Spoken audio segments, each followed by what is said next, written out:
Hi, welcome back guys. This is your friend, the Scion Fanfics. Back with amazing fanfiction. This is the series of What If Deku Had Spirit Linking Quirk. Now before starting, please give this video a like and subscribe to the channel if you want more videos like this. Now let's get into the fanfic. There was once a time when Katsuki Bakugo and Izuku Midoriya were inseparable. You must be Mitsuki Bakugo. Oh, aren't our boys just getting along wonderfully? Her son was napping next to a green-haired boy, their little snores in sync. It must have been a big day for them. Katsuki had somehow managed to get the finger paint all over his clothes, and Mitsuki briefly chided herself for letting him wear his nice pants to the kindergarten. He'd also managed to get it on his friend's clothing as well, as he'd fallen asleep gripping the hem of the younger boy's All Might t-shirt. Mitsuki turned back to the green-haired mother and smiled. That's me. Sorry about my Katsuki creating more washing for you. Oh, it's quite alright. Izuku's been raving about your son. He's over the moon for him. Mitsuki smiled fondly, remembering her boy coming home from kindergarten and going on and on about Izuku, who also liked All Might and pro heroes and playing tag. Trust me, the feeling is mutual. It was long ago, back when the world was brighter, when things were simpler, when they didn't know any better. When friendship still mattered, and their bond was as strong as the symbol of peace. Katsuki and Izuku were a united pair in the golden nostalgia of their earliest memories, and despite the jagged edges time brought to their relationship, neither would truly forget the hazy glow of being two halves of one whole. It's not that either of them wanted to go back to those days. The past was past, and things changed. Nothing lasted forever, and to hold on to what could have been was futility. Ms. Inko Midoriya? Inko shot up in her head, turning to the sound of her name. Yes? The doctor beckoned her with one hand. I'd like to speak with you in private, please. Your son is welcome to play with the toys here in the waiting room. Inko turned her gaze towards Izuku, who stared up at her with a curious expression. Her breath caught, but for the sake of her child, she put on a small smile and gestured to the box of brightly colored objects across the table. Play with those, Izuku. I'll be right back, she gently commanded. Her son's eyes remained on her for a moment longer, flicked to the doctor, then to the toy box. A familiar-looking action figure sat on top, and the moment Izuku caught sight of it, he slid off his chair and began making his way over. Inko gave him a last glance before she followed the doctor into his office. Upon the man's gesture, she took a seat, and was greeted with a set of X-rays. Sorry ma'am, but it's probably not gonna happen. Her heart sank. So you really think there's something wrong then? Inko tried not to let the disappointment show too much in her voice. Most of the other kindergartners in his class have begun to show signs already. The doctor took a clipboard from his desk. My records say you're a fourth-generation Quirk user. What powers do you and the boy's father have? Nothing too special. Inko gestured with her hand, and the doctor's pen floated towards her. I can float small objects towards me, and his father could breathe fire. They're useful enough, I suppose. The doctor nodded. Izuku should have already manifested one of these quirks, or a combination of both, but after viewing his X-rays, I think it's unlikely to happen. You see, when superpowers first began appearing, there were many research studies conducted and doctors discovered a link between the bones in a person's foot and their likelihood of developing a quirk. People with powers have only one joint in their pinky toes. Their bodies have evolved into a more streamlined version of the human form. He gestured to the X-ray. You can see here that Izuku has extra bone mass in his pinky. It's not a full joint, but it's not really what we expect to see from quirk users either. It's likely just a small mutation from the evolution process, nothing that will inherently trouble or harm him on its own. Unfortunately, this type of mutation is far more common in the quirkless than those with quirks. So while we can't technically rule anything out the doctor gave her a pitying look. I think you know where this is going. There was a pain in Inko's chest. She understood why her son had been asked to stay behind. I'm sorry, Ms. Midoriya, that I couldn't give you the answer that you were after. And I'm sorry that I couldn't remove all doubt, either. But truthfully, paired with the fact that the boy hasn't shown a single sign of developing a quirk at his age is sufficient enough evidence to come to a conclusion that will in all likelihood reflect reality. It's your choice what you tell your son. But in my opinion, it would be cruel to give him false hope. Inko's eyes were wet. She nodded. Thank you, doctor. Finding her way to her feet, she drifted towards the door, sliding it open. From where he was playing, her son looked up expectantly. The figure of All Might was nestled in his right hand, frozen mid-flight. There was hope in his eyes. Inko broke down. These things just happen. Sometimes, it's nobody's fault. And sometimes, it's not. Time passed. A lot of it. Is it possible to become a hero, even if I don't have a quirk? On the rooftop, in front of the greatest hero the world had ever known, with nothing to lose, Izuku Midoriya bore his whole heart. I'm a normal kid without any powers. Could I ever hope to be someone like you? Hey, what's that? Katsuki turned, just a moment too late. As he trudged home, a loud sound shocked Izuku out of his stupor. From across the street, smoke poured out around a corner. That's strange, is the fight from earlier still going on?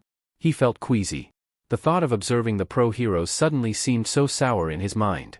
Why am I here? Did I subconsciously walk this way to check it out? Despite his senses, he found himself crossing the street anyway. A crowd of people blocked his view, and habitually, he began to weave through them. I shouldn't even stop. All my notes are useless. A muddy tentacle whipped up into the air. Izuku gasped. That's the guy who attacked me. That can't be right, All Might captured him. All Might had contained the villain in the soda bottle, hadn't he? And when he'd talked to Izuku on the roof, the bottle had disappeared. That means... It's my fault, Izuku whispered. Beside him, other civilians chattered worriedly amongst themselves. Why aren't the heroes doing anything? It looks like the heroes have met their match. Plus, the villain captured a kid. Things aren't looking good for him. Izuku's head whipped back around to face the monster. He caught someone? I wonder how long they've been in there.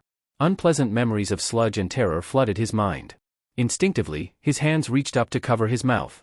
How can they survive, being suffocated like that? I thought I'd die after only a few seconds of struggling. Oh man. He felt like a deer in headlights. Across the street, some poor kid was being choked to death on a villain he'd helped escape, and he couldn't do anything about it. Around him, the crowd wondered about All Might, but he knew the truth. I'm the one to blame. He wasted his energy on me. There were tears in Izuku's eyes. He can't power up yet, and none of the other heroes have the quirks to stop this monster. It's my fault. As the first droplets fell to the ground, Izuku doubled over. It's my fault. I'm sorry. So sorry. No one was paying attention to him, small and shaking in the street. Undoubtedly, any onlookers would have just thought the sight of the villain was too much for him, a child, to bear. None of them could have guessed that it was because of him the villain was there at all. Help will show up and save the day, I'm sure. He wasn't sure. But he needed to believe that a real hero will come soon. Izuku looked towards the sludge villain, willing a hero to swoop in and save the day. To fix his mess. To save the innocent civilian who was struggling, just out of his line of sight. The monster turned, and a familiar mess of blonde hair suddenly became visible. Izuku could almost feel his heart stop. Only 20 meters away, his childhood friend and bully struggled with all his might against the powerful mass of sludge and mud, mouth obscured by the monster but eyes closed tight in pain. Even from a distance, it was clear how much of a fight his classmate was putting up, and clearer yet that it was one he could not possibly win. Beads of sweat glistened on his forehead, and for just a moment, a pair of glistening red eyes half-opened his way. Katsuki Bakugo opened his mouth to scream, and made no noise. Izuku's notebook hit the pavement mere moments afterwards. A second later, he'd breached the front of the crowd, running full speed at the villain. He didn't notice the heat from the flames around him. He couldn't hear the shouts of the heroes behind him. For that moment, all Izuku saw was someone who needed him. What am I doing? Why am I running? Why can't I stop? In front of him, the monster raised an arm, anticipating his approach. Izuku's mind was frozen in terror, but his body pushed onwards, undeterred. What do I do? What would a hero do right now? He tried to scan through his knowledge of the pro-heroes, for any ultimate moves or tricks that could help him right now, and... Page 25. Right. Take this. Izuku ripped his backpack from his shoulders, swinging it around his body to gain momentum, and letting go as it reached the highest velocity to fly towards the villain. It slammed into the monster with considerable speed for his efforts, and in a slide of luck, his books fell corner-first into the monster's eyes. It roared in pain, reeling back long enough for Kaken's mouth to be uncovered. His friend took in a pained gulp of air, before breaking into a fit of coughs. Kaken. Izuku used a piece of rubble as a platform to launch himself onto the sludge villain, grabbing handfuls of the muck and desperately trying to throw them to the side. What the hell? Kaken's voice was hoarse, and mean, but with an edge of desperation. Why are you here? I don't know. It was a truthful answer, given between fistfuls of mud. My legs. They just started moving. The sludge twisted, and Kaken's mouth was closed again. Izuku threw himself at the sludge with a renewed desperation. Kaken. The tears flowed freely down his face as his mouth twisted into a desperate attempt at a smile. I couldn't just stand there and watch you die. The sludge monster growled, and shifted Kaken out of his immediate reach. Izuku gasped, and quickly scanned for a closer path. The heroes are coming my way, its raspy voice growled, barely heard by Izuku over the sound of the flames. This isn't worth it. The mass tightened, and Izuku saw Kaken's eyes widen in pain. Without thinking, he threw himself at the monster one last time, arm extended. Kaken. Izuku saw his friend finally pull an arm free, and for the first time in his life, reach out back. His fingertips brushed Izuku's own. Then with a sickening crack, Katsuki Bakugo's body went slack. Izuku crashed into the ground, scraping his hands across the concrete. He didn't feel it happen. He didn't feel any of the sensations in his hands. He didn't notice that the heroes were mere meters behind him now, or that All Might was among their ranks. The sludge dropped away from his friend's body, and all Izuku noticed was how unnaturally he fell. How he didn't move once, not even when he hit the ground. And the sight that would haunt his dreams, the emptiness behind his eyes. Izuku had never seen a dead body before. Even on the news, when villain attacks left casualties, the coverage would never show them, only the grieving families. For a brief moment, he idly wondered if he was going to be on the news. He didn't even notice that the hero he'd idolized since childhood had put a hand on his shoulder until he was crying into his arms. Hours later, after he'd talked with the police about everything, after the heroes he'd loved had barely warned him about the dangers of rushing into villain attacks before comforting him endlessly and assuring him that he was not at fault, after he'd stared into a cup of soda blankly for what felt like ages letting all of their words wash over him, he was being walked home by the #1 pro hero, All Might himself. And nothing felt real. Izuku was a crybaby. He'd been one his whole life, wearing his emotions on his sleeve, barely able to contain them when things got rough. After he'd left the scene of the crime, after the ambulance had left and he'd choked half to death on the thought that things couldn't be the same again, it seemed the emotional center of his brain had shut down entirely. He'd wiped his eyes, and hadn't since shed a tear. Logically, he knew it was shock.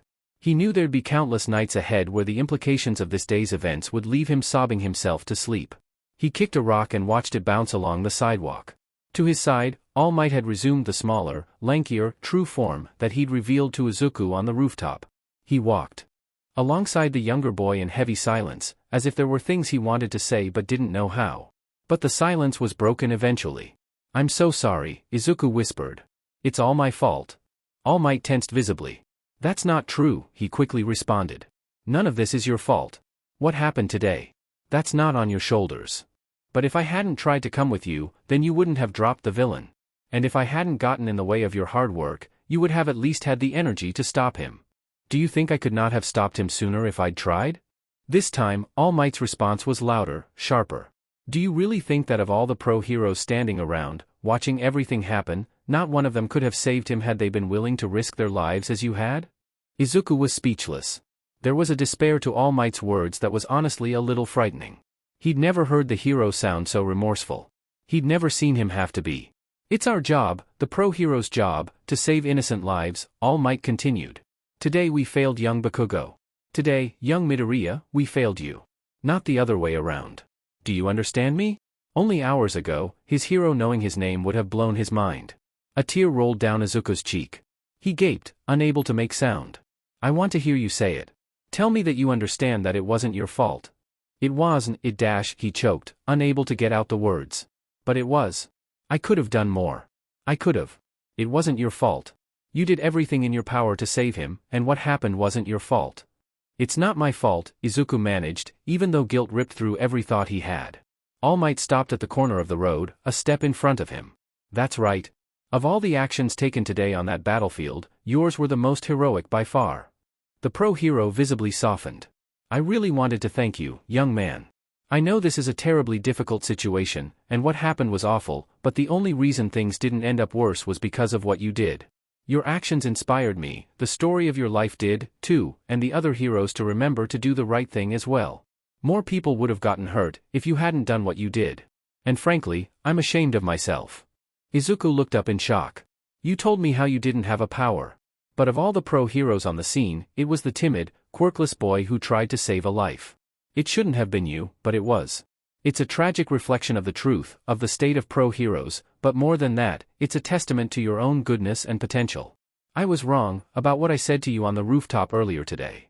And then, All Might said the words that he'd wanted to hear his whole life. "Young Midoriya. You too can become a hero. The dam broke. I'm going to ask something of you, young man, and I know that it's cruel of me to ask right now. You're hurting. You've gone through an immense loss. But you've shown me that you are deserving, perhaps more so than I am now. Izuku cried, on his hands and knees on the pavement. His chest hurt so bad that he wasn't sure he could breathe. Everything was wrong, everything was different, and his dreams were coming true as his nightmares were realized. He'd wanted to hear those words his whole life, and though they truly couldn't have come at a worse time, they still sank into his entire being and buried themselves deep in his heart.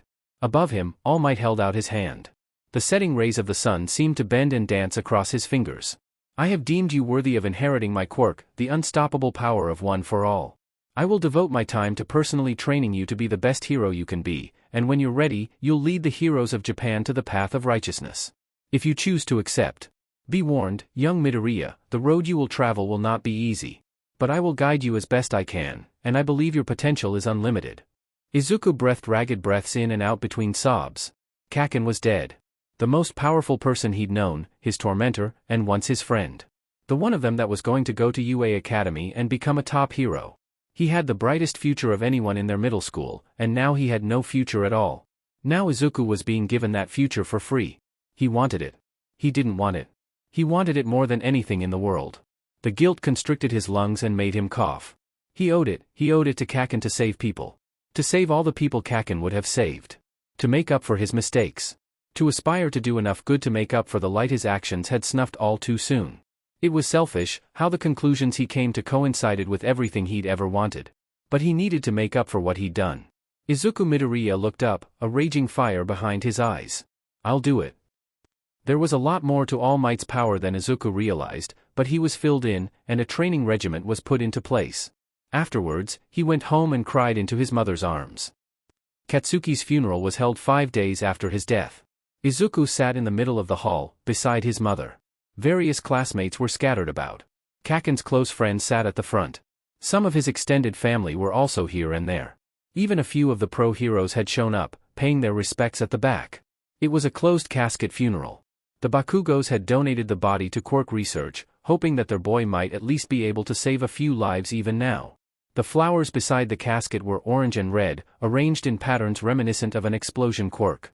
When it came time for people to come up and speak, Izuku didn't go.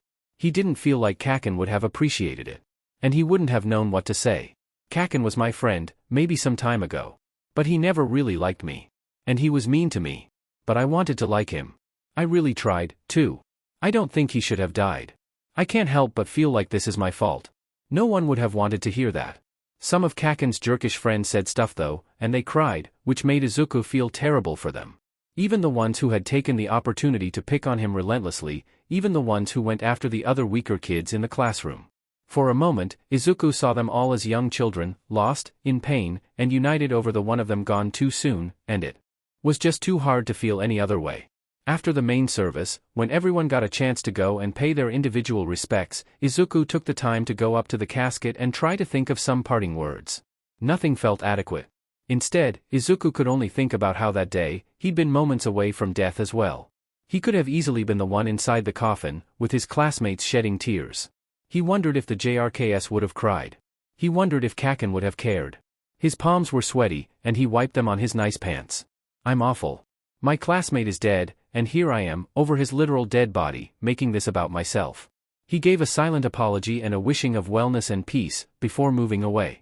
Before he left, Izuku gave one last look at the people that had gathered to mourn Kaken's death, and felt the most horrible pang in his chest. Even though it was selfish, the thought rose to the top of his mind again, the one that felt like that day, it had really been a part of him that were killed. Izuku's training was tough, but he gritted his teeth and bore it, because he owed it to the world. All Might had him moving trash off the beach for hours a day, using different muscles, eating different foods, and getting certain amounts of sleep. There were only 9 months until the UA entrance exam, so he didn't have a lot of time to get stronger. Even still, he snuck in extra workouts, and stayed up later to finish his study sooner. All Might didn't have to know how hard he was working, he only had to see the results. But this extra training wasn't working as well as he'd hoped, and Izuku found himself tired, and irritable. His energy was spent, and his muscles weren't developing the way that they should be, with the extra time allocated. What is going on? I'm working harder than ever. You're overexerting yourself, moron. It's counterproductive to work your muscles harder than they can take. All it does is increase the risk that you hurt yourself. Any idiot knows this. The response gave Izuku pause. As weird as it sounded, he didn't remember thinking it. But it was something he probably knew deep down to be true, and it was still something he was going to argue against, because he didn't have the luxury of taking things easy. But when he collapsed the following day, and All Might told him the same thing, he listened. The morning of the UA entrance exam, Izuku Midoriya was given a piece of hair and told to eat it.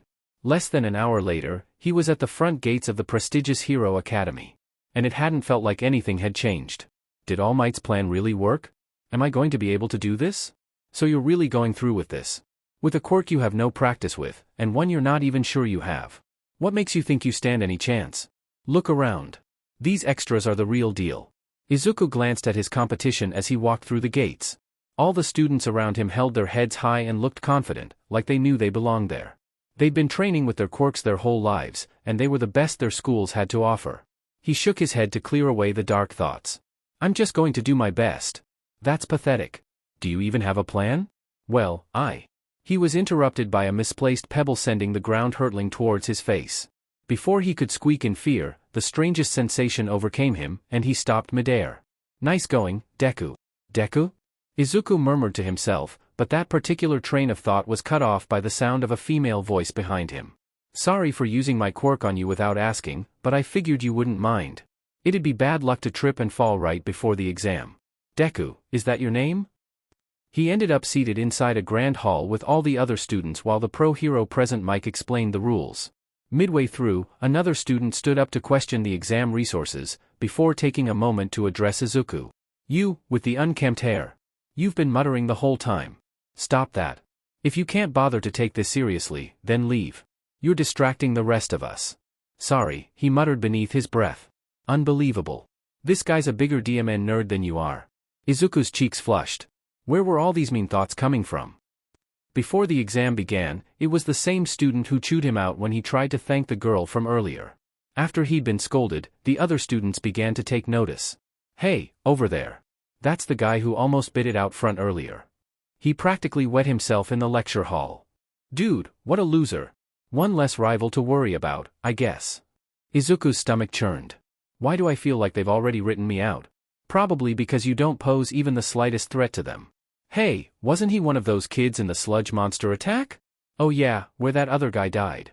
That was the guy who tried to save him. Not to be insensitive, but I heard he didn't do much.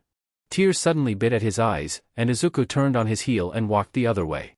His nerves were shot already, but those passing comments were the final straw to send his head spinning. What am I doing? I don't belong here. I can't do this. These morons don't know sheet. Again, the clapback was so sudden that Izuku was momentarily broken from his trance. It didn't feel like it was his own voice responding. What? Get up. We're going to put every one of these BSTRDS in the ground. The exam started suddenly, without any fanfare, and Izuku found himself dazed and confused in moments. It seemed everyone had fallen into a rhythm already, a dance that everyone but he knew the steps to. Around him, 1, 2, and 3 pointers fell left and right. A laser beam took down an encroaching 1-pointer, and he lost his first chance to score. Present Mick's voice came booming over the speakers. 6 minutes and 2 seconds left. Izuku yelped. Not good, not good, not good. Damn it, you're useless. The power of All Might, and you haven't scored a single point? It's like you're trying to fail. I need points, fast. Now release. He looked over to where the girl from earlier caught her breath beside a damaged robot.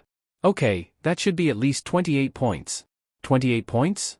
That puts me at 45. The student who disrupted the instruction stood atop a 2-pointer. How'd he get so many? Around him, students fought over the remaining robots, and Izuku began to spiral. Again. Behind you.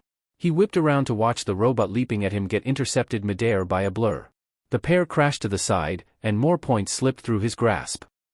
The 0-pointer towered above the battlefield, and Izuku couldn't help but gape. 2 minutes left. From the rubble in front of the robot's path came a cry for help. Before he knew it, Izuku was doing something terribly reckless. Are you stupid? This is worth no points. You're wasting what very little time you have left, idiot. She's in trouble. Izuku gritted his teeth, and jumped. The might of One for All exploded into the machine, demolishing its faceplate and sending it careening back. Across the arena, students watched in shock. Izuku lay on the concrete, floating in and out of consciousness. After the speakers had declared the round over, the world had taken on a dull and hazy sheen. The reality that he'd scored no points on top of the state his arm was in was sending pulses of pain through his head. Around him, shadows of students murmured. I didn't think he had that kind of strength. If he had such an amazing quirk, how come he didn't snag any points all day? I don't know what I expected. One of the shadows walked right up to him, leaning over and blocking the sunlight. Here I'd actually thought you had a hope of a chance. Not of getting in, but of not embarrassing yourself. But even with the most amazing quirk in the world, you'll never change. Izuku blinked, trying to make the shapes in his eyes clearer. They only got spikier. The voice is familiar, though. It sounds like dumb, delusional Deku. The shadow smiled, and its teeth were bared. But hey, you did your best, right? He slipped out of consciousness. Izuku lay in his bed, hardly moving. Recovery Girl had made quick work of his physical wounds, kissing them better and offering him a sweet. Many of his competitors had been impressed by his last-minute stunt, even if it was utterly worthless. He wasn't getting into UA. All Might's faith had been wasted on him, and his life's dreams had slipped out of his grasp. He really was pathetic. And then there was that other thing. His memory of it was fuzzy, but Izuku could recall, in the moments before he'd lost consciousness on the ground, being talked to by a blur that looked and sounded a whole lot like his dead classmate. It would have been easy to pass off as a hallucination or trick of the mind due to the immense pain he'd been in, but it also sounded a lot like some of the more intrusive thoughts I've been having.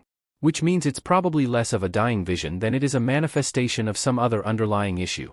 Even now, 10 months later, it was hard to think about Kaken.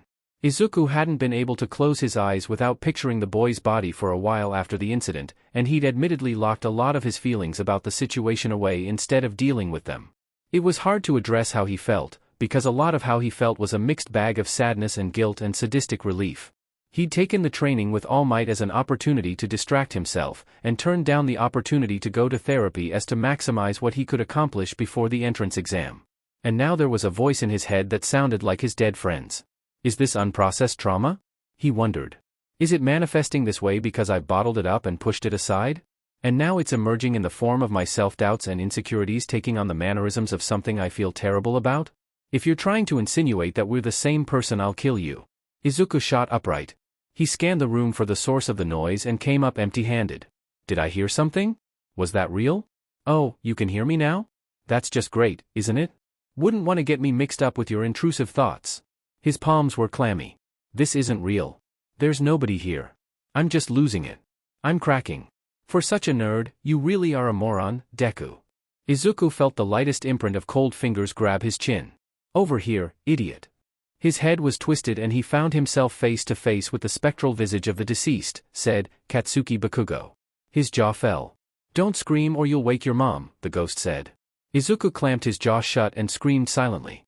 The image of Kaken looked almost exactly like he had the last time he'd seen him, dressed in his middle school uniform, bruised and bleeding, paler than he should be. But his pupils were light and barely visible, and his entire body was translucent with a whitish-orange glow. This isn't happening. I'm seeing things, he whispered. Kaken, you're dead. Not Kaken rolled his eyes. Yeah, no sheet, genius. Would I ever willingly hang around you otherwise? No, you can't be real. Izuku pinched his hand tightly, but all it did was make him yelp. I must be dreaming. Or I'm having a psychological break. Maybe I hit my head and forgot about it. You're DMN lucky I can't use my quirk or I'd blast the crap out of you right now, not Kaken growled. I don't want to have to do this whole real or not song and dance. It's a waste of my time. I'm legit, though you might still be crazy, I don't know and I don't care. I think I'm a ghost, or something. A ghost? What do you mean? I mean I can't be seen or heard by people and I can't touch crap either, my hands just go through stuff. I'm stuck to you somehow as well.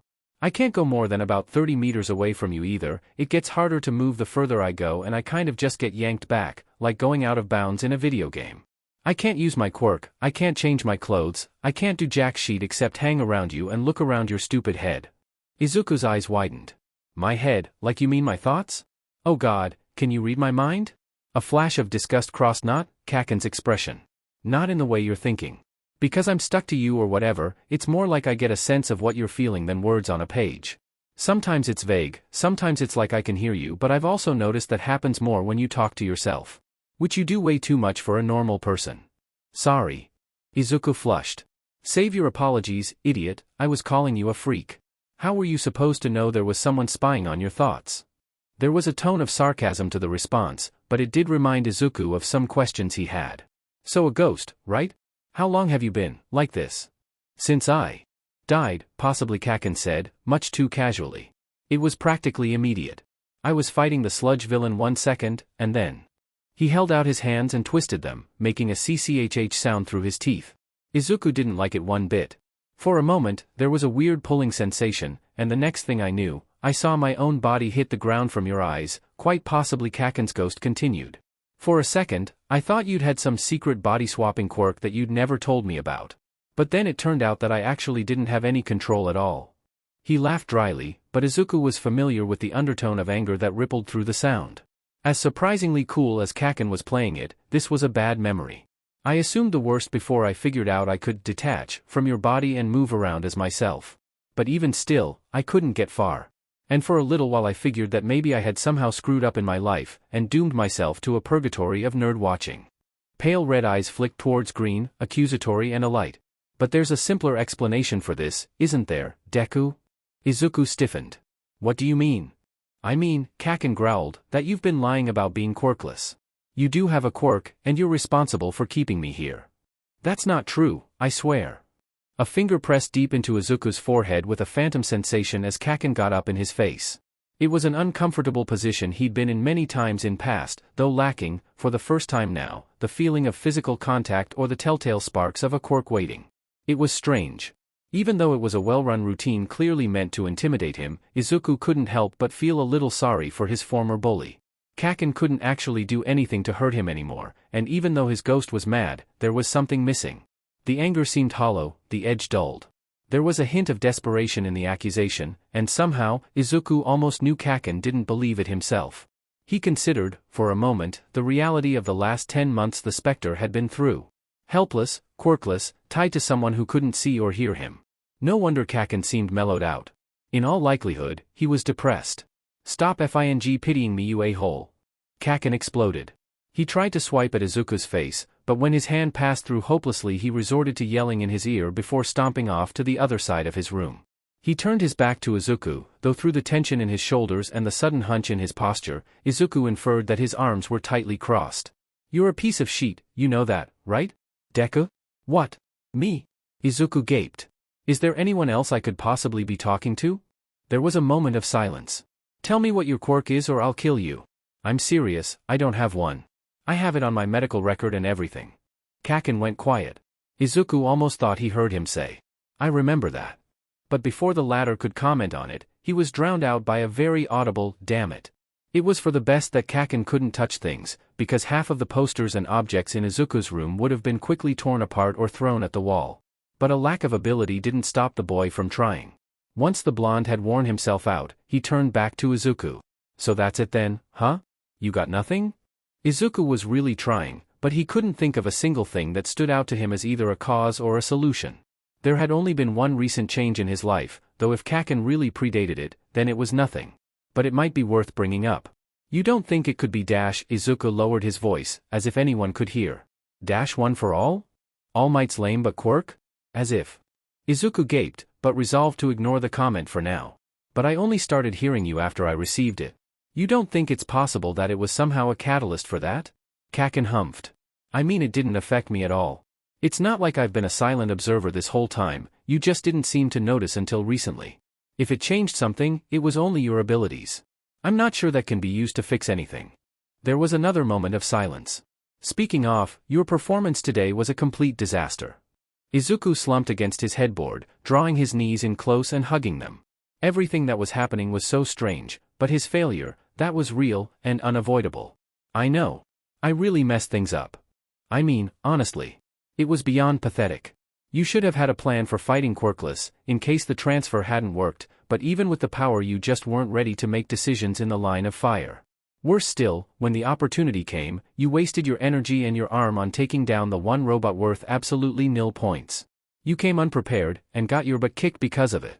Tears were beginning to form in his eyes. You're right.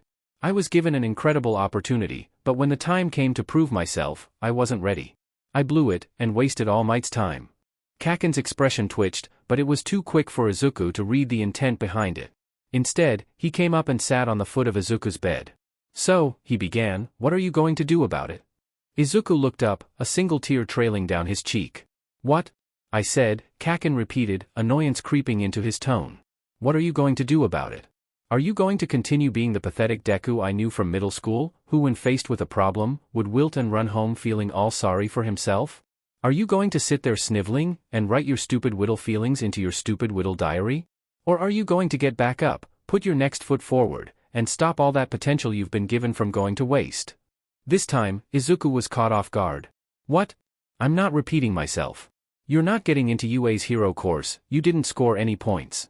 So what's your plan B? Don't tell me you don't have one, Kaken snarled. Izuku faltered. I don't dash. Shut the hell up before whatever you were about to say next pisses me off more. The ghost held up 2 fingers. These are your next steps. When UA sends out its rejection letters, it opens up last-minute applications for the general course. If your priority is going to UA, then you are going to apply, and not screw it up this time. You're going to master that quirk the first opportunity you get, and then by the time the sports festival comes around, you're going to put at least one of the hero course students into the DMN ground and get into the second-year hero course classes. Izuku couldn't do anything but nod. Kaken continued. But if your priority is getting into a hero course as soon as possible, and you don't want to waste a year doing general studies, you need to start applying to other schools tomorrow morning. Shiketsu High, while not UA, is probably the closest half-decent competitor. It's far, but better than settling for something low-rate and close. It, and most of the other respected hero schools, keeps its course applications open for a little longer than UA's in order to pick up any stragglers who weren't good enough to get into their first choice. That means you, nerd. But applications close before you get your rejection, so there's no point waiting. Is that clear? Izuku nodded. Kaken closed his eyes. Good. Thank you, Kaken. The blonde's eyes snapped back open. What? Izuku almost felt embarrassed, but he reminded himself that he didn't need to back down. For helping me. Kaken scoffed. Don't get it twisted. I'm not helping you. I don't give a crap about what happens to you. I don't like you, and I definitely don't know you. I'm only doing this because I'm stuck, and if I'm going to be stuck watching someone's life, I'll be dead before I let that someone be a loser. Despite Kaken's brashness, and the strange awfulness of the situation the two seemed to have found themselves in, there was something old in Kaken's words that tugged at a forgotten corner of Izuku's heart. It was oddly comforting, the concept of having Kaken back on his side at all. Still, when Izuku woke up the next morning, he'd managed to convince himself for a minute that he'd just had a weird dream. In fact, he'd made it halfway through brushing his teeth when... Boo! He'd slipped on the bathroom mat and almost hit his head on the corner of the sink, all while his dead classmate reveled in his dismay. Look, it's your mom. Are you gonna tell her, Deku? Are you gonna tell her that you're crazy? Are you gonna tell her that you see dead people? Are you gonna tell her that the reason you have a quirk is because All Might gave you his? Of course not. You love keeping secrets from her. It's not like she's ever going to find out, after all. Izuku didn't tell his mother about Kaken. When she asked why he was so distressed, he told her that he was just worried about UA. The next 2 weeks were a muddled mess of hard work and emotional whiplash. Kaken seemed determined to make Izuku's life miserable, be it through pestering him endlessly to do more about his future, or just pissing him off for the hell of it. He'd never been a very pleasant person to be around when bored, Izuku had found out the hard way many a time, and with no other way to interact with the world, all a bored ghost could do was try to provoke reactions out of the host. Despite this, weirdly, Izuku got the sense that Kaken was watching his step. He knew what Kaken's torment was like at its worst, and despite the fact that the current situation seemed endless, it was also definitely not as bad as it could be. Since the application process had begun, Kaken was pulling all of his usual personal punches, instead resolving to poke Izuku about minor day-to-day things. Perhaps it was because he had the good sense not to alienate the one person tethering him to the rest of the world. But Izuku's personal theory, one he kept as quietly to himself as he could, was that Kaken was making an attempt to be nicer to him. For what reason? Again, possibly because he was the only company he could get. But Kaken had never been that nice to his friends, either, and Izuku wondered if it wasn't because he felt indebted. Then the letter came. They're here, his mother called out. Your test results from UA. Oh dear. Booyah! I am here. As a projection now. The image of All Might sprang to life from the disc in front of him, and Izuku yelped. As the letter played through, despite knowing the contents, Izuku couldn't help but feel a pit of despair in his stomach. Just knowing what was coming didn't mean that it wasn't going to hurt. It had still been his dream, after all. Kaken had entered the room when they'd started playing the clip of the nice girl from the exams on screen, and Izuku had wondered why he hadn't been there before. He'd stood and watched with a disinterested expression until All Might had reappeared on the screen. Then, for only a second, there had been a flash of disgust before it was carefully masked. It occurred to Izuku that as much talking as Kaken had done over the past 2 weeks, he'd done a clever job of avoiding the heavy details of events past. It was all about Deku, his uselessness, and his next steps. But his own thoughts, as always, remained a mystery. "But it's your actions that inspire others," All Might went on. "And that's why I am here. You see, the practical exam was not graded on combat alone. It was unrealistic. It was unreasonable to assume, based on one sentence, that things were going to play out anything but the way Izuku knew they were going to." Despite this, within the cavity of his chest, a spark of hope caught flame, and Izuku gasped. Izuku Midoriya. 60 rescue points. And Achiko Uraraka, 45 rescue points. You both passed the exam. Izuku couldn't believe his eyes. An inferno burned within him, and he almost couldn't breathe. This was really happening. He had gotten in. "Welcome, Izuku. You have made it." The projection of All Might stretched out a hand, and despite its intangibility, Izuku really believed that if he had reached then and there, he could have taken it. "You're now part of the Hero Academia." This was incredible news. He needed to tell his mom. Everything was going to be okay, better than okay, amazing. A grin split across Izuku's face, and he turned around to celebrate the good news with Kaken.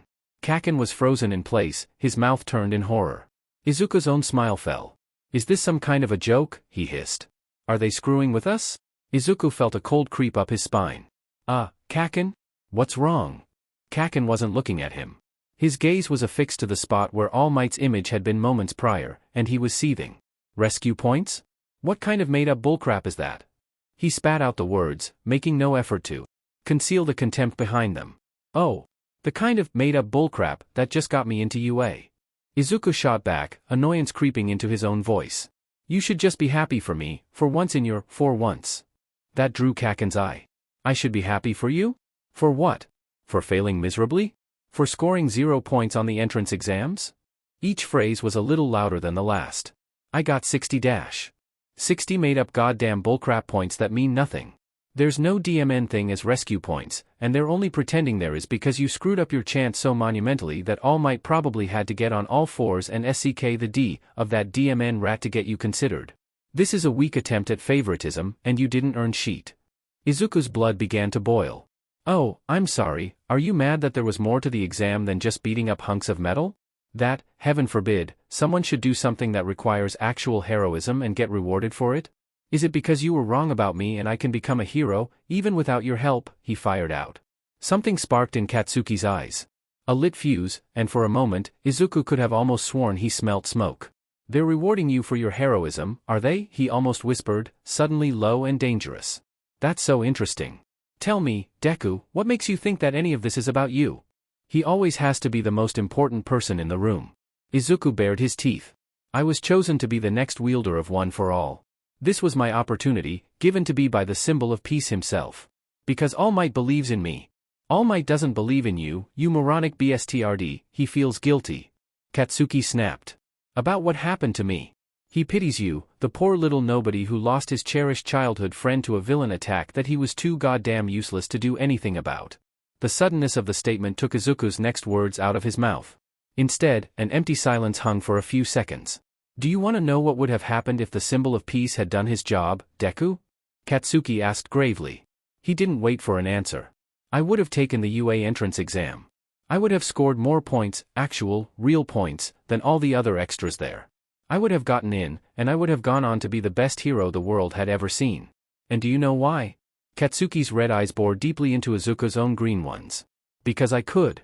Because I was better. Because I had the strength and the power to, and because I worked hard every day of my DMN life to make my ambitions into reality instead of just fantasizing about them, like the rest of these losers. These things in life, the dreams that everybody wants to attain, they don't just happen. You have to succeed where others fail, you have to persevere when others give up, and you have to win. There's not enough to go around, and if you're not serious, you'll be left behind. That's how life works, for everybody, except you." There was weight to Katsuki's words, and Izuku could tell that for every word said, there were 100 unspoken feelings. But that didn't make him right. "You think I didn't work hard for this? You saw me get up early every day, work, study, train until I fell asleep from sheer exhaustion every night. Sure, for 10 months. Try 10 years.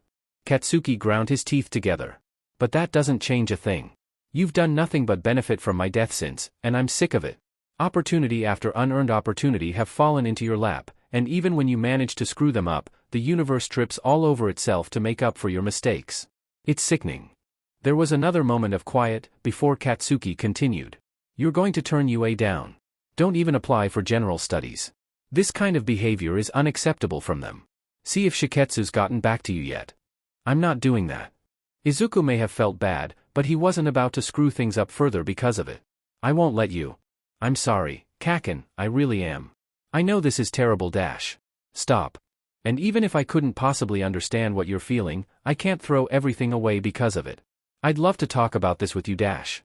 Shut the hell up. Later, but I need to pursue this path. It's still my life dash. Yeah, well, it was supposed to be mine. The crux of the argument hung over their heads. Izuku knew that there was much more in that statement that Kaken's DLVRY suggested, but he didn't know where he could begin to unravel it. Just then, there was a knock on the door. Izuku called his mother. Is everything all right in there? I heard yelling. What did UA say? Izuku walked over to the door. He locked eyes with the apparition across his room.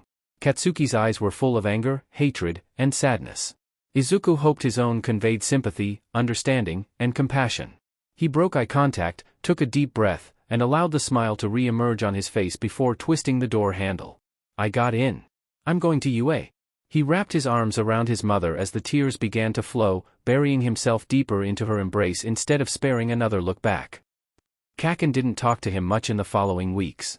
In fact, Izuku hardly saw him at all. It was both disheartening and a little bit nice not to be bothered as often, but ultimately Izuku couldn't help but feel bad about the hurt he'd caused. Even if doing otherwise would have been silly. Izuku wondered if Kaken's spirit was present, but actively avoiding him, or if he'd retreated fully to wherever he lived inside Izuku's head. Thinking this also made him a little worried at how quickly he'd accepted his new reality instead of going to therapy, but he decided it was ultimately better to avoid professional help for the same reasons as before. He'd be fine as long as he wasn't impaired from sane, rational decision-making. Which going to UA fell under. Izuku tried to purposefully think in a way that Kaken would hear sometimes, extending the olive branch, proclaiming that he'd like to talk to him and maybe even find some compromise, but he was more often than not met with silence. At some point there was just nothing he could do, though, so he packed his bags and prepared for his first day at UA instead. When Izuku walked through the gates of UA, he almost felt as if he were being watched. But there was no one around, and there were no spectral appearances, either. He did get the chance to properly meet Tenya Ida. And Achiko Uraraka, though. Today you'll compete in 8 physical tests to gauge your potential, his new homeroom teacher said. Whoever comes in last has none, and will be expelled immediately. Panic crept up into Izuku's throat. He couldn't afford to mess this up, but I barely have control over my quirk. He felt a pair of pale red eyes bore into the back of his skull. Even if you're not saying anything, you're watching to see if I screw up, aren't you, Kaken? That's just great. Izuku finished last. I failed. I wonder, Kaken, are you watching with smug satisfaction? That you were right? As always? There was nothing but silence. Somehow, the silence felt disappointed in him. And I was lying. No one's going home. The class gaped at Mr. Aizawa's deadpan expression. That was just a rational deception to make sure you gave it your all in the tests. Oh. Izuku's fingers burned. The silence was said. The next day, the hero class was sent to do combat training at Training Ground Beta. It was the debut of their hero costumes, and though Kaken maintained his silence, Izuku could feel the judgment radiating from the specter. But he refused to be embarrassed. Wow! What are the chances? We're a team. Izuku felt his face redden. Oh my gosh. I have to make a good impression on her. After the class had settled into teams, All Might drew a pair of paper slips from the central container. I declare that the first teams to fight will be these guys, he announced, unfolding the slips. Team A will be the heroes. Uraraka gave Izuku a glowing smile. And Team D will be the villains. Izuku looked over to the aforementioned team, where Ida and Tokoyami were stretching. Oh man. Both of those guys are gonna be tough to deal with. A soft elbow poked into his side. Hey, we got this. Right, Deku? Uraraka whispered. Izuku gave her the best nod he could muster. A few minutes later, they were standing outside their designated training building. So what's the plan? Ida and Tokoyami are going to be fierce competition, Uraraka wondered aloud. I don't ask to pressure you, but because you seem to know a lot about this kind of stuff already. You're always muttering under your breath. Izuku flustered at the comment. Well, yeah, I do sometimes do some quirk analysis in my free time. Just for fun.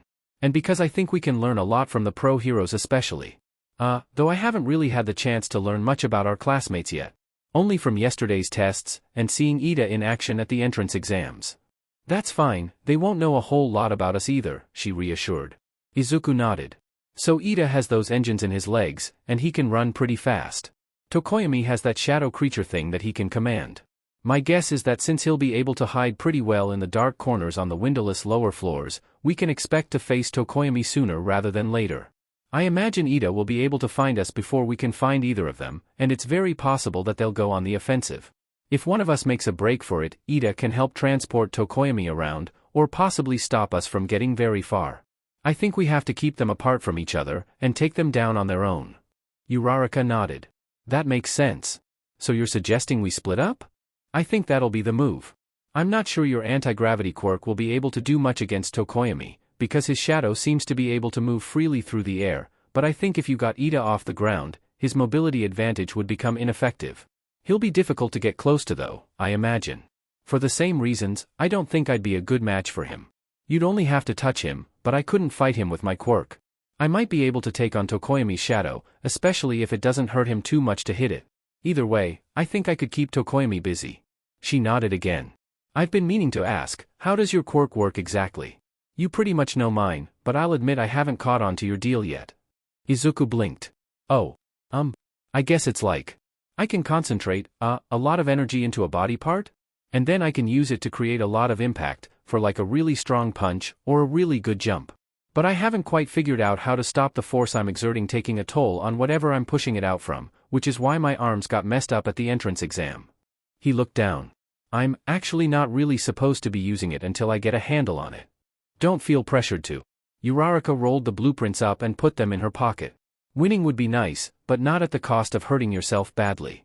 I'm sure we can do this without you needing to, anyway. You're pretty smart, so we'll use that as much as we can instead. His cheeks grew pink. Oh, thanks, Uraraka. She smiled. Hey, it's no problem. I mean it. Let's win this. Over the speakers, All Might's voice boomed into the arena. All right? Let's begin the indoor combat training. Team A and Team D, your time starts now. 2 more minutes later, and Izuku was by himself, wandering the lower floors. Unless they have some secret advantage elsewhere that we don't know about, it's very possible that the nuclear weapon is being guarded here, on the lowest floor. Uraraka and I probably do better in open spaces, and Ida would be able to guess that from the time we've spent together. Down here, it's closed off and hard to see very far, making it easy to defend, and easy to hide. There also aren't many loose objects for Uraraka to float. He poked his head around a corner, before sneaking ahead. Just to be sure, Uraraka's checking the upper floors for signs of the others or the weapon. She also had the idea to make my shoes weightless in order to make less noise moving around, as well as the roll of my capture tape, in case I end up needing to throw one end of it. Given Ida and Tokoyami's ranges, it's very possible that'll be in the cards. Suddenly, a rumble echoed through the passages. A familiar revving sound. Ida. As quietly as he could, Izuku put a finger to his earpiece. Ida's down here, he whispered. No sign of Tokoyami yet. Over. Roger that, came the tinny response. The second floor seems pretty empty. I can't hear anything around here either. I can keep going up, but I think you might have been right about their strengths down below. Over. I think you should dash. Out of the corner of his eye, he saw the white flash of capturing tape. Without thinking, Izuku dived, rolling under the arm of Tokoyami's shadow as it made a swipe for him. Found you, the shadow crooned. Crap. Tokoyami was nowhere to be seen, but Izuku caught the tail end of the shadow reaching around a corner 2 pillars back. He must be over there. But I have to deal with this first. Capturing tape won't work on his shadow, I need to wrap it around Tokoyami to get him out. You're really sneaky, you know, the shadow continued, as it made another snatch at Izuku. He dodged again, recalling pages of studied evasive maneuvers. That's a neat trick, hiding your footsteps. But you whisper too loud. A claw barely missed him, and he stumbled. He turned the stumble into a roll, skidding round the corner to face his bird-headed opponent. Unfortunately for you, Tokoyami said, the darkness is my domain. A hand grabbed his foot, pulling him backwards. He's so quick. Izuku ripped off his shoe before he was dragged into the grasp of the shadow, and fell to the ground. He jumped to his feet while the shadow caught onto him, and began to sprint in the other direction. I have to get some distance between us. That shadow is speedy, but clearly has to be within a certain range of its master. I don't know how fast Tokoyami is, but I just need a bit of time to think. A mass of armor screeched to a halt right in front of him. Stop right there, do-gooder. In the name of evil, you shall take not a single step further. Crap. Wow, Ida, you're really getting into this villain role, Izuku rattled, trying to buy time. Ida puffed up his chest. I must admit, it didn't quite feel right at first, but if I must, I see no reason why I shouldn't give it my all. He pulled out a roll of capture tape. Now, stay still if you know what's good for you, hero. I won't put up with any more tomfoolery. Izuku's heart raced. He was hopelessly outmatched. I should have known that I wasn't up to this from the start. I just feel terrible for Uraraka. Without my quirk, I'm basically dead weight. She should have been partnered up with someone better. Is there anything I can even do here? Ida, come on. It's not too late to join the side of good. I'm sure there's nothing more heroic than a villain who forgoes the path of evil and helps the heroes against unwinnable odds. It was Izuku's best last-minute idea. To his credit, it did give Ida pause. That is true, if there were some secret condition to victory, like the entrance exam, perhaps it would be for those who were unable to forego their moral integrity. Then, from behind him. Ida. Wrap him up quick. Did you get eyes on Uraraka? The switch was flipped back. Apologies, Midoriya. Regardless of my values, I have a duty to support my teammate. Izuku watched Ida's leg draw back. His palms were sweaty. This is it. I can't outrun him. If I turn back, the shadow gets me. If I move forward, Ida wraps me up. The same happens if I stay still. I can't use my quirk to fight, or I'll risk hurting one of the two, not to mention myself. I guess it's up to you, Uraraka. I'll have to take another loss while I learn to handle myself. I'm sorry. Are you serious? That's it? You're giving up? In the moments before Izuku's round was ended, something shifted. You're gonna sit there and take it all because you're scared of a little pushback.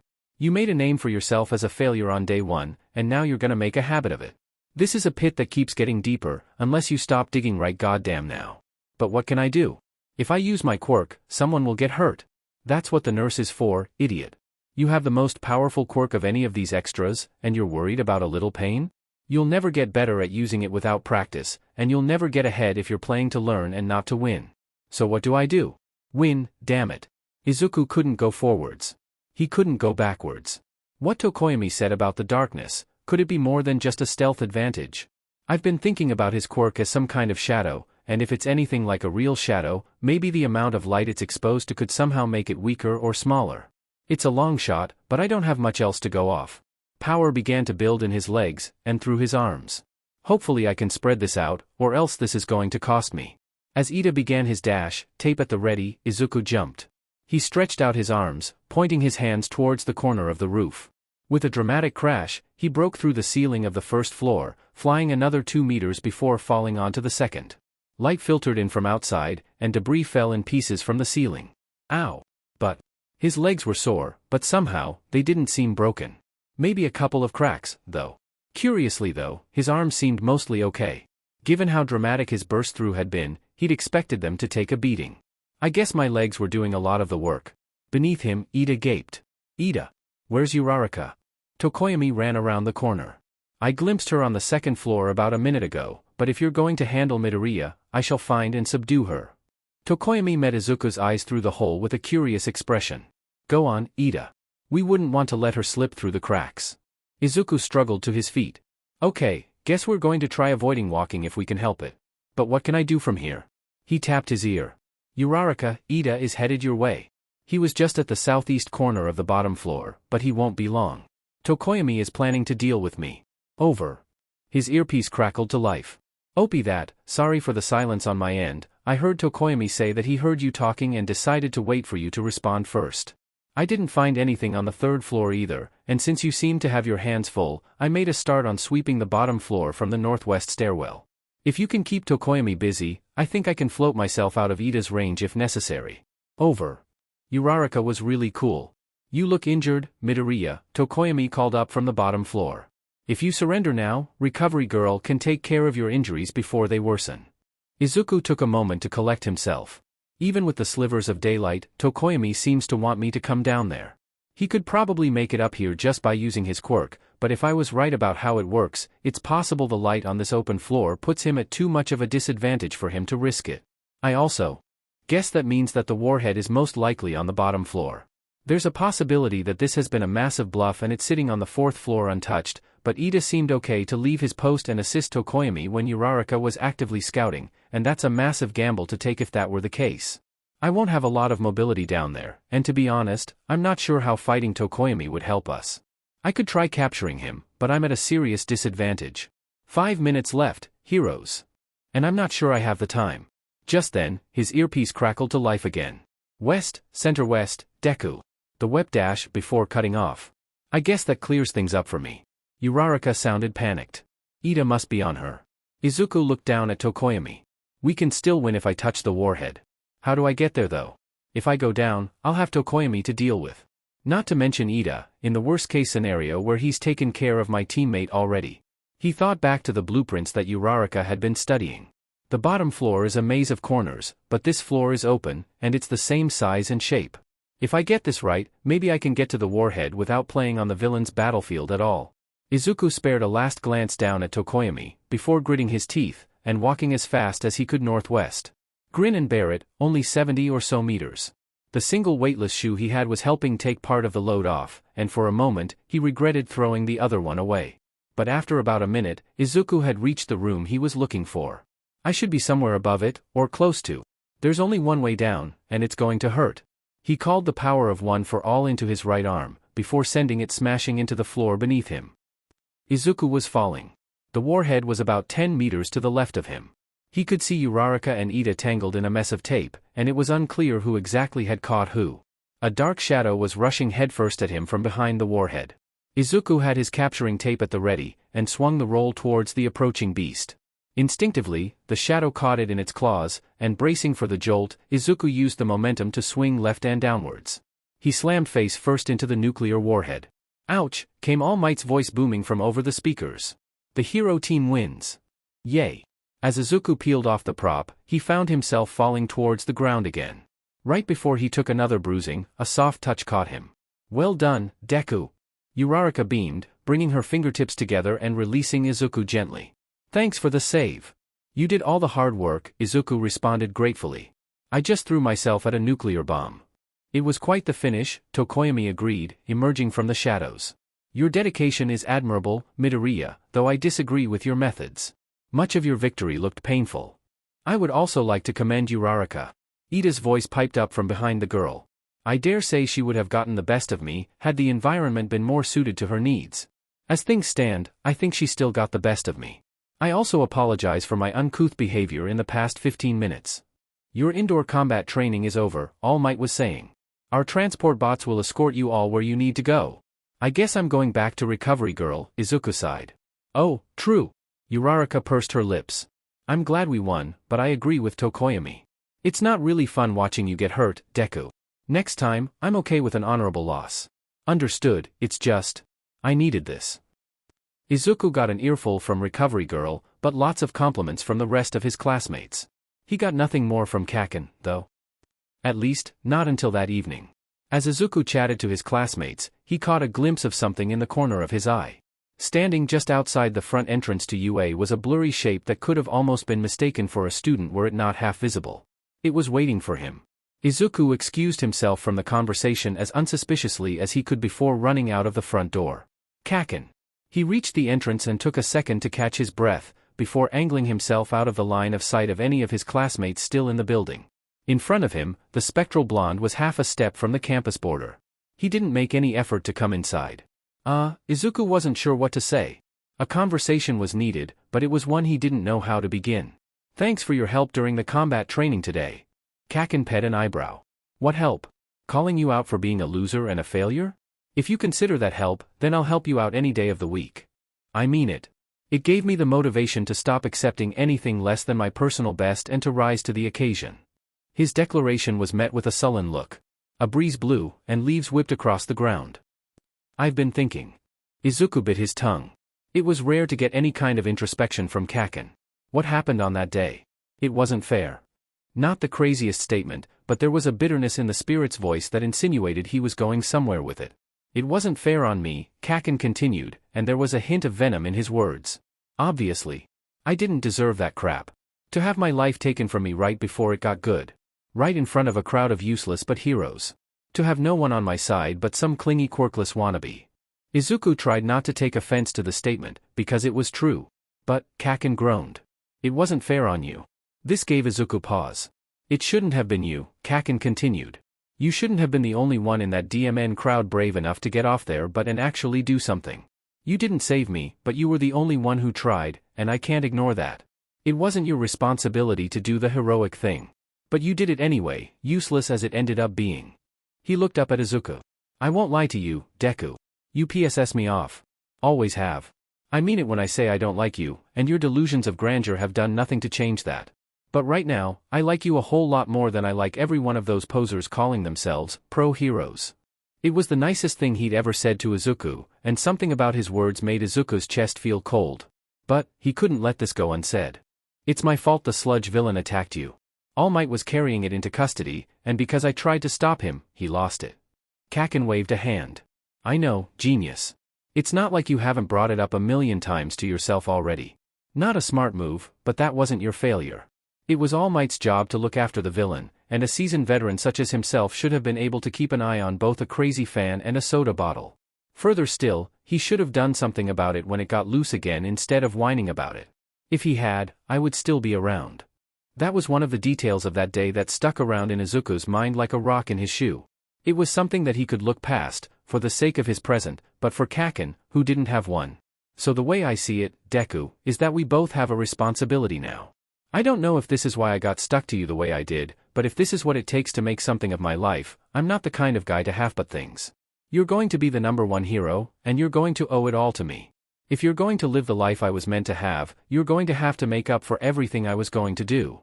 It was interesting, Izuku thought, that the two of them had independently come to such a similar conclusion.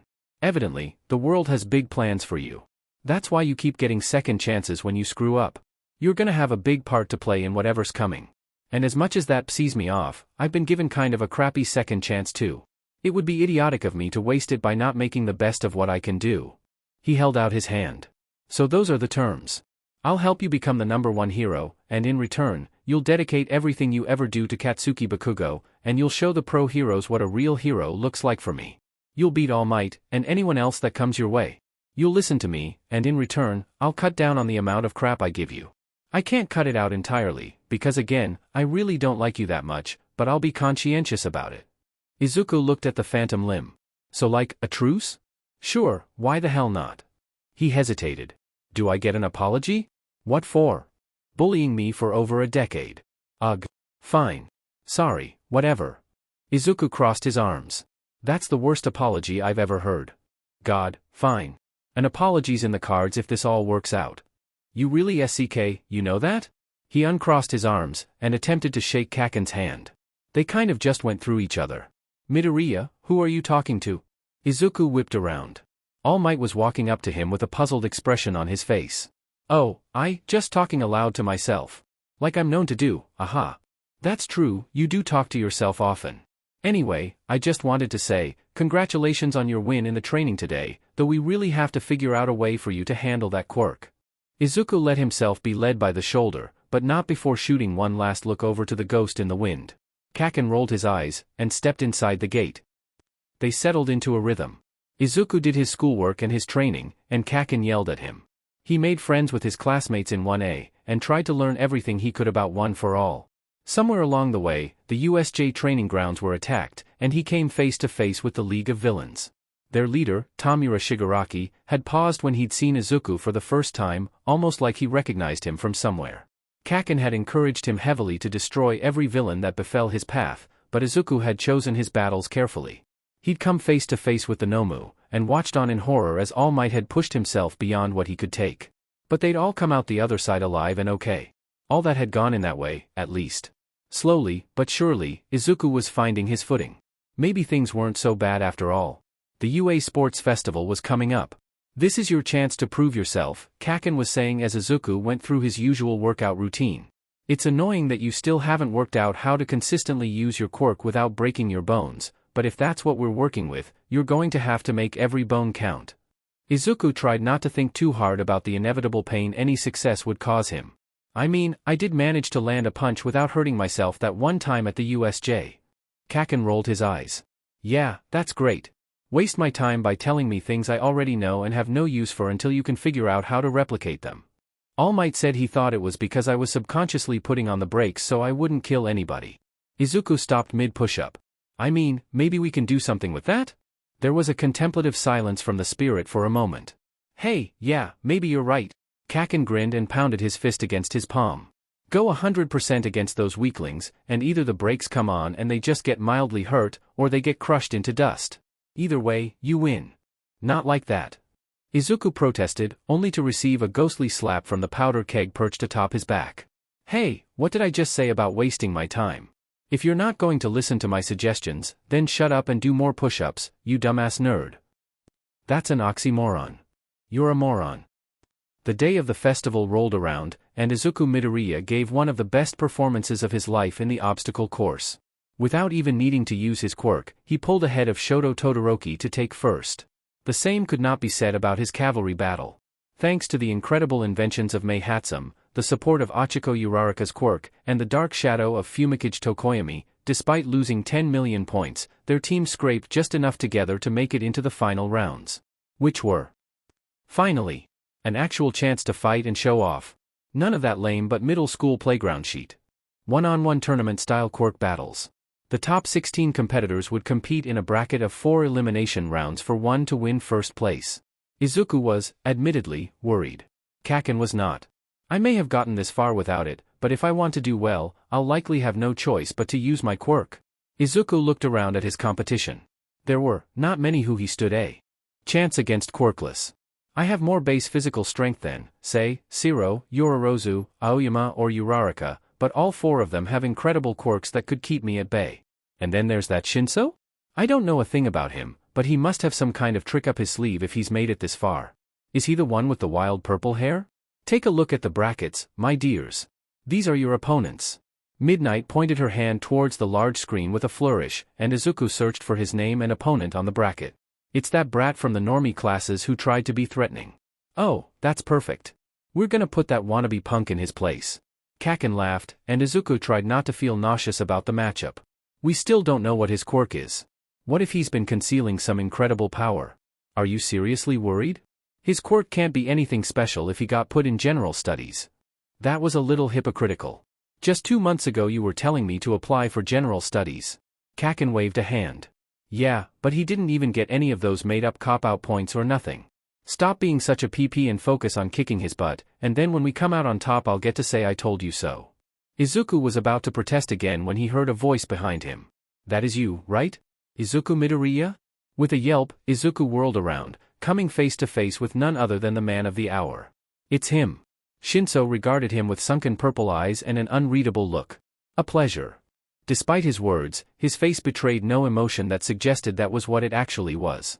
So, you excited? Izuku's voice caught in his throat. He began, but a tail was brought to his mouth before he could finish stuttering a single word. Not so fast. Ojiro, owner of said tail, spoke up from behind him, serious and sudden. Shinso smirked, and it was the first time Izuku had seen him emote. Then, he turned on his heel and walked the other way. Already running away. Kaken scoffed. Ignoring him, Izuku turned around to his classmate. Ojiro, what's the deal? Ojiro shook his head.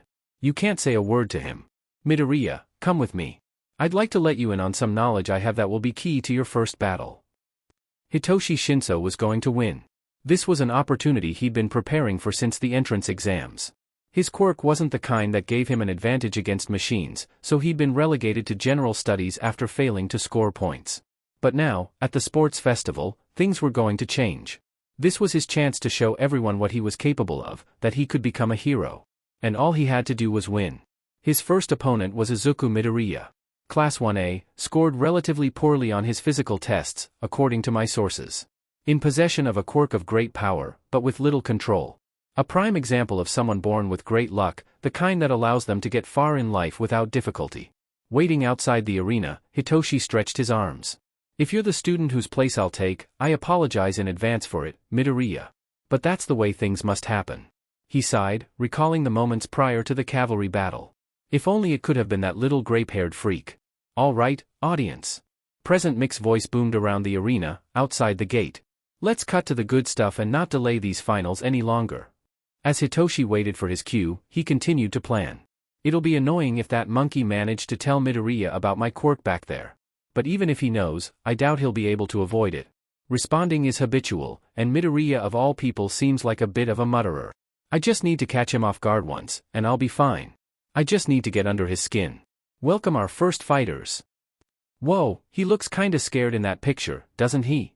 Izuku chose not to focus on Present Mick's commentary as he strode into the ring, trying to exude as much confidence as he could. Kaken walked invisibly beside him, hands carelessly in his pockets. It's Izuku Midoriya from the Hero Course, versus. Across from him, the purple-haired student stepped into the ring with a steely look of determination. Hitoshi Shinso from General Studies, who hasn't really done anything to stand out yet. I guess Present Mick's just saying whatever's on his mind. Izuku tried to ground himself, but his palms were sweaty. Remember what Ojiro told me. A step in front of him, Kaken was sizing up the opposition. Looks pretty scrawny. This'll be a piece of cake. Just keep your trap shut and you'll own this clown, no sweat. Present Mike continued to relay the rules, and Izuku rubbed his hands against his pants. The start of the match was soon upon them, and he readied himself. So you can just give up, huh? Not the opening statement Izuku expected out of Shinso's mouth. In a way, this is a test of how strong your spirit is, he continued. If you know what you want your future to hold for you, you can't worry about what other people think. Ready? Boomed Present Mike. Shinso's dead eyes bore into Izuku's. That monkey was going on about his pride earlier. How could he say that about Ojiro? Begin. But I just think he's an idiot for throwing away his chance like that. Don't you talk about him that way. The words were out of his mouth before he could stop them, and Izuku gasped as his body suddenly seized up. He couldn't move. Shinso grinned. That's it. I win. Izuku's mind was a blur. He tried to move anything, to say something, but he was completely frozen in place. He couldn't even turn his head. Damn it, Deku. What the hell? Sorry Kaken. I blew it. Present Mike was talking in the distance, but it felt like there was a mute over his ears. Every sensation seemed stunted, and Izuku could hardly process what was happening at all. All that was clear to him was a single voice, sharp and commanding. So here we are. Shinso stood still in front of him, completely calm and collected. You're lucky to have been so blessed, Izuku Midoriya. Now turn around and walk out of bounds, like a good little hero. To Izuku's horror, he obeyed. His legs turned him around and began to march straight to the edge of the ring. Even Kaken's growing shouts of anger faded into the background. I feel like my brain is full of fog. I can't concentrate, no. Not like this. Gotta stop, damn it. The edge of the ring was 30 paces away, then 25, then 20. I fell. For it, even after Ojiro warned me about his power. I'm an idiot. Ojiro said that a shock pulled him out of it, but there's no one around. There's nothing I can do to stop this. I'm going to lose. It's all over. Even though so many people are counting on me. His eyes were fixed straight ahead, as he watched the boundary get closer and closer. Everyone is watching. Everyone. Inside him, something began to shift. In the haziness of his mind, Izuku began to see things that weren't there. Shapes in the gate of the arena, watching his every move. Somewhere in his own soul, a quirk began to resonate. He would be out of bounds in less than 5 steps. But something was happening inside him. Something was awakening, and the fog enshrouding his body was suddenly pierced through by surging waves of power, collecting in his arms. It was a sensation unlike anything he'd ever felt before, yet something about it was unbelievably familiar. What is happening? Behind him, Shinso was talking. Even with a quirk like this, I have my own great dreams of becoming a hero. But with every word, Shinso's voice was getting lost in the encroaching energy. Izuku could feel his own foot, as if it were in slow motion, lifting towards his defeat. So, lose for M-. Amnit ubstrd, stop. The ground exploded. Within a second, all the power that had been building in Izuku's hands had expelled itself violently and he was launched into the air, away from the boundary line. He crashed into the ground a few meters away, gasping for air. What happened? Am I free? Izuku tried to stand up, but his body remained out of control. He couldn't move his arms, legs, anything. But they began to move without him. What the hell, was whispered from his mouth. That's my voice, but that wasn't me. Hitoshi Shinso should be winning. Izuku Midoriya had fallen right into his trap, and he'd given the match-ending command right away. The boy had been powerless to do anything against his quirk, or at least he should have been. But a mere second away from his guaranteed victory, he'd somehow impossibly managed to break free of Hitoshi's control. Damn it. He shouldn't have been able to activate his own quirk against mine, that's never happened before. I have to get him under my brainwashing again, but will that even work? No, raising his voice, he shouted to his opponent. That's impossible. You're not supposed to be able to fight back. What did you do? He won't answer. Did he figure it out? No, he's known. That monkey must have told him. Across from him, at the edge of the arena, Midoriya was taking a moment to collect himself. Hitoshi considered running at him and trying to push him across the boundary, but he'd never get there quick enough to take advantage of the confusion. Instead, he could only watch helplessly as the boy stood up, examining and testing each of his limbs.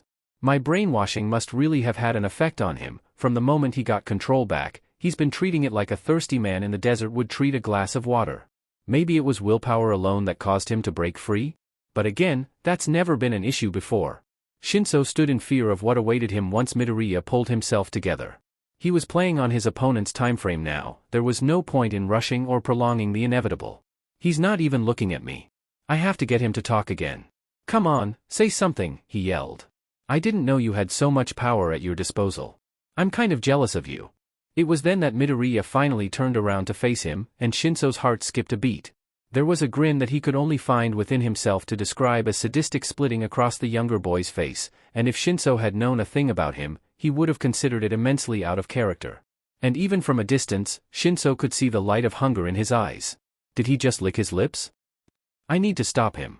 Thanks to the way my quirk works, I've always been at a disadvantage. Shinso fired off, speaking quickly and a little too desperately. But someone as blessed as you wouldn't understand that. Midoriya had begun to move towards him now. Small steps at first, like his legs were asleep. But with each step, there was renewed vigor and purpose. Hitoshi hastily wondered if it was a side effect of forcibly counteracting his brainwashing. You're lucky enough to have a heroic quirk. It'll be so easy for you to reach your goal.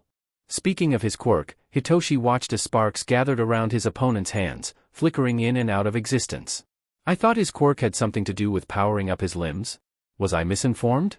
With every staggering step Midoriya took, Shinso's victory slipped further from his grasp. A bead of sweat ran down his forehead. Say something, damn it, he yelled. Then everything suddenly ended. The sparks that had been congregating around Midoriya's hands burst into flames, and before Shinso could react, his opponent had propelled himself across the battlefield and slammed his body into Shinso's. Midoriya had used his momentum to sweep Shinso off balance, then in one swift motion, sent him out of the boundary with another short blast. Shinso is out of bounds. Midnight held her whip triumphantly into the air. Midoriya advances to the next round.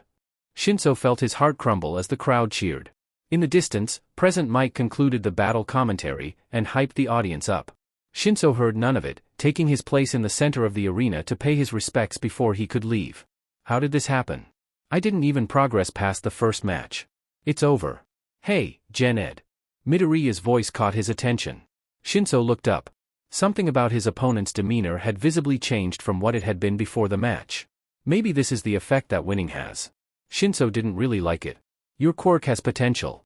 You and I should keep in touch. There was an undertone to Midoriya's words that, though Shinso couldn't exactly place, he didn't really appreciate. He wasn't going to go out like this. I wanted to ask, Shinso responded. How did you overcome my quirk? That's not something just anybody can do. Respond, a-hole. Let me have just this.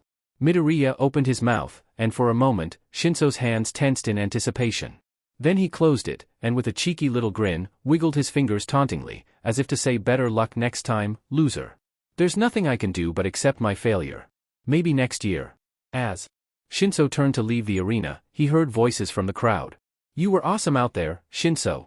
We're proud of you. You didn't tell us you were that good. More and more voices joined in, and Shinso recognized many of his classmates, along with some he'd never heard. Despite his loss, something stirred inside him. Maybe there's a chance after all. Whatever the case, I'm not giving up. He cast a last glance back to his defeater before leaving the stage. See you later, Izuku Midoriya. I'll get you next time. This was about to be the best day of Katsuki's life. Pre- and post-mortem included. There you are, Deku. A female voice called out to him, and Katsuki turned to see the round-faced girl from Class 1A waving at him. You did good. Beside her, Glasses was beckoning him over. Come down here, we saved a seat for you. He considered not going, but after the brief interactions he'd had with both Recovery Girl and All Might had left them suspicious of his actions, he needed to play the part long enough to pull this off. So Katsuki begrudgingly made his way down the stairs to sit next to his supposed classmates. Roundface gave him a soft punch on the elbow. Great recovery down there. We were worried for you for a second, but you pulled it off. Katsuki scoffed. Of course I did. You shouldn't have been worried. Glasses eyed him studiously. That was quite an incredible play you made, Midoriya, breaking yourself free with your quirk like that. How exactly did that work?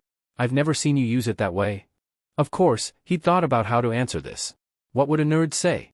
My quirk works by directing stored energy into my limbs, which I mainly use to power them up, but I figured out that I can also expel it from my body in short, explosive blasts, he responded smoothly.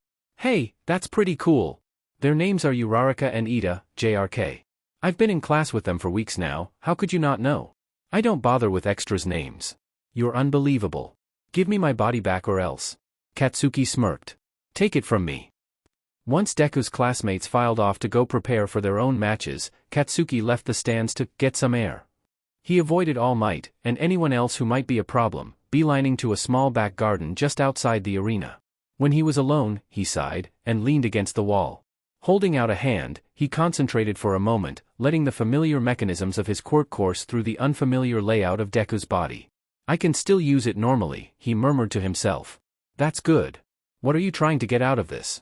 Asked the little annoying bug in his head. Deku had been pestering him non-stop since the first battle, and though for the most part he'd been ignoring him, perhaps he could get him to shut up by making his intentions clearer. Isn't it obvious? I'm gonna win the sports festival. What? With my body? Katsuki rolled his eyes.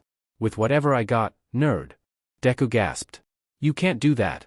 It's my body. You can't just puppet it around for your own personal desires. Watch me. But what about me? You can probably have it back after I'm done, Katsuki huffed. I don't know how long this lasts, so I'm not going to act like this is a permanent solution for either of us. But I am going to win the sports festival, and if you shut up and let me enjoy myself, I won't blow up any of your personal belongings. Deku went quiet. Blessed silence. Katsuki took a few seconds to savor the moment.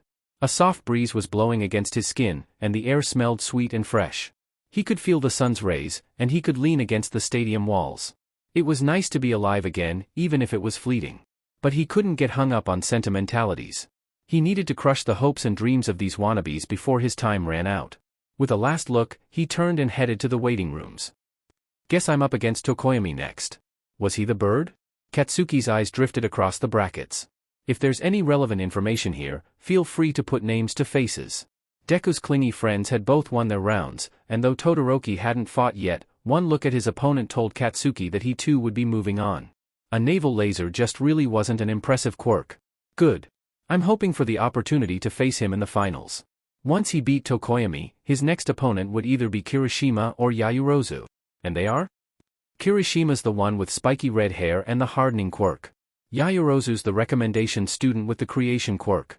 The match could possibly go to either of them, depending on who makes the cool. I'll kick both their buttes. Katsuki took a seat and waited. Just his luck, at that moment, Roundface and Glasses decided to show up. Deku, shouted the girl. Did you see our matches? Glasses was red in the face. That handsome. I should have known her motivations were underhanded. And I can't believe I got Tetsu out so quickly. Round, Uraraka beamed. His quirk is really cool, but I had the upper hand. Great. That's great, Katsuki said, trying to sound the least bit amicable. You guys were so great out there. Now, if you don't mind, could you possibly go somewhere else and not bother me for the rest of today? I'm trying to focus on getting ready for my next matches. Oh. His classmates blinked. Sure thing, Deku. Good luck against Tokoyami. It's a rematch he's been waiting for, but we believe in you. Rematch? Oh yeah, we kicked his butt that one time.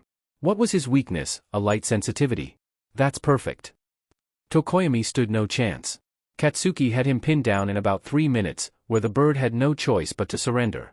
The stadium erupted into cheers, and he advanced into the third round. On his way out of the arena, he turned a corner and ran into All Might. Young Midoriya, I wanted to discuss Dash. Not now, old man.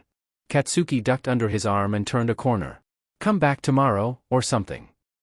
Shoto watched Midoriya duck and weave between his friends, allies, and mentor alike. What's going through his mind? He wondered. Could our talk earlier have changed his attitude on this competition? Is he nervous, or just serious? No matter. If he makes it to the finals, I'm sure I can beat him, even with this power-up. First, he had to take care of Midoriya's friends. He could worry about the future when it came. Looks like I'm up against Shitty Hair next. Katsuki stretched as he prepared for the next round in the ring. It was weird, fighting in someone else's body, but he'd been able to manage so far. He wasn't concerned about a hardening quirk, but thinking ahead, he'd have to be vigilant against Todoroki. It'll only make victory sweeter to beat him at a disadvantage, he reassured himself. And we've made it into the third rounds of the tournament.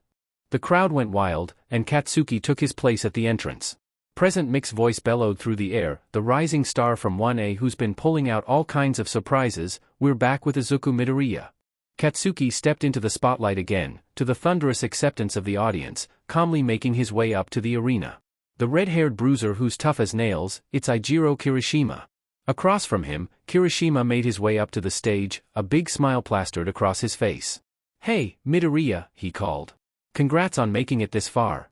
Let's both do our best, and may the manliest man win. Yeah, whatever.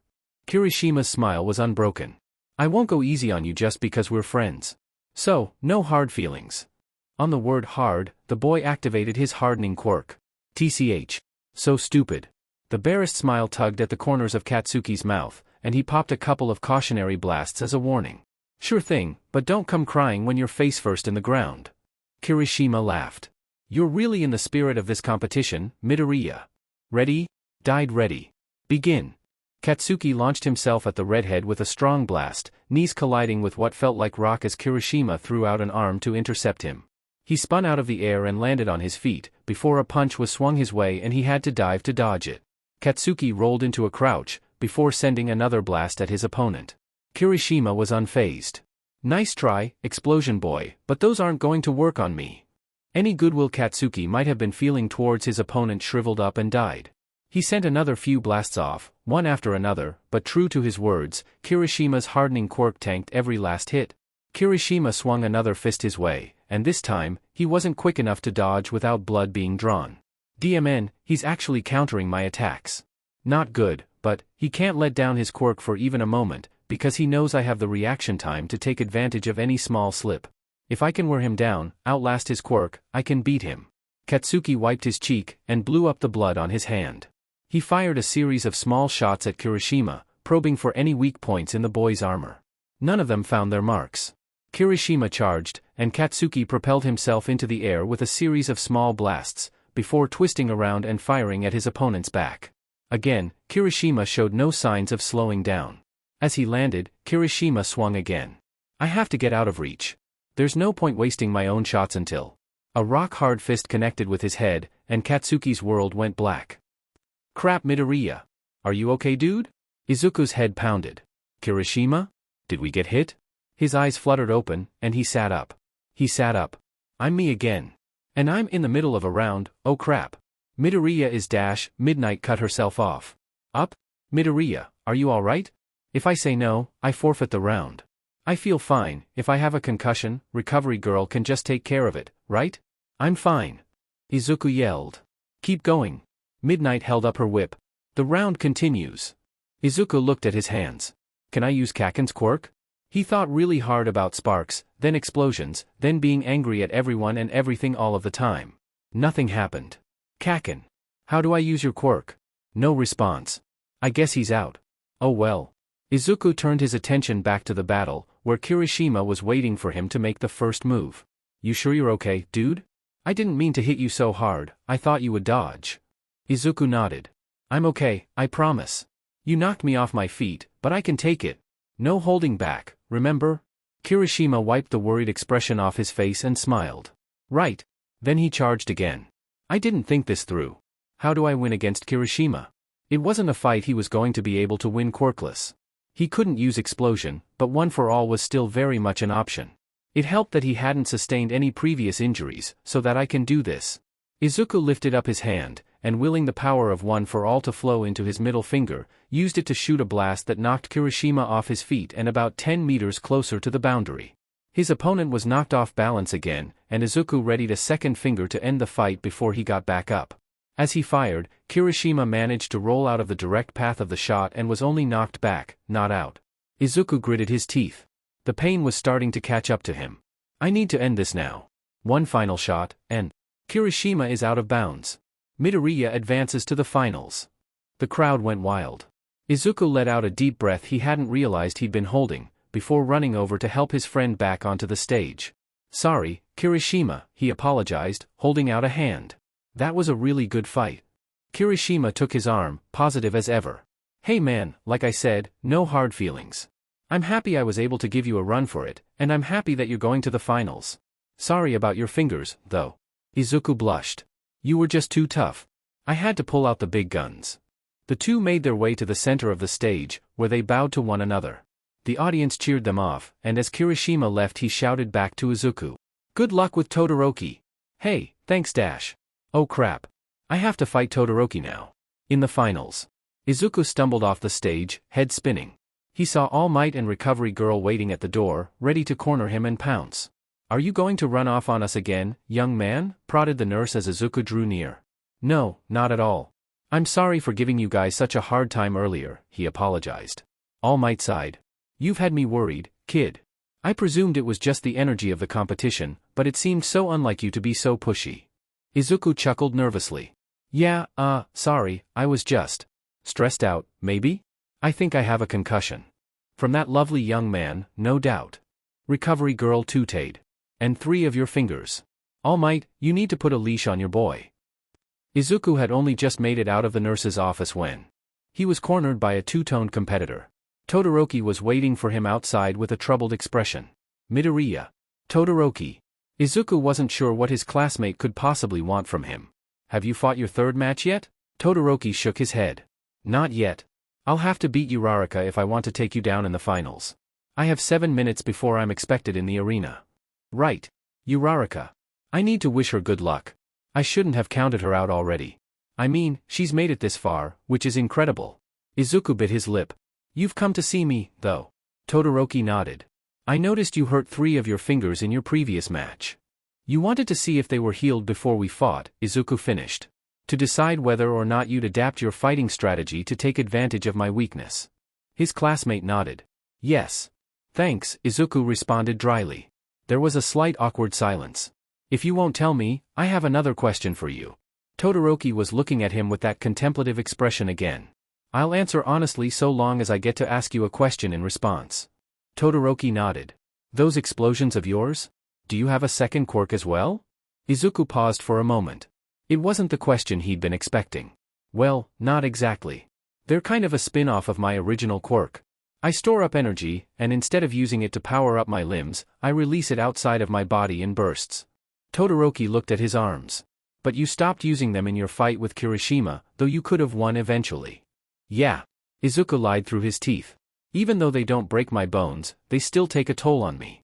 I didn't realize this for the first few rounds, but every time I use an explosion, I'm basically giving myself a mini concussion. I felt something was wrong in the last fight, so I switched tactics. If you were wondering, I won't be using them in our upcoming fight. Recovery Girl has basically banned me, because I could cause long-term brain damage if I'm careless with them. Todoroki met his eyes as he talked. So, if I was acting a little weird earlier today, that was why. Is your quirk inherited from either of your parents? Whoever they may be. No, it's, Izuku bit his tongue. It's a mutation. Oh. Todoroki looked down again. I've heard of those. They're powerful, but unpredictable. Your quirk is strong, but using it hurts you. Even when you found a way to spare your flesh, it came after your mind. That's so morbid. I feel bad for lying. I'm going to master it, though, Izuku clarified, making sure the determination was evident in his voice. I won't let the backlash stop me, and I'll keep working hard until I can use it safely. Are you going to hold back when you fight me? Even if I can't use my explosions, I promise you I won't be holding back. I'll still be using my quirk as you know it, and I'll do anything and everything I can to take you down. But that'll only happen if Uraraka doesn't get there before me. Todoroki's eyes were far off. Izuku waited for any elaboration, or further questions. When there were none, he pressed on. My turn, and I answered like 3 of your questions, not 1, so make sure you give me everything. Why do you want to be a hero? Todoroki's expression fluttered. I've wanted to be a hero from the moment I knew what they were. I was bred to be one, and I've shared in that desire from a young age. That's not my question. Heterochromatic eyes met green ones, a little peeved. I've trained to be a hero my whole life. I want to surpass All Might and do it all without my father's help. Izuku held the stare. Again, not what I'm asking. I know how you're becoming a hero, I want to know why. What drives you? Why wouldn't I want to be a hero? It's all I know. Todoroki's teeth were gritted. So you want to be a hero because your father wanted a hero? Because he wanted his image, his own legacy, to be remembered? To slide his own ego? Is that really what you want? Anger flashed in Todoroki's eyes. Of course not. I don't want to do anything for him. So what do you want? Why do you, Shoto Todoroki, want to be a hero? What drives you to try so hard, despite your upbringing? Izuku didn't raise his voice, but he hardened his tone, willing his words to be understood. Todoroki's harsh gaze lost its edge as Izuku's meaning finally broke through to him. He was silent for a moment, recalling an unseen memory. I want to help those in need, he answered softly. I want to stand up for those who are weak and oppressed, and I want to fight for justice. I can't sit idly by while bullies and criminals terrorize innocent people, stealing the joy and peace from their lives. I need to do something about it. Izuku let his words in. That's a great reason. I'm glad to hear it. Todoroki remained far off in a distant memory. I have one more question for you. Go on. Izuku steeled his words once more. How do you think you're going to be a great hero if you shut out half your power? Within an instant, Todoroki's demeanor changed. He sneered, backing away. Did my old man put you up to this? He accused. No. I'm serious, Todoroki. Izuku wondered if it might be the time to back down, but decided to keep trying. There's so much good you could do with your full quirk available to you. My quirk limits me the more I use it, hurts me the more I try. Your quirk is amazing, and would be even more helpful if you used it in its entirety. There's no strategic advantage to shutting part of yourself off, and you'll suffer for it. You can't let endeavor control your life like this. Todoroki's eyes narrowed. I'll see you in the finals, Midoriya. Don't hold anything back, because I sure won't. Izuku straightened his posture. Good luck in your next match, Todoroki. His classmate huffed, before leaving to go get ready. Izuku let out a breath when he was by himself. That was intense. I can only hope that something I said got through to him. I really meant it. DMN, why does my head hurt so much? Where am I? Kaken? Is that you? Are you awake? Awake? No. No. No. No. F dash. Deku. Let me drive. Stop messing around and let me back up there. How long has it been? You haven't fought Todoroki yet, have you? You didn't lose to Shitty Hair, did you? Damn it, Deku, stop standing around and find that Shinso guy. I'm not doing that. Izuku sighed and began to head towards the practice rooms. I'm serious. Let me back in or I swear on my grave that I will mess you up. If you don't give me back control right now, I will find my own way back and blow your arms clean off. I'll burn your All Might memorabilia. I will. I'm definitely not letting you do anything with that kind of attitude, are you crazy? Deku. Deku. Izuku EW. Please. Ugh. Let me back in, damn it. Izuku decided to start ignoring Kaken.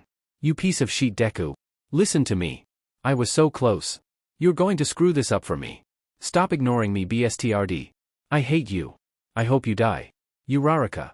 I forgot to wish her luck before her fight with Todoroki. I'll have to shout my support from the sidelines.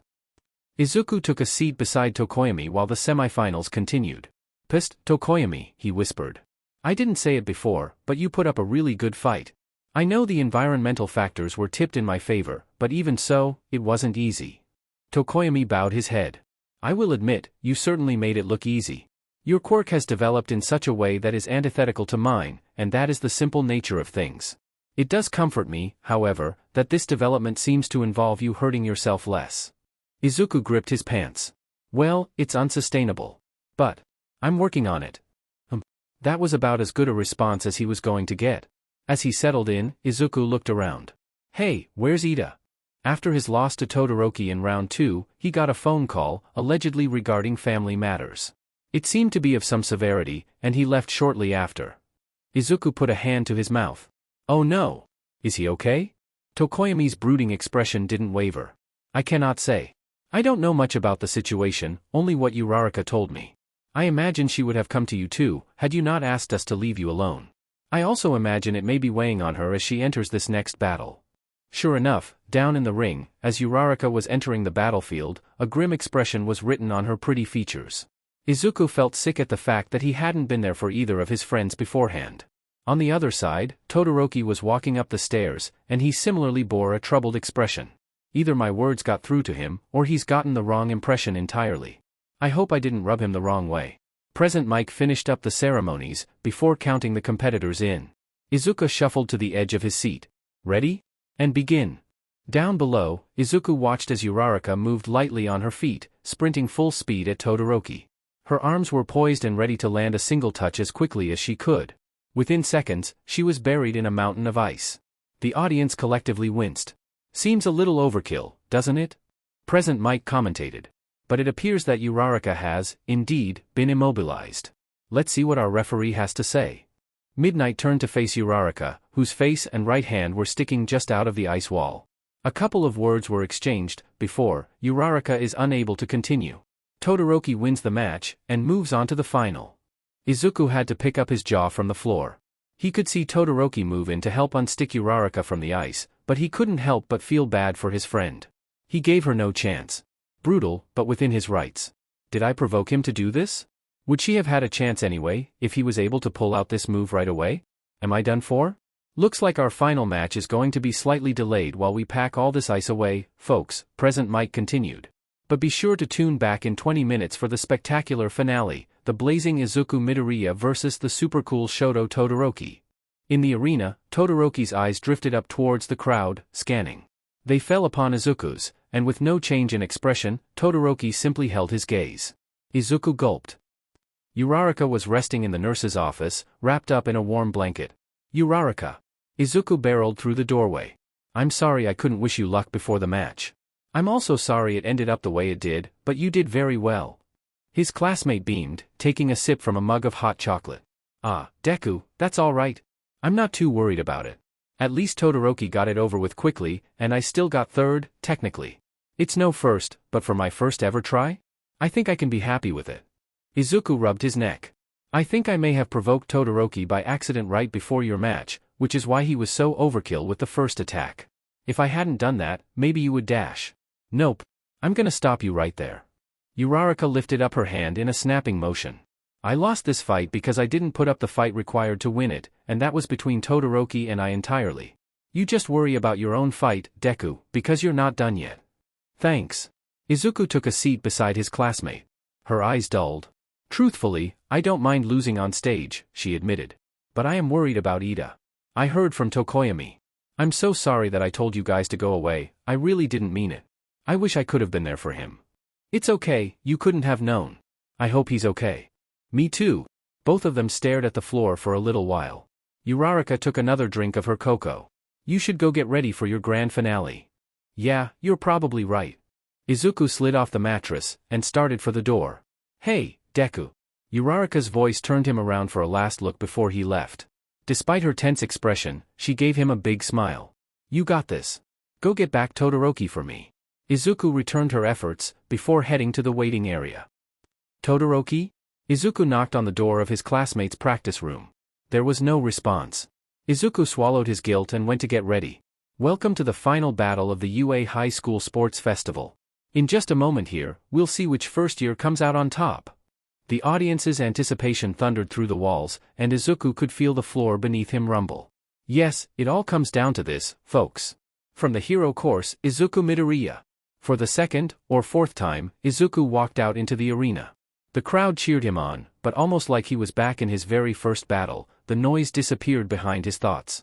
He looked straight on ahead, as Todoroki made his own entrance, face stony. Versus his classmate, Shoto Todoroki. He'll start with an ice attack. I can't hold anything back. Begin. As expected, Todoroki's foot was already in motion before Present Mic had finished getting the word out. A path of ice barreled towards Izuku, gaining in size and power, and he lifted his hand, one for all at the ready, firing a blast with his left hand's middle finger. It tore through the growing wall of ice, shattering it into thousands of pieces. The rushing air current knocked Todoroki backwards, and raced into the audience. For a moment, Izuku wondered if he'd be able to blow his opponent out of the ring again, but a hastily formed ice blockade behind his classmate let him know it wouldn't be so easy. There was a moment of quiet in the ring, as both parties considered their next move. Todoroki moved again, and a second, even more powerful wall of ice bore down upon his opponent. Izuku gritted his teeth and fired off a second shot, incapacitating his pointer finger, and shredding the attack. I don't know enough about Todoroki's fighting style to plan a proper strategy. His attacks are too fast to adapt to. My only option is to focus, and look for an opening. He's using the ice behind him to avoid being blown out of bounds by my smashes, which means I was right not to use my whole arm to attack. He shook his hand, trying to will the pain to simmer down. Come on. I need to find a weak spot. If I could use explosion, maybe I'd be able to fight him more directly, but... He'd been ignoring the angry presence in the back of his mind, but that didn't mean Katsuki hadn't been raging at him all the same. Come on, Deku. Let me at him. I'll have this loser begging for mercy in 2 minutes, tops. You can even avoid that old hag's gross smooches. Stop being such a BSTRD and let me win this. I don't have that option. I have to do this on my own. 6 more chances. A barrage of ice was upon him, and Izuku had no other option but to use one of those chances just to avoid it. He grunted in pain as Todoroki changed his stance. So you want an endurance match? I'll end this quickly. With those words, another wall of ice was upon him. Crap. I've gone through all the fingers on my left hand. I only have my right hand left to fight with, and my fingers are still healing from the last match. Todoroki had used his last attack to gain ground, and as his platform disappeared beneath him, he jumped at Izuku, who had to dive out of the way to avoid an icy punch. But before his feet could reach the ground again, his shoe was caught in a column of ice. Oh no! Not good. Todoroki was too close, and Izuku could see that he'd prepared another blockade to avoid any of Izuku's mini smashes. At the last second, Izuku sent one for all coursing through the entirety of his left arm and countered the attack with his biggest smash yet. Air rushed across the arena, and Todoroki was blown back, but not out. Izuku bit his tongue and tried not to yell. That was much more powerful than any of your previous attacks, Todoroki commented. So now you're not holding anything back. I'm not. You shouldn't, either. Izuku wiped the sweat from his forehead with his right hand.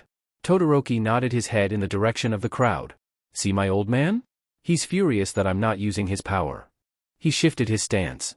You're not looking too well, Midoriya. At this rate, you won't be able to fight for much longer. Why don't we end this now, save us both some trouble? Another ice barrage hurtled towards Izuku. Without thinking, he lifted his right hand, firing a devastating smash with his bandaged middle finger. He winced in pain, but his defense was effective. The blast knocked Todoroki back, dangerously close to the boundary. His turn to speak. You're trembling, Todoroki. It's easy to forget that quirks are physical, which means there's probably a limit to the amount of cold your body can take, right? Todoroki's eyes widened, and Izuku knew he'd hit the mark.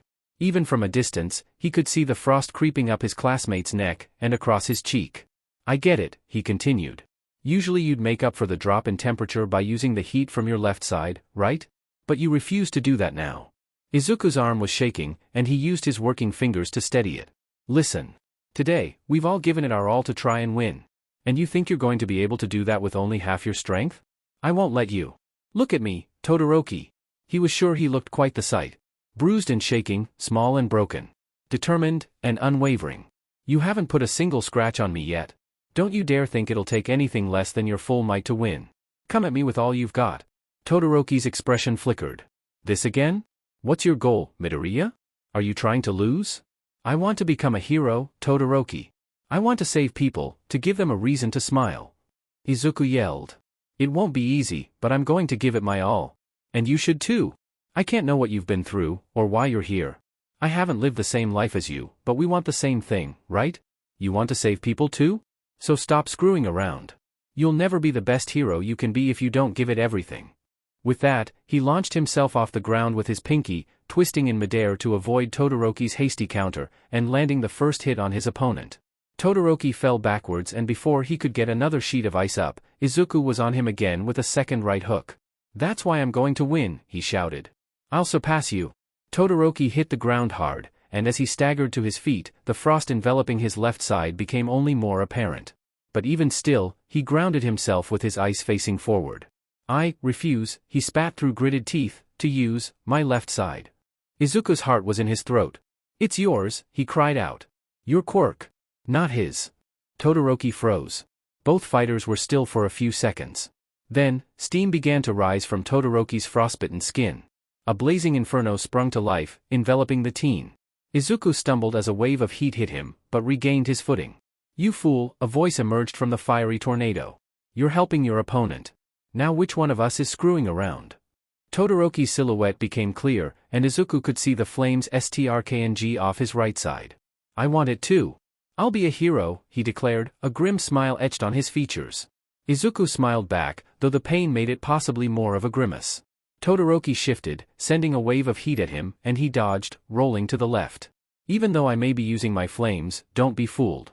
Todoroki narrowed his eyes. "I'll never agree with my father. Furthermore, I'm still much more skilled with my ice. I was running cold after the last match, and off balance. So thanks for letting me have the opportunity to warm up, just so I could do this." "Oh crap. I'm on his left side." Izuku couldn't get his hand up quick enough before a glacier of ice enveloped him on all sides, and the world faded to black. Shoto Todoroki breathed in heavy, long intervals. Behind him, in the stands, he could hear his BSTRD of a father shouting faraway encouragement. "Shut it, old man. I'll deal with you later, but I still hate you. This changes nothing." In front of him, his most powerful attack of the day had frozen over the ring and half the stands behind it. It towered out of the stadium, climbing into the sky. The world around him had gone still. I saw Midoriya raise his hand, but he didn't fire. Was that it? Did I win? Present Mick's voice was heard above the audience's commotion. Midoriya appears to have been completely buried. Do we have a winner? Shoto looked over to Midnight, who was looking at the mountain of ice and gaping. She waited a few moments before speaking. It's hard to see in there, but it looks like Midoriya is dash. The ground shook. Parts of the icy behemoth fell off and cracked at Shoto's feet. Midnight shut her mouth. The ground shook again, harder and closer, and this time, Shoto could hear a muffled explosion. His eyes widened. Don't tell me. With the third, fourth, and fifth tremors, the ice cracked further, and the sounds grew closer. The audience was silent, waiting to see what would happen. On the sixth, the front of the glacier shattered, and a lone figure emerged, steaming and breathing heavily. No way. Izuku Midoriya emerged, and something about him had changed. Shoto had never been the kind to read people, but even he could see a difference. His eyes seemed sharper, his expression twisted, his arms twitching and at the ready. Not a second after he'd broken free, he doubled over in pain, clutching his left arm. Damn it. Deku, Shoto heard him murmur to himself. You really gotta do this sheet every time? Way to handicap me right before my big break. Midoriya looked up and straight at him. Shoto wondered if it was his imagination or if the sunlight had reflected red in his opponent's eyes. Hey, Icy Hot. You're pretty powerful, but you're going to have to try harder than that, he challenged. It was hard to say what it was. Maybe it was his classmate's warped expression, paired with his bruising and broken limbs. Maybe it was his father's voice, the kindest he'd ever heard it, supporting him from the stands. Maybe it was his own weakness. But something in Shoto's resolve crumbled, falling into a growing pit in his stomach. Midoriya, he stuttered. Your explosions, they're dangerous, aren't they? I want to win, but I don't want my classmate to kill himself losing to me. To his growing horror, Midoriya only grinned, and Shoto would call it uncharacteristically, showing off too many teeth. Oh yeah, he laughed. You scared? Yes. For your sake. Shoto bit his tongue and steeled himself. Before he could make the first move, a blast was sent his way, and he had to throw a defensive wall up to tank the hit. Midoriya wasn't happy about this. Why aren't you counterattacking? Are you underestimating me? Idiot. A second and third blast were upon Shoto, and he only managed to avoid 2/3 of the impact. He hit the ground again, and when he stood up, he wiped blood from his cheek. Evidently, his sudden lack of motivation was starting to piss Midoriya off. Stop screwing around, his opponent yelled. What, suddenly I'm not worthy of your fire? Come at me as hard as you can. What's happened to him? Is this the brain damage he was talking about? Something has gone very wrong. It was the strangest thing. Shoto didn't feel like fighting anymore. There was something inside him, something that sounded like his father's voice from the bleachers, yelling at him to get his head in the game. To stop moping and win the fight. But there was a deeper feeling that told him that Midoriya was in trouble, and fighting him would only make things worse. He didn't know what to do. A right hook interrupted his paralysis of choice, and Shoto spat more blood onto the cement. What the hell is wrong with you? Midoriya hissed. Why are you holding back now? I want there to be no doubt that I'm the best there is, and I can't do that with you making a fool out of me. I want to be a hero. Whatever it takes. Whatever it means. Shoto whispered. I what? His opponent questioned. Speak up. The words were on his tongue, and they burned whenever he tried to get them out. Isu dash. A hand grabbed Shoto's cheeks, stopping his sentence in his tracks. Midoriya leaned in, a shadow cast across his furious expression. If you dare say that you surrender, I will genuinely kill you, he whispered into Shoto's ear. Get up. Fear rippled through Shoto's chest. He stood up, heart pounding. What is happening down there? Your guess is as good as mine, folks. Present mix ever-present narration was a fever dream, careening around the disaster that was Shoto's mind. Midoriya's allowing Todoroki another chance. I have to fight. If Midoriya's still in there, he's right, I can't make a fool of him at this crucial moment by not giving him a fair win. Despite what I'm feeling, I have to make this match count for something. But I feel sick at the thought of using my flames again, and after that last massive ice attack, I don't have much left in me. This is ending one way or another. Shoto let out a breath and shifted into a defensive stance, calling upon his ice. It coalesced around his feet, anchoring him, then raced towards his opponent. Flames flickered along his right side, instinctively balancing his temperature, and Shoto was too worn to immediately snuff them out. The wrong grin returned to Midoriya's face. That's it, he crowed. As the ice approached him, he launched himself into the air with a running start, before using short blasts from his opposing hands interchangeably to spin himself into a deadly torpedo of fire and force. Howitzer impact. Midoriya yelled as he sped through the air, straight at Shoto. He'd have had time to call upon another wall of ice to lessen the blow. He'd had time to dive out of the way, and avoid the brute force of the impact. Shoto was fast, and he could have kept fighting. But instead, the fire died, and the ice never came. A comet hit him, and he slipped into darkness. Midnight had seen her fair share of sports festivals, and while this one wasn't the weirdest per se, it was probably one that was going to stick with her for some time. After an incredible recovery, and change in attitude, by Midoriya, he'd single-handedly turned the tide of the battle at the most crucial moment. Curiouser still, Todoroki seemed to have lost the will to fight after getting so close to victory. His attacks had weakened, while Midoriya's grew stronger, and then, in a move that no one had ever seen the boy use, nor known that he'd have even begun to know how to use, he'd turned himself into effectively a human missile and delivered an explosion of unmatched power at point-blank range to his opponent's face. The fallout had cast a massive cloud of dust into the air, and in these following moments, Midnight was having a hard time seeing what was going on.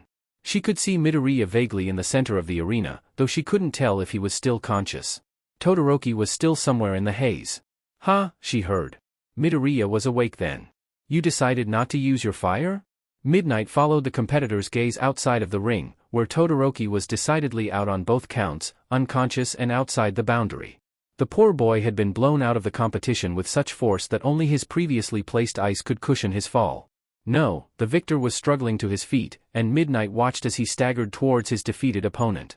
"Hey!" He broke out into a sprint. "You stop messing around." Todoroki's sleeping body was grabbed by the scruff of his shirt, and a hand held threateningly to his face. "This isn't a real win for me unless you try harder." Well, Midnight thought. Guess it's time for me to intervene. It can't end this way. Now get up. As she approached the boys, Midnight used a nail to tear through the sleeve of her shirt, allowing her quirk to take effect. Shimmering particles floated through the air, clouding the vicious boy's senses, and shutting down his brain. "Take a nice, relaxing nap for me." "No," he whispered, before his eyes rolled back into his head and he slumped beside Todoroki. Midnight allowed a moment to pass, making sure he was completely out. Then she raised her hand up high. "Todoroki is out of bounds. That means Midoriya is the winner." The audience erupted into rapturous celebration. Midnight allowed a smile to grace her features, but her thoughts were troubled. Midoriya is usually such a sweet boy. I've never seen him behave like this before. What was going on inside his head? "The first-year students have completed all the events for the UA Sports Festival," Midnight decreed. "Now it's time to relax and enjoy the awards ceremony." Denki Kaminari stood with his classmates in the center of the field, clapping alongside the audience as the podium lifted up from the ground. Sure, he hadn't placed, but he'd made it pretty far, and he was happy with himself. Despite how his match had ended. But he was especially happy for his classmates who had placed, and he cheered extra loudly when the podium came into view, and what the heck? On the leftmost, second-place podium, Todoroki stood solemnly, but looking as though his mind were somewhere else entirely. On the rightmost, third-place podium, Kirishima and Uraraka stood together, whispering in hushed, worried tones, pointing to their left. On the center, first place podium, Midoriya was, chained up and muzzled, fighting against his restraints like his life depended on them. He looked furious, and honestly, a little bloodthirsty. Denki suddenly got the feeling that those restraints were for the good of everyone else there, him included. What's going on, Midoriya? I've never seen you this way before. He's been going nuts ever since he woke up. Kirishima called down to their class from his place on the podium. Come on, Midoriya, pull yourself together. Tokoyami sighed from beside Denki. He's acting like a feral animal. Midoriya was yelling into his muzzle, and though his words were muffled, even Denki could hear that what was being said was not okay. Despite this, Midnight continued on like nothing was wrong. Now let's break out the hardware. Of course, there's only one person worthy of distributing the awards. All Might was confused, to say the least. His protege had been acting strangely all day, and now, as he'd come to distribute the medals, he'd been rather shocked to see Midoriya tied up and gagged on the podium. And even more stunned to hear that it was for his own good. But he'd have to have a chat with him about it later. For now, he had a job to do. He turned to the third placers. Young Kirishima and young Uraraka. Congratulations to you both. You each showed a lot of spirit out there. Both of them beamed at his praise. He turned to the young man first. Kirishima. You fought well, and showed incredible resilience out there. Very manly. Kirishima laughed. Thanks, sir. However, you could improve your skill set if you train to use your quirk in more versatile ways. You have the toughness down, but you'll be able to go toe-to-toe with a greater number of villains if you can adapt, as well. Yes, sir. He turned to Uraraka next. Young Uraraka. You were a keen strategist and your eye for opportunity gave you the deserved upper hand against your defeated opponents out on the field. Well done. Uraraka's smile shone like the sun. Thank you, sir. All Might couldn't help but brighten his own smile in response. What you lack in strength you make up for in technique, but I believe with sufficient training, you won't lack strength either. The more tricks you have up your sleeve, the more reason your opponents will have to fear you. Yes, thank you, sir. He bestowed upon them each their bronze medals before turning to Todoroki. Young Todoroki. Congratulations. I'm assuming there was a reason you were hesitant to use your left side. Though it cost you the final. Todoroki nodded. Midoriya opened my eyes during our match, but then I started to have doubts. I'm not sure I did the right thing, even now. I don't regret using it to begin with, but what happened after keeps playing in my head. I want to be the kind of hero that you are, and I want to help people, whatever that means. Boy, he's serious about this. I've never seen that look on your face before. I believe in you, Todoroki, and I believe you can trust yourself. I'm sure things will work out. Right. All Might awarded Todoroki his silver medal, and then. Young Midoriya. This is, a little. Much, is it not? His student turned to look at him. There was a roiling hatred in his eyes so vivid that it sent a shiver down All Might's spine. Geez. What's gotten into you, kid? Well, you've certainly proven yourself as a fearsome opponent today. I'm sure villains will think twice before looking at you wrong. Do you have anything to say to us all? The whole world's watching. Now's your chance. You've certainly got their attention. Tell them you're here. He unclasped the muzzle from his student's face, pointedly ignoring how the wearer attempted to bite him as he pulled his hands away. The audience fell silent. Everyone awaited the next words spoken. Midoriya spat on the ground. Can it, All Might? Somewhere further away, Tamura Shigaraki suddenly started paying very close attention to his screen. What? All Might couldn't help but be taken aback. You heard me. Midoriya's face was contorted in rage. I don't want this piece of metal bullcrap. Winning first place this way proves nothing. And I refuse to accept it. Look at that face. Well, All Might stammered, at a bit of a loss for words. You've certainly demonstrated your determination today, Midoriya. You've shown that you're willing to do anything for the top spot, and that you're a force to be reckoned with. What part of shut the hell up do you not understand? Helplessly, All Might decided to present the golden medal. Come any closer with that piece of garbage, and I'll bite you. Forgive me for this, Midoriya, but the muzzle's going back on. There we are, he murmured, as his protege thrashed around, trying to throw it off with force. What a first impression we're leaving today. My goodness. Izuku Midoriya, Tamura's eyes were glued to the screen. Seriously, do I know that kid from somewhere? Kurojiiri tapped on a keyboard for a few seconds. About a year ago, in Mizudafu. He was the middle school student who put a group of pro-heroes to shame when his friend was attacked by a villain. He was the only one willing to risk the danger of trying to save him. Even his hero, All Might, was there, but he acted moments too late. How very interesting. A smile crept across Tamura's features. I believe we've just found who we're looking for. Izuku wasn't actually sure when he'd started being himself again. It was sometime after the ceremony had finished, when the restraints had come off and he'd been swarmed, and his teachers had held the fans and reporters at bay. They'd taken him to get his things and both congratulated and warned him about the example his behavior was setting. All Might had made the choice to let him be, and Kaken had taken any and all backroutes available to him to avoid bumping into any of Class 1A. He could tell that even Kaken was losing steam, and at some point, he'd gone quiet. Izuku could feel the physical and spiritual tiredness in even his subdued state, and it was when they'd been walking back home that he'd realized that the past few turns had actually been his own doing. Izuku was back in charge of his own body, and he hadn't even felt the switch. He made it back to his house with a lump in his throat. What have I done? How am I going to explain this to anyone? To All Might? To my mom? Izuku was just reaching for the door when his mother flung it open, tears streaming down her face, and wrapped her son up in a massive hug. "Congratulations, Izuku," she cried. "I'm so proud of you." There were tears in his own eyes in a matter of moments. He leaned into the embrace, and the two sobbed into each other's arms for about a minute. Eventually, his mom let go, and guided him inside. A bowl of katsudon was waiting for him at the table, and the television was playing highlights from the day. "I made your favorite. Goodness, can you believe my own son is the shining star of UA?" Izuku watched the match with Tokoyami play out on screen. It was unnerving, seeing himself in action, knowing that it wasn't really him. "Thanks, Mom." He took a seat at the table, and didn't say anything else. His mother, keen as she was, picked up on the nonverbal cues. "Is something wrong, honey?" Izuku sighed. "I think I messed up." His mom's eyes widened. "What? How?" "It's just." He looked at her, scanning her face for any sign that she knew what was going on. "Didn't you feel like anything was wrong today? With me? With my behavior?" His mom pursed her lips. "Well, I mean, I didn't want to say it, but there were certainly moments where you were acting a bit on the wild side." At least she noticed and was just being polite. She waved her hands in defense. "But I understand that you were under a lot of stress. And I thought about it, and you know, you do deserve to have a fair victory. Who are we to judge? I think if any of those press people have an issue with how you won things, then they can go and win the UA Sports Festival themselves. It's not easy. And if they still have an issue, they can take it up with me, because I'm the one who raised you. They should take it up with Mitsuki." But Izuku couldn't help but be put at ease by his mother's frantic caring. "Even still, I was out of line." He traced shapes on the table with his finger. "I hope I can make it up to everyone. All Might especially." "Oh, honey, I'm sure you will." His mother stood behind him and let him lean into her, cradling his head.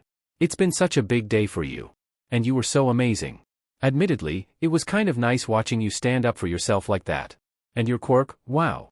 You've been taking inspiration from Katsuki, I can tell." Izuku's breath hitched. "It's such a shame," his mother trailed off. "If your quirk had developed sooner, maybe you boys could have trained together. Maybe he wouldn't have treated you the way he did." He went still. "Oh, sorry. I'm being insensitive, aren't I?" "No, not at all," he quickly reassured. "It's just, I don't think he's listening. I haven't heard so much as a protest since we left UA. I didn't think this was something he did, but maybe he's asleep. I miss him." Izuku said softly. "It's been really hard since he left. Sometimes I forget, and it feels like he's still here, but I would have loved to see him go to UA. I think he would have really liked some of my classmates, and pretended not to. It would have been amazing to learn alongside him, and get to compete against him. As equals, maybe. I could have shown him what I was capable of. And maybe someday, he would have? I don't know." There were tears streaming down his cheeks again. His mom's strong arms held him closely. "My baby." Izuku Midoriya let the grief wash through him in waves, and cried. Katsuki was drowning. He was somewhere far away, tossed back and forth between the tidal waves of an endless storm that raged for him. "Deku, is this really how you feel?" The next day, Izuku had not made it 5 steps past the gates when a wrinkled hand grabbed his ear and began dragging him across the courtyard. "Ow ow ow ow, hey! You have some explaining to do, young man." Recovery Girl barked. "All Might's gonna go easy on you, like he always does, but you should know that you have that man worried sick. Whatever excuse you have for the fool you made of yourself yesterday, it better be good." "I have no excuse." All Might looked at him with shock. Izuku's cheeks burnt. "The way I acted yesterday was completely unacceptable and I am deeply, truly sorry," he continued. "I can't tell him about Kaken. Kaken will kill me. And besides, part of me still hasn't made up my mind on how I feel about that whole thing."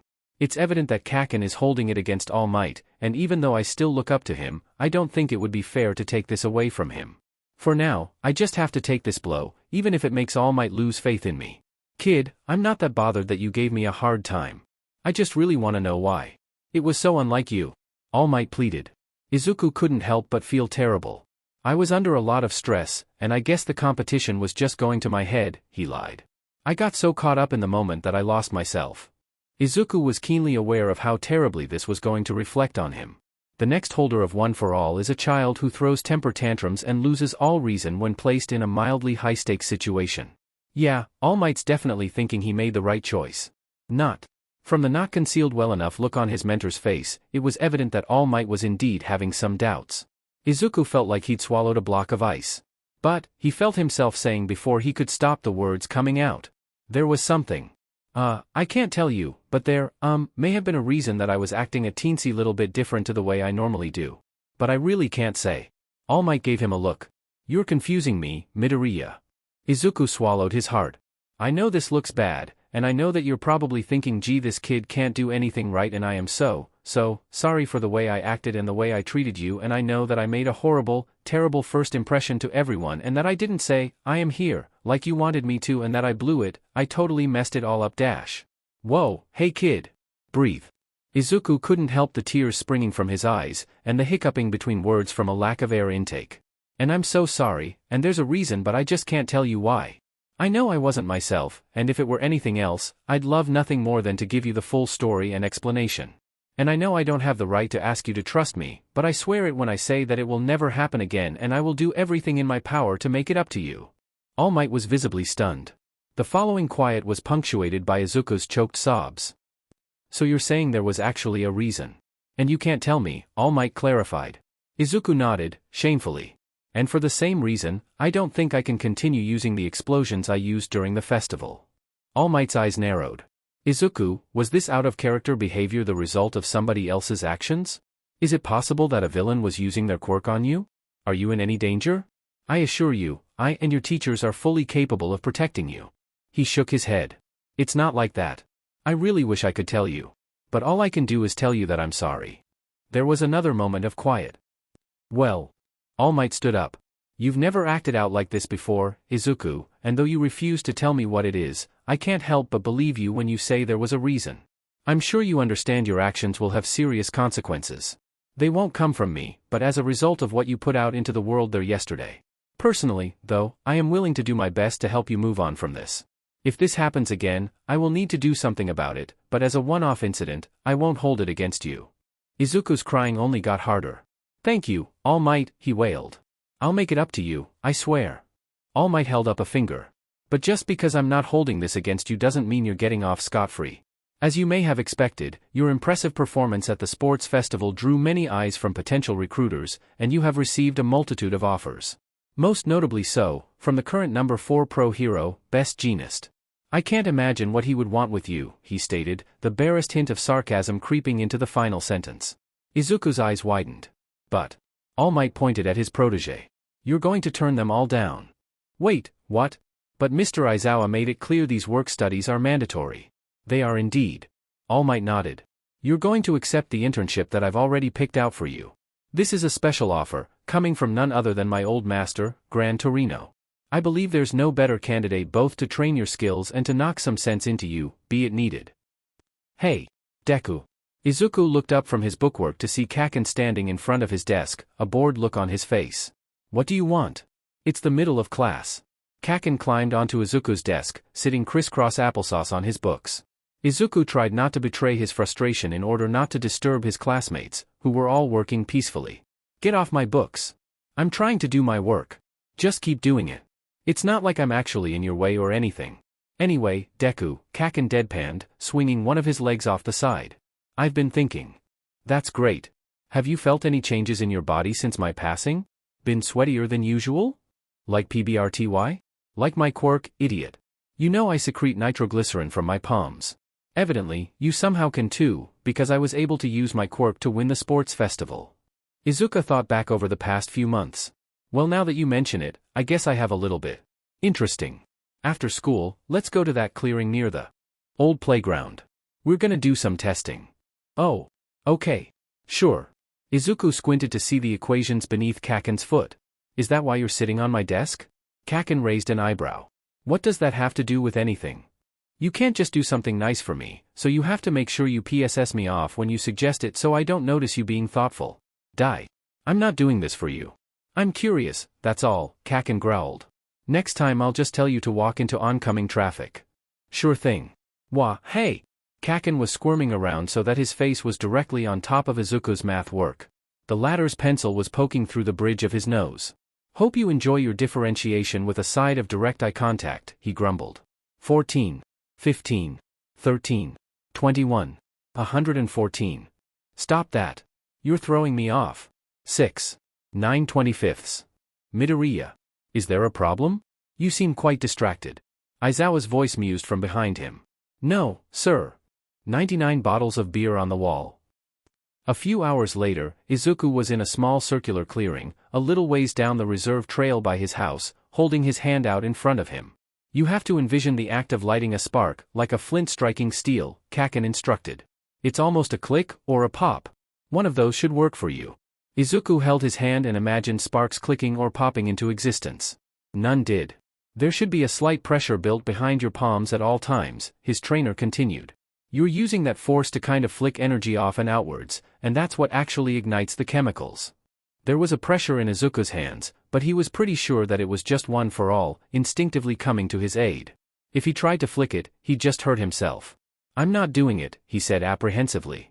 Kaken rolled his eyes. Yeah, no sheet. I can see that. There was half a minute of quiet, broken up by Izuku's grunts of effort. Maybe I could help more, if I could dash. No, Izuku's answer was quick and stern. You're not getting a turn. I'm still mad at you for what happened at the sports festival. Just because we haven't talked about that yet doesn't mean you can just get away with it. Kaken crossed his arms. Whatever. It would make using my quirk so much easier if I could just show you. Maybe I don't want to use your quirk, Izuku grumbled. Says the nerd who got pummeled after giving half and half sheet for holding back. It'd be a waste not to. I don't need it. Oh yeah? Kaken pointed a finger in his face. You don't have any long-range attacks. You keep hurting yourself with All Might's dangerous present. You want to stay in the mud with the rest of these cretins forever? Too bad. You don't get that choice. You either let me use my quirk, or you let me teach you how to. You'll be lucky if I ever put on that show you like again, Izuku pouted. Fine. Get mad.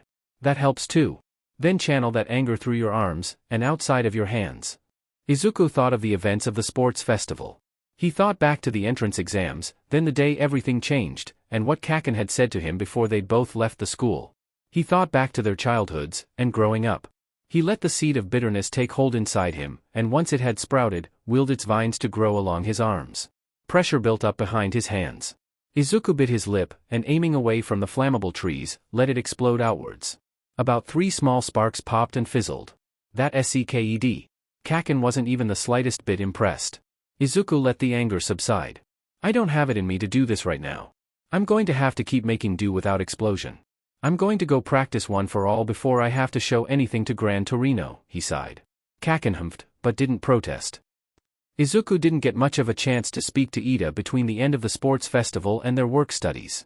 He'd found out that Ida's brother had been injured by a notorious villain who sought out heroes, and that it was apparently quite serious.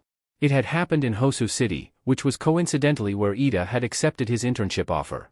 Ida had insisted that he was fine, and that Izuku was not to worry. It wasn't that he'd necessarily believed his friend when he'd said it, but Ida had never been the kind of guy to talk about his emotions with Izuku. It was a topic he didn't know how to breach, and so when his friend requested space, Izuku gave it to him. It was only a few days later, one fateful night during his internship with Gran Torino, when Izuku would come to regret his lack of action. When Ida left his texts unanswered for more than 3 minutes. When he'd seen the building explode from the train carriage. When he'd turned into that back alley to find Ida on the receiving end of the blade of the hero killer stain. Guess I was right? Full cowling. Smash. Izuku slammed his right fist into the cheek of the hero killer, sending him flying. Upon his own landing, he heard a familiar voice behind him, on the verge of tears. Who's there?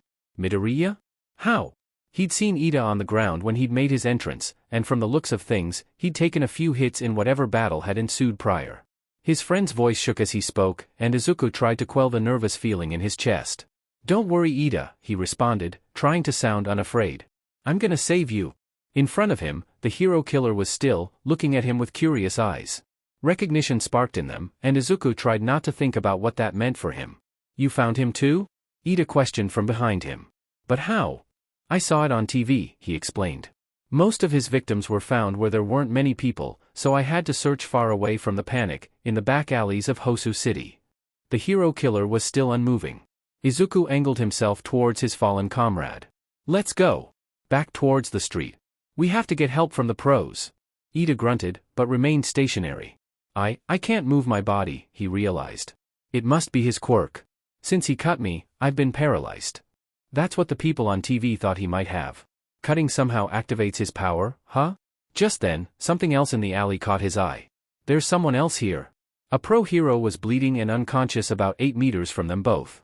Izuku recognized him as native, one of Hosu's regular patrols. If it had just been Ida, I could have picked him up and carried him away myself. "Midoriya, please." His friend continued to struggle against his paralysis. "Don't get involved. This has nothing to do with you." Izuku's breath caught. He turned to face Ida, and his friend's eyes were vengeful. "Ida, what are you saying?" In front of him, the hero killer laughed. "Did I get him?" Izuku had hit him with a 5% Detroit smash, maneuvering his body to stay out of the path of the hero killer's blades. Did full cowling work? His body was intact, his arms felt fine. He had used Gran Torino's lessons, and he wasn't hurt. "Yes. I really can fight." A jolt shot through his body, locking his limbs in place. Izuku gasped involuntarily. "My body. Did he cut me and I didn't even notice?" There was the slightest sting on the shoulder of his left arm. Craning his eyes as far as they went, Izuku could see a minimal tear in the fabric of his costume. One graze is all it took? He looked back to the hero killer, who was walking by him. A singular drop of blood ran down the width of his knife. "No, it's the blood. You're not powerful enough." Izuku realized only after the sentence was spoken that the hero killer was talking to him. He couldn't even move his head to look him in the eyes. "It's not that you predicted my movements.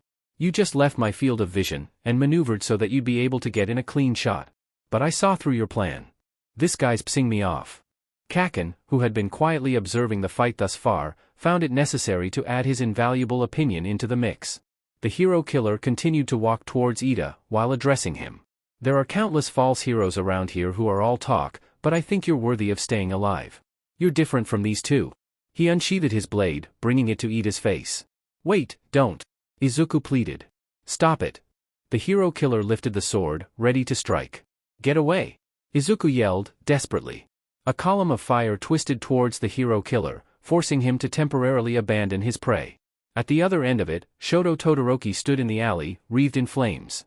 "Someone else to get in my way," the hero killer grumbled. "Today's been full of distractions." "Midoriya." Todoroki held up his phone. "You need to give more details in times like this. I was almost too late to stop this guy." "I'm not sure why, but I'm able to move now." Shoto clutched his arm. "So he must have a time limit. Our best option is to hold until the pros arrive and avoid close combat." Izuku looked at his classmate, gritting his teeth as blood dripped down his arm. "No, you know you've already lost too much blood. I'll distract him while you support me from behind. Sound like a plan? You want us to take a pretty big risk." Todoroki readied himself. "Okay. We can protect them." The hero killer liked his blade, and Shoto's muscles seized. "Midoriya," he gasped. "I'm hit." In the middle of the air, he saw his classmate's eyes widen. Midoriya spun around to avoid the hero killer's counterattack, before skidding down the side of the building. 3 false heroes down, Stain gloated. "Now's your chance to run away, fledgling. I won't hold it against you if you choose not to watch your friends die." "I'm sorry, Midoriya. I've left you in a terrible situation. I have no idea how long it'll take the pros to get here, and you can't hope to protect or carry all of us out on your own. I should have done better." "Midoriya," Shoto yelled. "Take the others and go." Midoriya was frozen, mouth slightly agape. Shoto knew him just well enough to know that he was running every outcome through his head at that very moment, but what he was truly thinking was beyond him. "Oh no, Todoroki. Crap, I don't know if I can defend this by myself." Izuku surveyed the battlefield in horror. He was the only one standing, while his friends were bleeding and at the mercy of the aptly named hero killer. He couldn't leave them behind, but he knew that fighting was only likely to end with him wounded as well. "My moves just aren't effective against him. I don't have any long-range attacks, so I need to get within cutting distance if I want to do anything. I have an idea, and you're not going to like it, Kaken warned, absolutely serious. But I think I can hold this guy off long enough for the pros to show up if you let me. Are you certain that you can use explosion to stay out of the range of his weapon? And stop him from hurting Ida, Todoroki, Native, or anyone else? Positive. Kaken's response was unwavering. Maybe he was just trying to take advantage of the desperate situation, or maybe he was truly trying to help. Either way, Izuku recognized that Kaken's idea was, as a whole, not terrible. Make sure of it. Izuku had never considered giving up control willingly before. For a moment, he worried that it wasn't something he'd actually be able to do. But the second he relaxed his grip on the controls of his body, a second pair of hands grabbed them tightly. You're done for, Stain, Katsuki spat. In front of him, Stain turned around, unamused. Your tricks haven't worked on me, boy. In case you haven't noticed, your false heroes have all fallen at my feet. I won't tell you again. If you don't want to see them die, turn away now. The villain drew his blade, and Katsuki fired off twin explosions, knocking him off balance. That's where you're wrong. You haven't seen the first of my tricks. Stain spun around, anger flashing in his eyes. Katsuki sent another explosion straight for his forehead, which the villain dodged the brunt of. With a running start, the villain swung his katana at him, and Katsuki propelled himself into an aerial backflip, coming out of it with an extra headshot for good measure. Stain stumbled as he himself took a hard landing. Behind him, Glasses was beginning to stir. Katsuki threw another blast at Stain, kicking up dust, so he had time to turn and assess the situation. I need to, Glasses, Ida. Ida was getting to his feet, though his side was still bleeding. Midoriya. I'm up. If you want to help me get Todoroki and Native out of here, so they don't have to suffer for my actions, I can take one of them. He turned to face the dust cloud, where Stain's silhouette was beginning to emerge. I won't back down from the fight now, but I refuse to let my friends shed any more blood protecting me. If you want to take them out of here, Ida, be my guest, Katsuki snarled. I'm not done here. Todoroki looked up. Midoriya, what are you saying? I'm saying, Katsuki turned back to the emerging villain. Stain's right here, and I have a right hook with his name on it. You two can go if you want, take the pro with you, but I'm going to send this guy back to the hell he crawled out of. Interesting. Stain cut through the cloud with his blade, and Katsuki readied himself. Maybe I was wrong about you. With another pair of twin blasts, Katsuki sent himself flying through the air, feigning for a big punch, before twisting at the last second and hitting Stain with a back-of-head shot. Stain saw it coming, and Katsuki wasn't quick enough to avoid the slice of metal through his shin. Crap! Stain grinned, bringing the katana up to his lips, when a blur of metal slammed into him, ripping the katana from his grasp. Reciproburst. Ida skidded to a halt beside Katsuki, handing him the weapon. Midoriya. I'm serious. Get out of here. This is my fight. Shut up, Four Eyes, you can't call dibs on a criminal. Katsuki fired back. I can call dibs on keeping my friend safe. Ida shoved him backwards, towards the others, but Katsuki pushed him right back. You're both pathetic. Stain jumped at Katsuki from his right, and when he fired to counterattack, he ended up hitting Ida, who had moved to protect him. A hard punch caught him off guard, and Katsuki was sent flying backwards across the pavement. The katana flew out of his hands, and Stain picked it back up. That idiot. He got in the way. Stain turned his attention towards Katsuki as he raised his hands to start blasting. The villain's eyes flickered downwards, where his bare skin had scraped the cement. Before Katsuki could respond, Stain had the taste of his blood in his mouth. Katsuki gasped as his body locked in place. I can't move. How curious, the killer drawled. Somehow, your blood tastes different. More bitter. As if your failure to act like a hero has soured you down to the core. Katsuki tried to grin, even through his paralysis. But horrible feelings were beginning to resurface, and he could only grimace. You really have no idea what you're talking about, he wheezed, trying to quell the building unease. He had to stay in control, even if the situation looked bad. Stain merely returned his grin, 20 times more assured. He brought his katana above Katsuki's chest. What is wrong with me? I need to do something. I need to. Goodbye, child, Stain bid him. May your death serve as a reminder of everything wrong with the pro-heroes of today. Katsuki's breath caught. The blade plunged towards his heart. A flying blur of silver and blue kicked Stain in the forehead, and the stunned villain was buried beneath a wave of ice. Todoroki ran up to him, as Ida recovered from his strike. Midoriya. Are you okay? Todoroki held out his hand, then retracted it when Katsuki didn't move. He got you again, didn't he? Midoriya? Katsuki hadn't noticed that he'd begun hyperventilating until he couldn't breathe. He was paralyzed. He was trapped. He could hear his heart racing in his ears. What's happening to me? Todoroki. I need you to freeze my left leg, but avoid plugging the exhaust. Can you do that for me? Ida barked. Todoroki nodded, before obliging. When I say so, I need you to help me take this guy down for good. I have one good hard hit left, and I need him right there. Ready? Katsuki's head swam. He could barely see the actions of the others. His throat felt like it was thick with that detestable mud. Now! He didn't see Todoroki directing his ice to catch Stain in their trap, nor Ida's flying kick knocking the hero unconscious. He didn't notice their victory, or Ida calling after him. He couldn't move. Midoriya. Midoriya. Can you hear me? Katsuki finally registered Todoroki clapping his hands very close to his face. He winced, waving the boy away, and realized that Stain's quirk had worn off. Yeah, I can hear you, he pouted. Todoroki stared at him strangely, like he was trying to look through him. He didn't appreciate it. We've tied up Stain, and removed his weapons. Ida's taking care of Native, and I'm going to check up on you. How are you feeling? Great, Katsuki deadpanned. Forgive me, Midoriya, but I don't believe you. Do you need me to carry you? Todoroki held out his hand, and Katsuki slapped it away with enough force to convey the strength he still possessed. Just screw off, icy hot. Todoroki's multicolored eyes narrowed, and Katsuki suddenly felt like he'd chosen the wrong dialogue option in a video game. He turned away from the pair of eyes, and stumbled to his feet. I just need to. He'd stood up too quickly. Katsuki's eyes fluttered, and rolled back in his head. Izuku woke up in Todoroki's arms. Hey, he mumbled. Nice catch, Todoroki. Midoriya. You're clearly not okay. Todoroki's tone was harsher than he was used to. He's noticed something's different. It's fine, Shoto, thanks for the help. Dark clouds swarmed Izuku's own mind, and he drifted in and out of consciousness. He saw Todoroki blink in surprise. Oh, if you say so. Izuku didn't find out what happened until he woke up in the hospital. The hero killer had been taken down by his classmates, but had escaped his restraints and made it onto the street. He'd given a speech, which had been filmed and posted online. Then, all of a sudden, he'd choked and fallen. The heroes had taken him into medical custody, but it was too late. The hero killer Stain was dead. According to the autopsy, it had been a combination of factors. Mostly the injuries he'd sustained during the battle, notably a broken rib which had punctured his lung. But on top of this, he'd ingested what was apparently a lethal amount of nitroglycerin. The pro-heroes had dealt with the Nomu in Hosu City, but not without casualties. The sudden attack was causing the hero killer's message to spread like wildfire.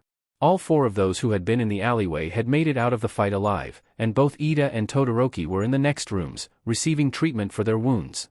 They'd all get the chance to talk together soon. The day after they'd all been patched up, Izuku, Todoroki, and Ida were moved to the same hospital room to rest and recover. They were told that they'd receive a visit from the Hosu police force, and they wanted to talk to all three of them together, but they had some time before then to keep each other company if they wanted. So now, the bandaged trio were sitting in their hospital beds, wondering how to begin the conversation. Todoroki was the first to break the ice. Did you sleep, Midoriya? Izuku shook his head. No, not really. I figured. Me neither. There was a moment of quiet. Todoroki spoke again. There's something you're not telling us. Both Ida and Izuku turned to look at him. What? Ida asked. Todoroki nodded in Izuku's direction. Midoriya. You're withholding information about your quirk. Izuku suddenly found himself at a loss for words. Ida squinted at him. Midoriya? Heterochromatic eyes studied him, waiting for an answer. When none were provided, Todoroki continued. At the UA Sports Festival, Midoriya told me that his explosive attacks were concussive, and that recovery girl had banned him from using them. But in our final battle, when it looked like I would beat him, he chose to begin using them with a force and fervor that worried me. I thought he was in serious danger, and he seemed to forget that he was too.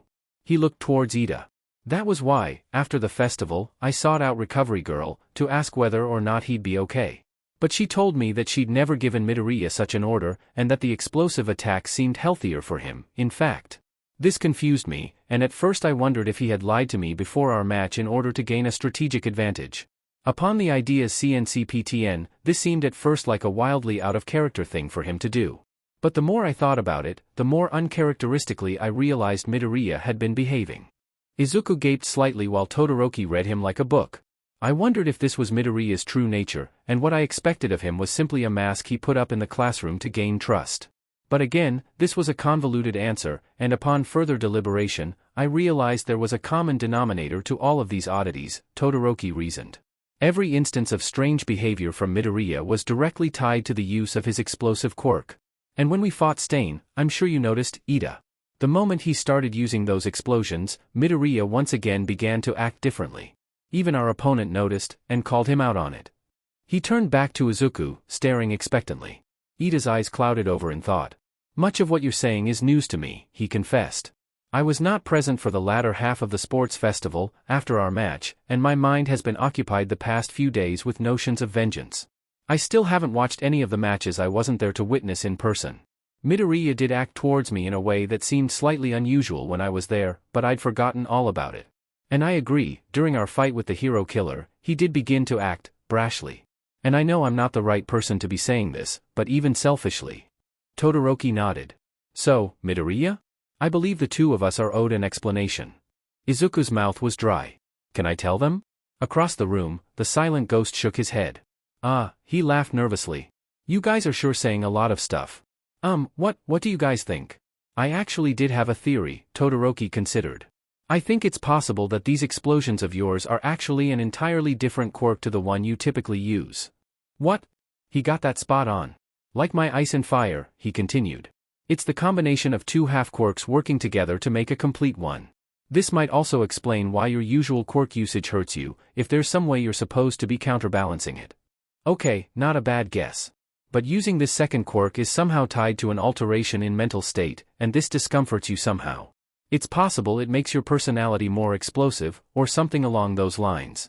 Whatever it is, you prefer being in an unaltered state of mind, so you try to avoid using it, and make excuses for when you do. I've never heard of a mutation that runs that deep, but I don't see why it couldn't be possible, Todoroki concluded. Izuku stared at him with wide eyes. That was actually pretty close, he admitted. But not correct, I take it. He sagged. It's not that simple. Will you tell us what it is, then? Izuku shook his head. I don't think I can. Todoroki pursed his lips. Midoriya, it's not that I want to pressure you. If you're so reluctant to share this, I can only assume you have your reasons. But I feel as if you owe it to Ida and I to give us something. You saved our lives in the fight against Stain, but your quirk also put us at risk. If this is something you really can't control, I'm worried that it will pose a danger down the line, one that information could help us avoid, or negate. It's not that I don't want to tell you. Izuku waved his unbandaged hand helplessly. Kaken was leaning against the wall, looking sour. I think it would be beneficial to let you guys know the truth about what's going on, Izuku prodded. I think it could really help me out. It could really help both of us out. Then you can tell us. Ida bowed his head. If this secret is important to you, then I swear on my life, Midoriya, I will keep it secure. I'm sure Todoroki can promise the same. Todoroki didn't move. I will act as I deem necessary. But if it is a secret that can be safely kept, then I will not say a word of it to anyone else. I really want to tell them. Consider the positives. You won't have to just talk to me anymore. Kaken side-eyed the bandaged duo. I don't trust them. I do. Please, Kaken, I think we both need this. Well, Midoriya? Todoroki asked. If I were to tell them, you couldn't stop me. But I want to ask you for your permission, because it matters to me. I won't say a word if you don't let me. Kaken slouched and grumbled beneath his breath. You've gone awfully quiet, Ida helpfully noticed. Kaken jerked his head towards Todoroki. You can tell that one, he decided. He basically figured it out anyway. Ida's my friend. I would appreciate it if he could know as well. Midoriya, Ida piped in. I know this may be daunting for you, but I remember when you came to ask me about my internship before I left for Hosu. I lied then, thinking I was protecting both of us. I remember you hesitated, and it looked like you wanted to say more, but you didn't. I'm sorry that I kept my true intentions from you, and I'm sorry that you didn't feel like you could talk to me about it. But I consider you one of my closest friends, and I mean it when I say you can talk to me about anything. I will be there to support you, and all I want is to help you in any way I can. Izuku's eyes watered. Come on. That was really nice of him to say. Kaken hesitated, gritting his teeth. His eyes flicked between Ida and Todoroki, sizing them up. Then he sighed, and held up his hands in surrender. Fine, he bit. Tell them both. But it's still a secret, got it? If I catch wind that anyone outside of us four knows, I will find the leak and make them bleed from every orifice. Izuku beamed. I can tell you guys. This seemed to surprise both his friends. Oh, Todoroki said. That's good. I gotta say, Todoroki, your guess before was really good, Izuku acknowledged. Better than your All Might's love child theory. Todoroki actually blushed, turning away. Sure. I'll tell you guys, but it's a bit of a story, and I'm admittedly not fully certain on some of the details myself. But I need you guys to promise me again that none of this information leaves this room, and you tell nobody else, not even your closest friends or family, what I'm about to tell you, okay? His friends nodded. Okay, they agreed. Izuku began. So this all began last year, back when I was in middle school. On the day the sludge villain attacked in Muzurifu. Ida's brow furrowed. I heard about that. Is that related to your story? Izuku nodded. It is. But I think I might give a bit of background first. He took a deep breath. When I was a kid, I had this friend. His name was Katsuki Bakugo, he was my age, and he was good at everything. I really admired him, and I hung around him a lot. But over time, we got further apart, and he began to look down on me for being weak. I didn't have a lot of control over my quirk as a kid, and I barely do now, so I couldn't use it for my own safety when I was younger. I was basically quirkless, and he bullied me for it all the way until the end of middle school. Ida gasped. That's terrible. Kaken rolled his eyes, but there was a look in them, almost like guilt. Izuku continued. He had a really powerful quirk, one that set him apart from the rest of us at an early age. He wanted to get into UA, and he had the skills to. His quirk was explosion, he secreted nitroglycerin sweat from his palms that he could then blow up, and he was very good at using it. Todoroki's eyes narrowed. Nitroglycerin. I also wanted to get into UA, and he discouraged me from trying, saying I'd never be able to get past the entrance exam without a good quirk. I'm getting off topic. Anyway, one day, I was walking home from school when the sludge villain attacked me. Ida gasped again. Kaken was starting to look uncomfortable. It tried to take over my body, but I got lucky. All Might happened to be in the area, and he saved my life. He gave me an autograph, and tried to leave with the villain entrapped, but I did something stupid, Izuku confessed shamefully. I tried to follow him. I stopped him from being able to take the villain into custody just because I was so awestruck at seeing my hero. I distracted him, and without either of us realizing, the sludge villain managed to escape. When I finally left All Might alone, I was walking home and I noticed commotion in the street. I saw that the villain had escaped, and I was so ashamed of myself. The pro heroes who were at the site all had powers that were incompatible with the situation, and couldn't do anything against it. It had captured someone else, and I was too busy remembering how it felt to be trapped in the mess of mud that I was frozen in place. That was, until I saw who it was that the villain had taken. Todoroki and Ida were staring at him with vaguely horrified expressions, engrossed in the story. Izuku noticed that Kaken had turned away and put his hands over his ears. I didn't realize this would affect him so much. I feel bad, but I guess I need to finish the story. It was Kaken. Upon the brief looks of confusion that followed, Izuku quickly explained. Kaken is what I've been calling Katsuki Bakugo since we were kids. It was him at the mercy of the villain, and upon seeing him, I couldn't help myself. I ran to try and help him, even though there was nothing I could do. I tried to claw at the villain, but it was useless. And worse than that? Izuku's cheeks reddened, and his heart felt heavy. I think I spooked the villain. The hero started yelling, and it decided that it wasn't worth it. I tried to reach out to Kaken, to save him, but... crack. I failed, he whispered. The villain took his life and left his body behind. He got away, too. That's awful, Ida said, trying to sound comforting. What a terrible thing to happen. Kaken's hands were gripping tightly at the hair around his ears. He remained facing away. I'm really not supposed to tell you guys this part, Izuku mumbled, but All Might took pity on me. He helped me train for the UA entrance exam. That's why your fighting styles are similar, Todoroki noted. Izuku nodded. Yeah. But anyway. It was around the time of the UA entrance exam that I started hearing a voice in my head. And after I flunked the physical exam by not scoring any points, I found out who it belonged to. I don't know how it happened, but after Kaken died, his ghost somehow became attached to my body. He was met with blank stares. Like, I can see him, but no one else can, and he can walk through walls and stuff, Izuku lamely explained. Have you visited a psychiatrist at all in the past 12 months? Todoroki asked bluntly. No. But I can prove it's really a ghost and that I'm not crazy, Izuku quickly said. Let me explain more about the situation, and then if I need to, I can. Todoroki gave him a look. Okay. He was kind of annoyed about being stuck with me, because he doesn't really like me that much, but he seemed kind of mellowed out and he offered to help me instead of just being perpetually mad about his situation, I guess. Mostly, this just meant telling me to train harder. But at the sports festival, things changed. Izuku looked down, recalling the day. During my first fight with Shinso, when he used his brainwashing quirk, he must have cleared some mental block. Kaken was able to take control of my body, and when he did, it turned out that he could also use his quirk. Then he got really set on winning the festival, and I couldn't do much to stop him. Ida was digesting this information. So whenever we interacted with you that day, we were actually talking to someone else? Izuku nodded. For you, yes. After the first match, anyway. He turned back to Todoroki, who was looking at him with a strange expression. But not for you, Todoroki. It was true that he could control my body and actions for most of that day, but during the fight with Kirishima, I got hit on the head and it knocked him out. I was back for a little while after that. I made up the concussion thing just to explain the personality change, and Kaken wasn't conscious to hear me make it up either. I'm sorry it ended up causing you so much stress.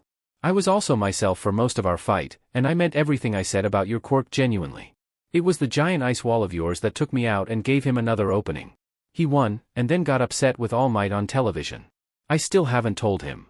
Todoroki blinked. All Might? Your teacher? Yeah. Wow, Midoriya. Izuku grimaced. I haven't told anyone but you two. Not even my mom.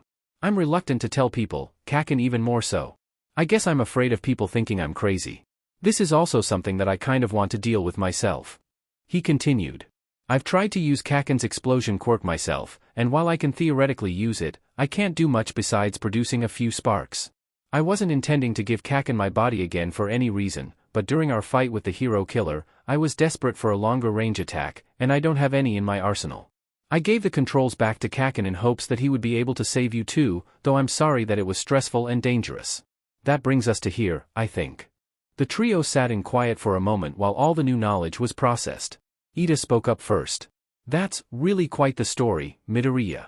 Thank you for trusting us with it. It wasn't really my choice, Izuku said. It was up to Kaken, and he decided you two were okay. Is he in the room? Todoroki asked. Izuku looked over to the ghost. He was still staring out the window, but he'd uncovered his ears. Yeah. Thanks, Todoroki said. Kaken. What? Izuku clarified, maybe he would prefer it if you guys referred to him as Bakugo? Thank you, Bakugo, Ida chimed in, for trusting us. We will not let you down. Is he the one who keeps calling me icy hot? Todoroki questioned. Yeah, that's him, Izuku confirmed. Todoroki hummed again, and Izuku could see the inner machinations of his mind begin to turn. Kaken came and stood next to the trio, staring judgmentally. Deku, he said finally. May I use your body just to introduce myself properly? I won't do anything else with it, and I'll leave right after. Izuku tensed up, and Kaken picked up on it. I swear I'll leave right away. I just want to. Kaken's voice dropped to a mumble. Talk to them. I'm going to let Kaken have control of my body for a few moments, Izuku relayed to his friends. He just wants to say hi. Oh, okay. The feeling of giving up control never got any less nauseating. Regardless, Izuku stepped back and let himself fall away. Shoto was surprised that he could see the transition visibly happen. 1 second, Midoriya was sitting in front of him, with wide green eyes and a soft but determined look on his face. The next, a tiredness seemed to overcome him, and when he opened his eyes again, there was a half-lidded resting expression that made them seem narrowed. His expression was slightly tenser and sharper, and his posture was held more carefully. You must be Bakugo, Shoto deduced. Icy hot, Midoriya, Bakugo addressed him. Todoroki. You have a keen eye. It's a pleasure to meet you, Bakugo. Ida bowed his head, and if his arms weren't wrapped up, Shoto was sure he would have gone for the handshake. Humph, that was all the acknowledgement Ida's greeting got. Shoto studied Bakugo's expression closely. The subtle changes were fascinating. That's interesting, he remarked aloud to himself. There's a subtle red glint in Midoriya's eyes that wasn't there before. The lights reflecting slightly differently. I wonder if this is an effect of possession. Bakugo scowled, and Shoto was again struck by how the expression looked on Midoriya's features. Why are you staring so deeply into my eyes? He snapped.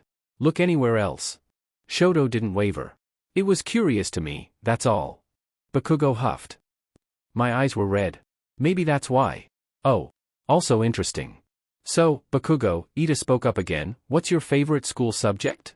Do you have a preferred workout routine? Who's your favorite pro hero? Shoto caught the momentary flash of irritation that crossed the boy's face at the last question. You ask a lot of questions, was all he responded. For a moment, Shoto wondered how long Midoriya planned to give his body up to his friend, and wondered if he had any easy way to get it back once he gave it up. Then he happened to recall another part of Midoriya's story. "So you bullied Midoriya for years?" Shoto asked. Bakugo turned to him, eyes wide.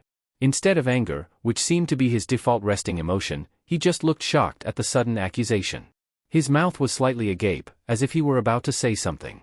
Then, just as suddenly as he'd disappeared, Midoriya was back. "Hey guys, maybe let's not," he mediated, a little too cheery.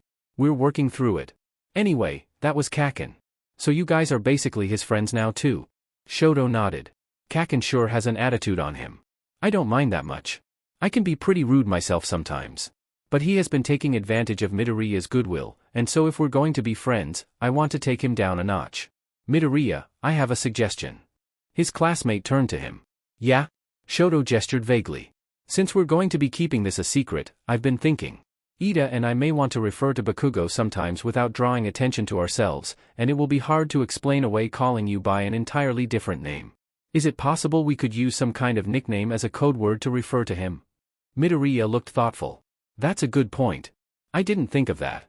I don't have any in mind, but we could think of one." Ida proposed the first idea. "We could refer to him via his quirk somehow?" Midoriya nodded. "That could work. Like Sparky," Shoto suggested. "That's pretty good, but I'm pretty sure I've heard our classmates call Kaminari that before." "Punchy?" Ida suggested. Midoriya shook his head. "How about edgy?" "I'm getting told that one is a hard no." "Shame," Shoto said. "It fits." That got Midoriya to giggle. "Drawing from your original idea, Todoroki," Ida began, "how about Sparkles? It's a nickname we could feasibly be referring to Midoriya by, and it won't be confused for Kaminari. We'll all know who we mean." Shoto felt a smile tug at the corners of his mouth. "I agree with Ida. It'd be a great code word." Midoriya spaced out for a moment, and Shoto assumed he might be talking with the voice in his head. He shook himself back into reality. "I think Sparkles is a great name," he decreed, and Shoto got the sense that he was calling back to the outcome of an unheard conversation. "It's perfect and we should all start using it immediately." "Okay, tell Sparkles we'll keep him in mind," Shoto tested. "That is good. How about it, Sparkles? We'll keep your secret safe and sound." Ida added. "I hope Sparkles likes his new nickname. That's what he gets for calling me icy hot." "Damn it, Deku. You're not calling me Sparkles." Kaken raged. "Sparkles it is." Izuku grinned. "Thank you guys for being so great. I feel like a weight is off my chest." "It's no problem at all, Midoriya," Ida said. "My pleasure, in fact." Todoroki nodded. "Same here. I'm grateful that you let me in on this.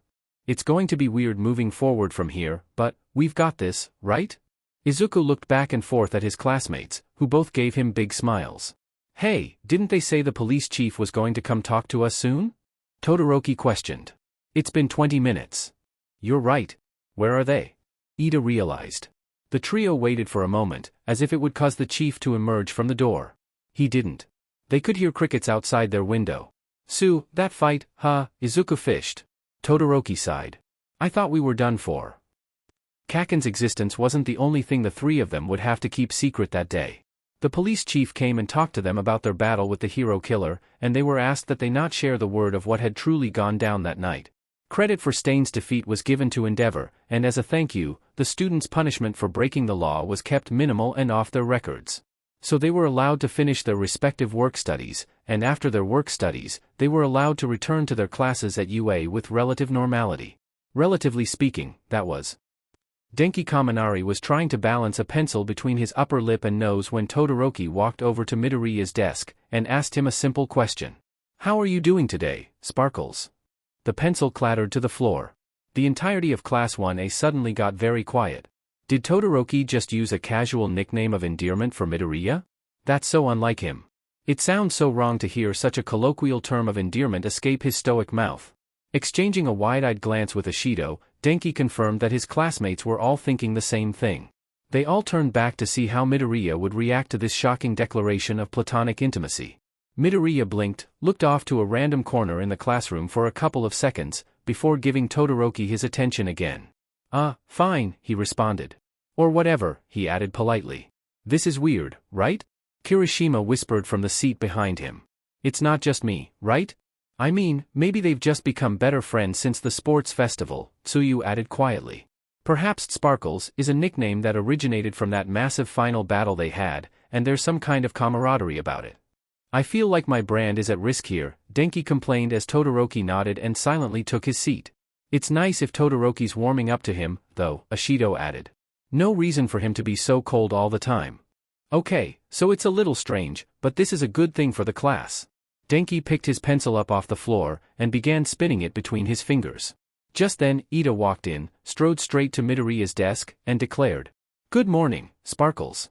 How are things going, my regular 1A classmate?" Class 1's jaws were what fell to the floor this time. Ida too? The two stiffest guys in the classroom? Acting so casual and buddy-buddy all of a sudden. Again, Midoriya's eyes flickered to the side before he addressed his classmate. Again, fine, and you should dash, a brief look of confused disapproval flashed on his face, and he shook it off. Actually, we're just going to stick with fine and end it there, Midoriya finished with an unconvincing smile. Wonderful to hear, my trusted classmate. I wish you nothing but the best. Ida bowed and marched to his seat, leaving the class in stunned silence.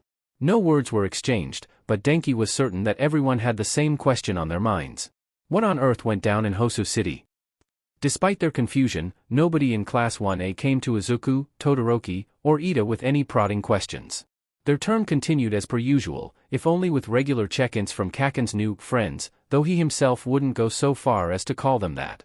Normal was nice, and even when the stress of the practicals came around, fighting All Might was still somehow a breather. It was also useful that Kaken didn't seem to want to interfere in that battle, so it was the partnership between Izuku and the less outspoken Shiozaki that ended up getting them the upper hand. She gave him grief for his idolization of the hero, and helped him take advantage of the flaws that Izuku was certain All Might was playing up for the battle. Either way, she proved an invaluable teammate, and they passed, leaving the battlefield better friends. As it had turned out, Mr. Aizawa had once again pulled the rug on them, and the summer camp that had been scheduled for their class to attend had not been reliant on the results of their exams. All of them were going, and Class 1B as well. Everyone was thrilled about that, and Izuku's classmates quickly planned a class trip to the mall for supplies. That was how Izuku found himself at the Kiyoshi Ward shopping mall, though through a few twists of fate, he'd ended up by himself. Well, as by himself as he could be these days. Kaken was skulking around, complaining about how annoying it all was, but Izuku just tuned him out. He'd had lots of practice doing so. "Oh, it's someone from UA, nice. I want an autograph." A raspy voice caught his attention, and Izuku turned to find its owner just as an arm was slung across his shoulder. "Hey, you're the one who won the sports festival by breaking your bones. What a finale that was." Izuku laughed nervously. "Wow, I can't believe. How many people still recognize me from the matches? Though, this is maybe a bit close. Aren't you one of the students who ran into the hero killer in Hosu, too? You really attract all kinds of trouble," the stranger continued. It was starting to get uncomfortable. "He sounds kind of familiar. Do I know him from somewhere? He seems to know me." Izuku heard Kaken gasp, and looked up to see the specter wide-eyed. "It's the guy from the USJ." The blonde's brows were furrowed, and his teeth gritted. "The hands one, with the destructive quirk. Don't let him touch you." Izuku's heart skipped a beat. "I need to get away from him. His hand's right there. I can't let him know that I recognize him, or I just need to get a safe distance away first, and then what do I do? What can I do? There are no pros around." "Hey, let's catch up later," Izuku stammered. "I'll give you an autograph for sure. I just need to get my pen, which is in my bag, which is with my friends, who are right around the corner dash." He tried to pull away, pushing off into a sprint which lasted all of half a second before cold fingers wrapped around his wrist. 1, 2, 3, 4, halting Izuku with a gasp. "Boy, you're jumpy," the stranger murmured. "And here I could have been any of your adoring fans. What kind of precedent would you be setting?" "Tamura Shigaraki," Izuku growled, a bead of sweat racing down his forehead. Shigaraki squeezed his wrist, pulling him uncomfortably close.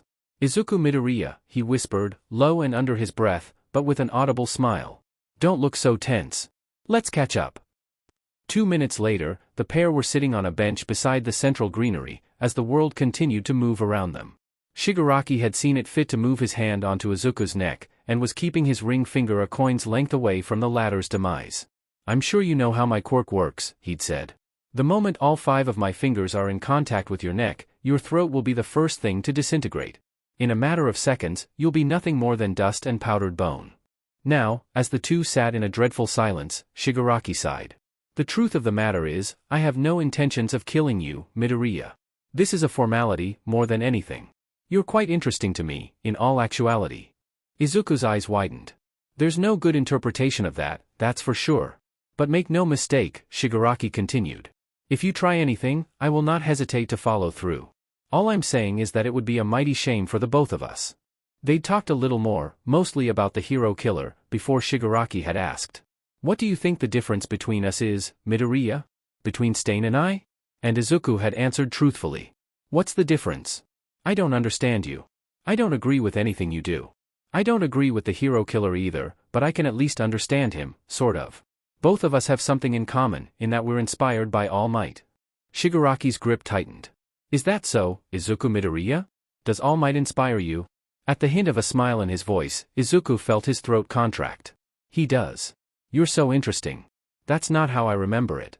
Kaken, who had been watching with a tense expression, grimaced slightly. The sports festival. You told him to shut up, on live television, in front of all of Japan. Shigaraki laughed. Do you know how great that was? Some bratty teenager, telling the so-called symbol of peace he could can it. You really are my idol, Midoriya. Izuku's cheeks were red, and he gritted his teeth. I didn't mean it. It doesn't matter what you meant, it matters what you did. And you put on quite the show. Shigaraki was grinning, to the point where even Izuku could see it out of the corner of his eye. I must say, this was a useful chat. I've figured some things out. The source of all my problems, my relentless irritation. Everything makes sense. His next words were spoken through clenched teeth. It's him. The issue is All Might.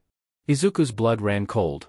He's the reason these idiots are able to keep smiling despite all the pain and suffering in the world around them, Shigaraki contemplated. They seem to think there's no one he can't save. He turned to Izuku with a sadistic look in his eyes. But you and I both know that's not true, right Midoriya? Izuku's mouth hung open. He didn't say a word. We have so much in common.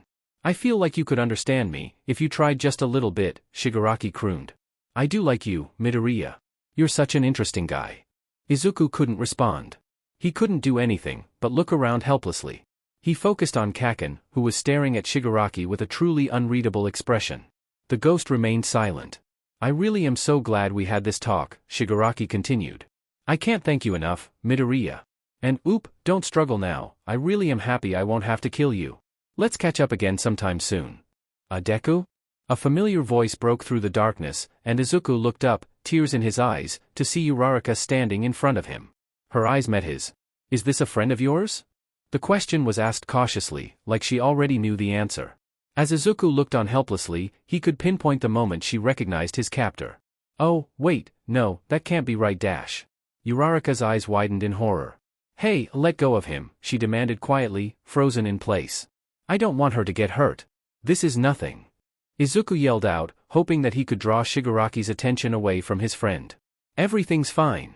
But Shigaraki released him, holding his hands up high. Oh, you were here with a friend? I'm sorry about that, I didn't know, he said, all smiles. Then he leaned in towards Izuku's ear for a parting comment. If you try to follow me, I will get angry. With that he turned to leave. Izuku suddenly fell into a coughing fit, not having realized that he hadn't swallowed since Shigaraki's fingers closed around his throat. Deku! Uraraka ran to his side as he doubled over, the tears beginning to stream. But he wasn't done. Hold on. Izuku called. Shigaraki! Uraraka gasped. Shigaraki? Shigaraki turned slightly, just enough to let them know he was listening. I have a question too, Izuku continued, rubbing at his neck. What is all for one after? The villain slouched, considering for a moment. Who knows, really, he decided on.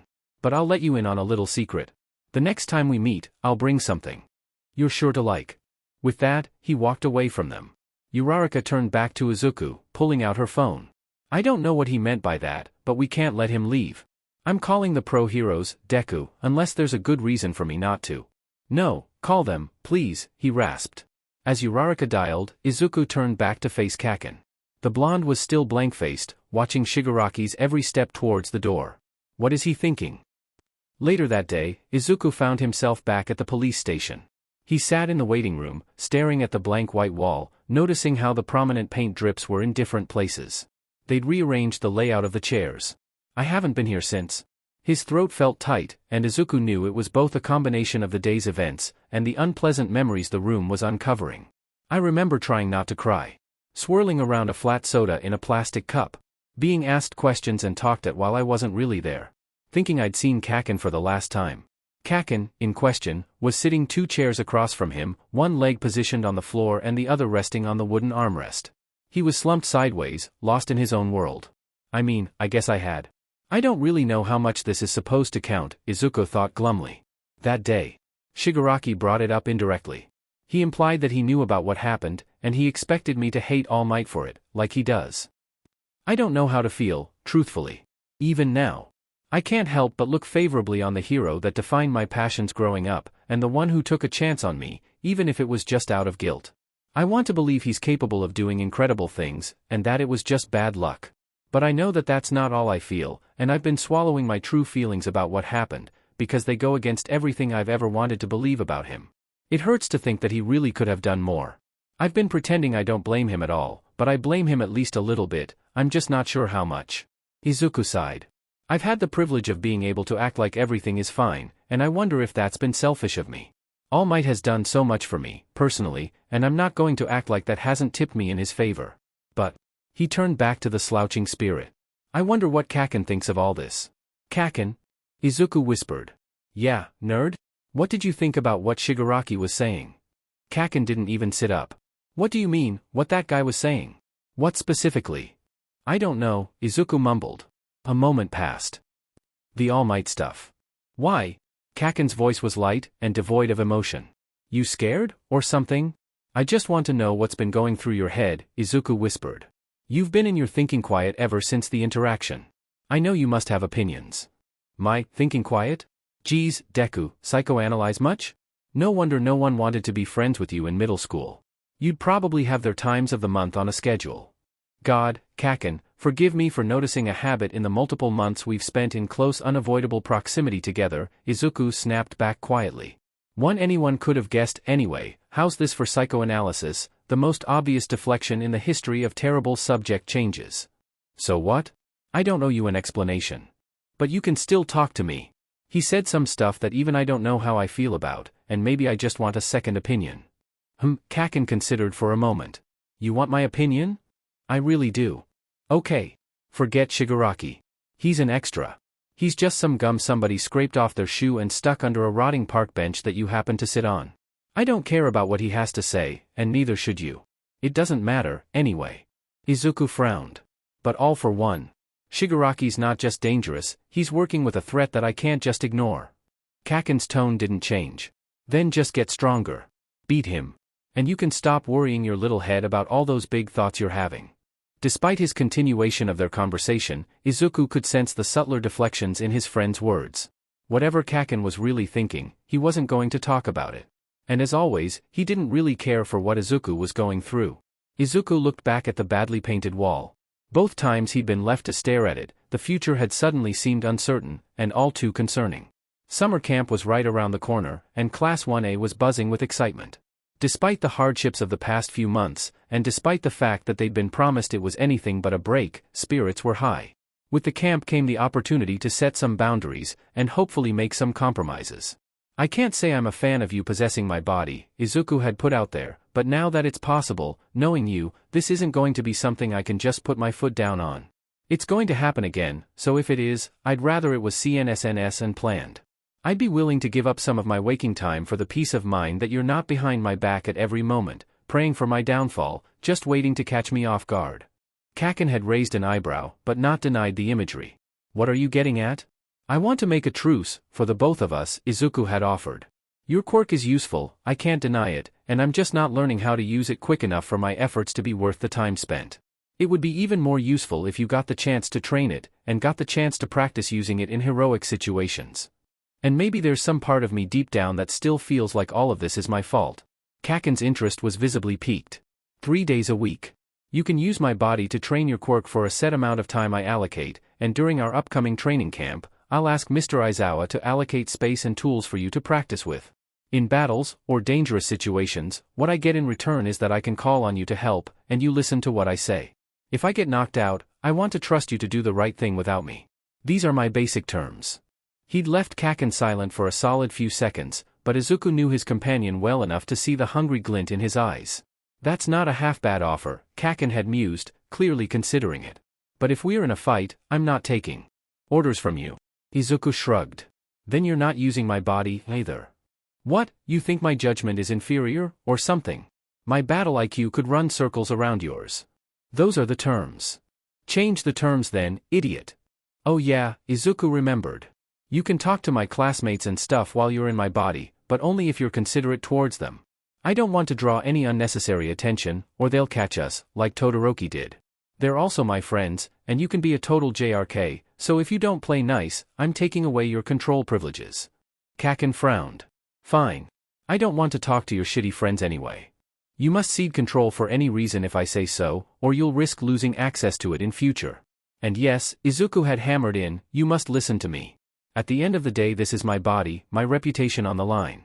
I'm not exactly thrilled by the prospect of letting you dictate my actions, but this is for our mutual benefit and towards the goal of becoming the greatest hero we can be. Kaken had grumbled some more, tried to worm his way out of clauses, but eventually he decided. I'll take suggestions on what to do, but nothing more. Honestly, Izuku knew that was the best he was getting out of that conversation, so he'd agreed, and those had been the terms. He'd told Mr. Aizawa and All Might that he wished to train his explosions, and they'd agreed to set up exercises for him. So as the summer camp approached, Izuku was just as excited as the rest of his classmates. This was a new chapter, and he couldn't wait to see what it brought. Water. Training was going well.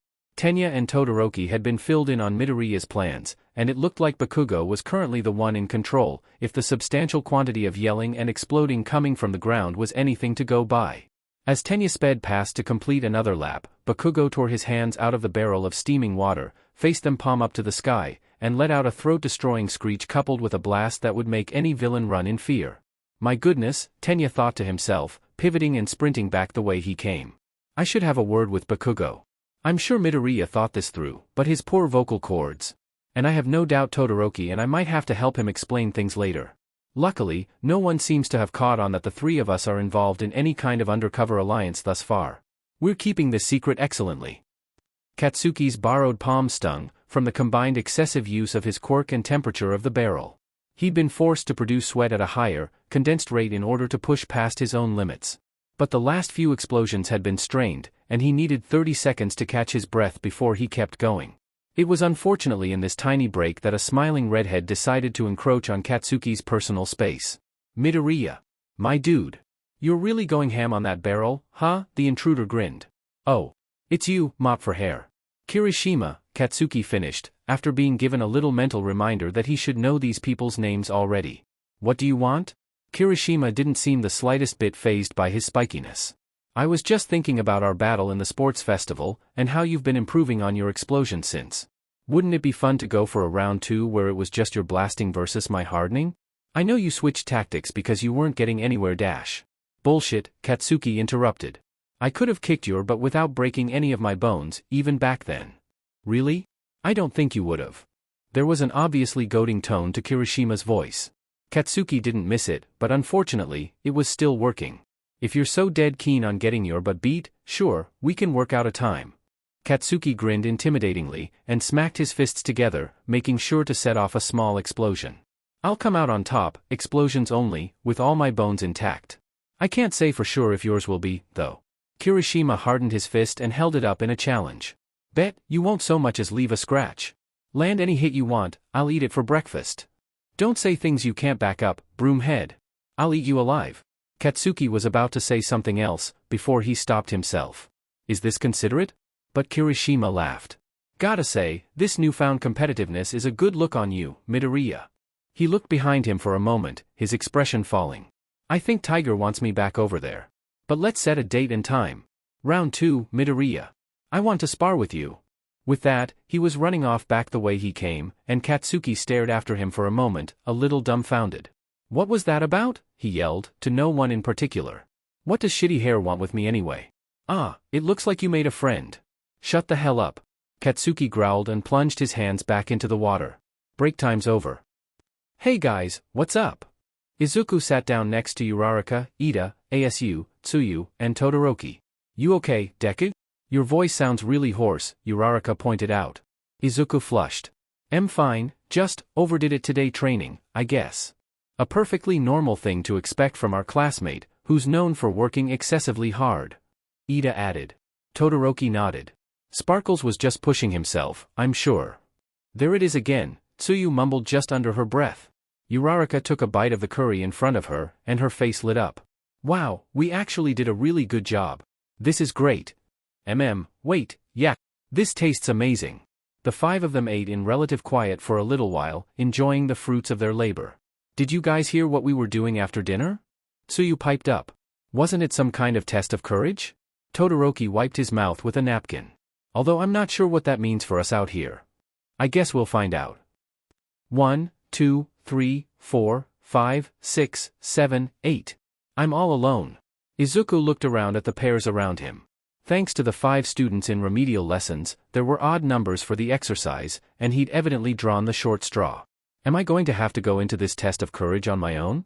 You won't be completely on your own. Kaken flashed him a toothy grin, laden with ulterior motives. You're going to be worse than being on my own.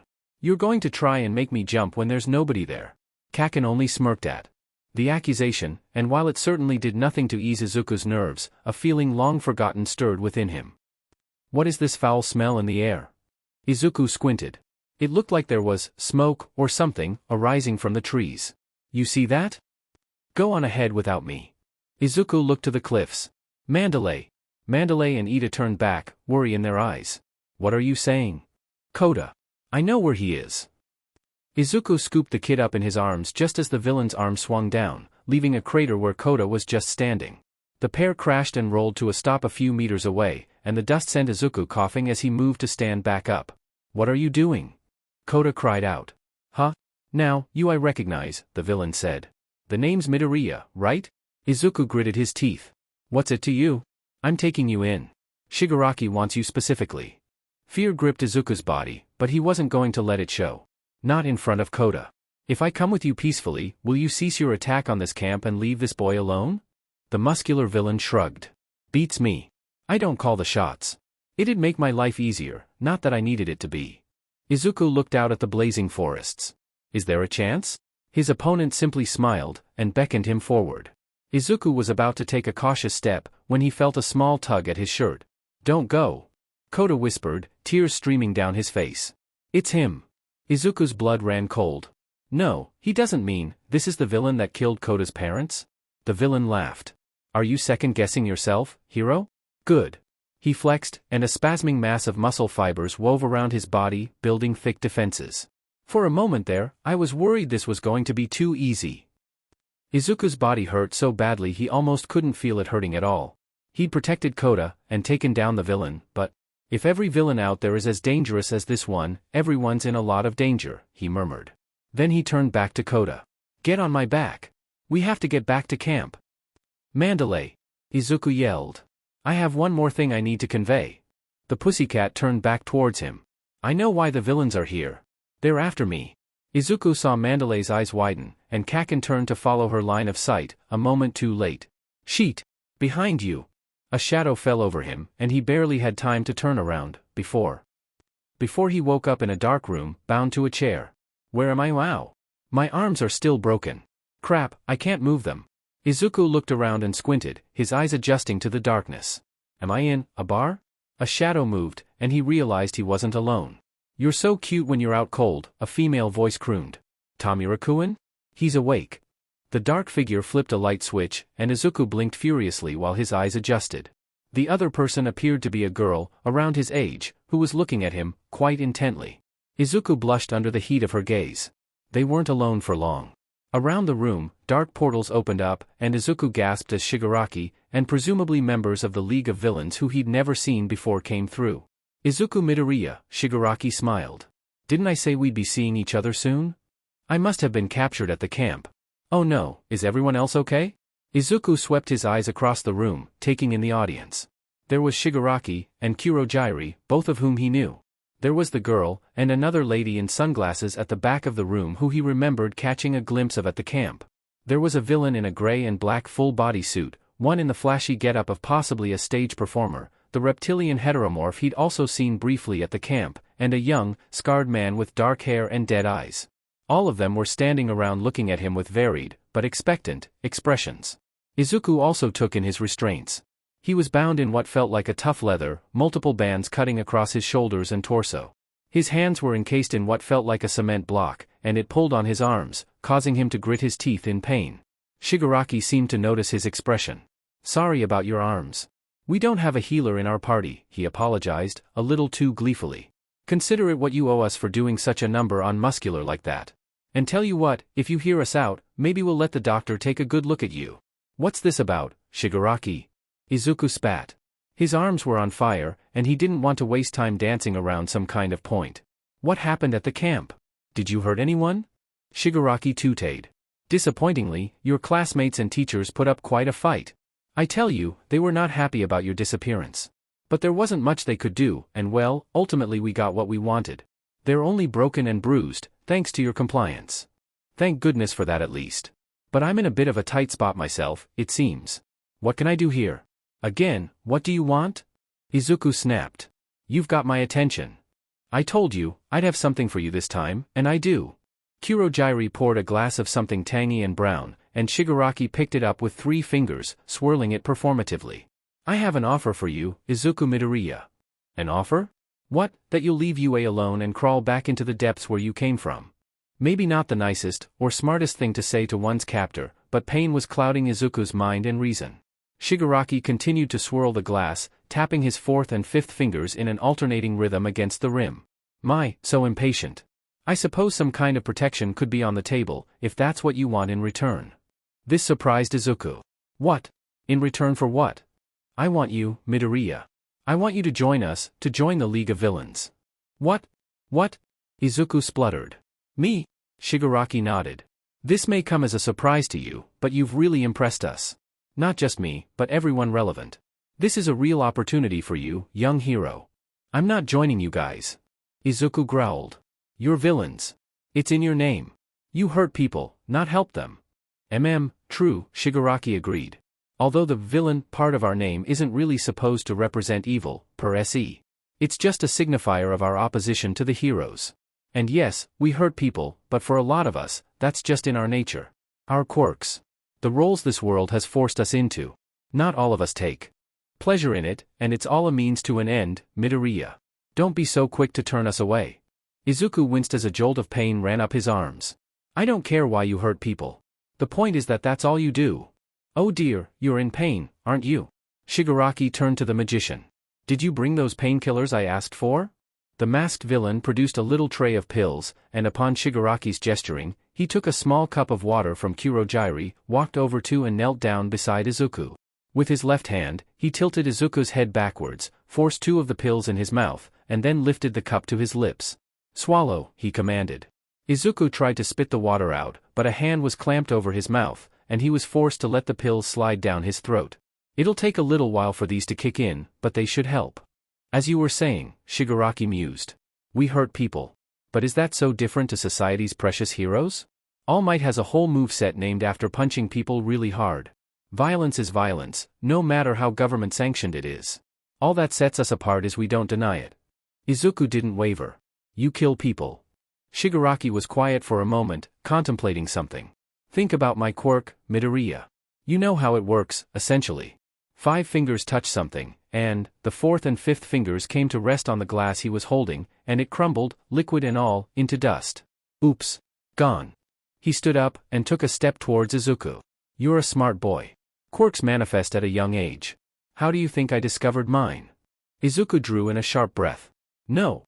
I was never given the choice. My power kills, Midoriya. There was no hero there to take my hand, to save me from myself. I've made my peace with it. I hardly remember it at all."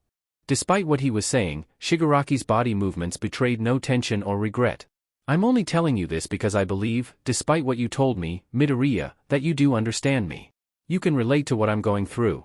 The pros failed me, just like they failed you." He couldn't think of what to say, unable to do anything but watch as Shigaraki ran a finger across the bar top. "Katsuki Bakugo." Izuku's breath caught. "That was your friend, wasn't it? The one killed in the attack. I heard about what you did. You tried to save him. You were the only one," Shigaraki continued, the barest hint of emotion in his voice. "All Might was there. MT Lady, too. Kamui Woods. Backdraft. Death Arms. Slugger. Can you believe that?" 6 pro heroes, and not one of them lifted a finger to stop your friend from dying. Tears were beginning to form in the corner of his eyes. I'm sorry, Shigaraki apologized, low and soft. I don't mean to bring up what must be a terribly painful memory for you. That must have been awful, for so many reasons. From what I hear, you used to be obsessed with those pros. What a painful reality check. Stop, please. Don't do this. But ultimately, the system failed you. Those heroes weren't willing to put their lives on the line to save an innocent civilian, because their motivations were impure. Or, to take a page from Stain's book, Shigaraki's voice took on the slightest quality of disgust. They weren't true heroes. They let you down. Shigaraki came up to Izuku, and squatted, so his eyes, though mostly obscured by the hand over his face, were just below his eye level. I won't lie to you, Midoriya. I don't care for the systems we have in place now. I want to see them destroyed. I despise that people walk the streets, thinking that they're safe, thinking that their heroes can and will protect them. I'm fed up with it all. And my comrades surrounding me seem to believe in a better world. They think it's possible to grow something new from the remains of the old system, something better.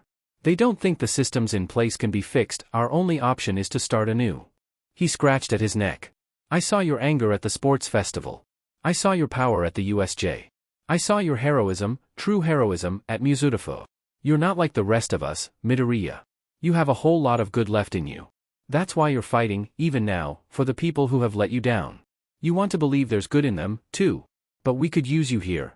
To help us, to guide us, even. To bring those values and beliefs out of the mud. To serve as an example both of the problems with the world today, and the solution. You could aid our cause, in so many ways. The painkillers were starting to take effect, and Izuku could feel the pain subsiding in his arms. A fog nipped at the back of his mind, clouding his vision. He was really tired. So, Izuku Midoriya, what do you say?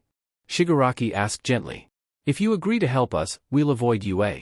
We'll spare your friends, your family, those important to you. They can come with us, into the new world. Man, I really don't want to help these guys. I don't trust Shigaraki. I don't know these people. But, the things he said. They sounded true. Were they true? Is he in pain? Are we that far gone? All for One is somehow involved in this, but, could I take him down from the inside? That's silly. What am I thinking? Izuku mumbled. He felt hollow. Yes? Shigaraki pressed. I don't want to do this right now. What am I going to say? Izuku slumped forward against his restraints, and at that moment, he felt something shift in his mind. The haziness encroaching on his thoughts got closer, and he was lulled into tranquility. Hell no, he heard himself say. Is that my answer? Shigaraki sat up. What did you say? Izuku felt himself spit at Shigaraki's face. The villain leapt backwards in disgust. Do I seriously need to repeat myself? My answer is walk into traffic and die, you lanky rat bstrd. Kaken? Sorry, Deku. You were taking too long to answer, and I didn't like what I was hearing. Katsuki winced as the pain from his body's arms was rerouted to his consciousness. You guys are dumber than you look if you think that I'm joining your edgy emo band. And that's impressive, because you guys look dumb as shit. He'd said Shigaraki off. Success. You insolent child, the villain hissed. Were you listening to a word I was saying? Like I had a choice. For a guy who likes to talk a lot, most of what you say isn't worth a DMN. Katsuki gave the villain his most intimidating stare. You're just a bunch of wannabe gangsters with a weak but pitch and a corny but name. There's nothing interesting about you. So, you're mad at us.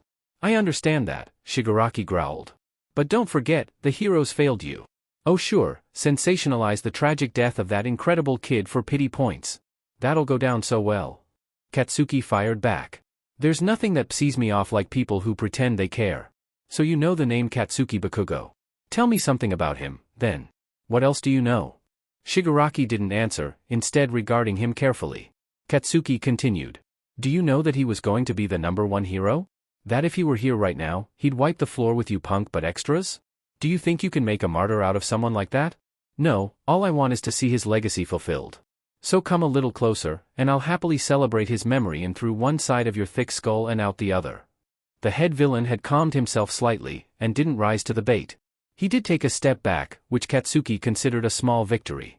Let me put this to you a different way then, Midoriya, Shigaraki stated plainly. You like winning, don't you? We're going to win. The heroes will lose. Join us, and you won't be defeated. There was a moment of silence. Then Katsuki burst out laughing. Are you serious? You extras are even more delusional than I thought you were. What a weak argument. If you can't even win one lousy teenager over to your side, what makes you think you can win over the heroes? Then in an instant, he wiped the faux joy from his face and glared at Shigaraki. You're pathetic. You can take your offer and shove it. Screw all of you, and don't underestimate me again. Shigaraki sighed. If you'd played your cards right, I might have let you out of those restraints. But I see where you stand, Midoriya. A real shame, if you ask me. We could have done so much together. Katsuki spat again, onto the floor. What do you lace your painkillers with? Tastes like sheet. Goodbye, Midoriya. I'll see you soon. Shigaraki waved a hand, and dark portals appeared around the room again. Twice, you're on watch. Got it, boss, the gray-clad villain affirmed, saluting sharply. Ah, why me? Can I keep watching too? Asked the high schooler. Sure. With that, Shigaraki, Kurogyuri, and all the rest of the lame wannabes save for those two disappeared from the bar. Katsuki was left alone with a couple of lunatics. The girl came bounding up to him. My name is Himiko Toga. And you're Izuku, aren't you? I like you, but not as much as I want to.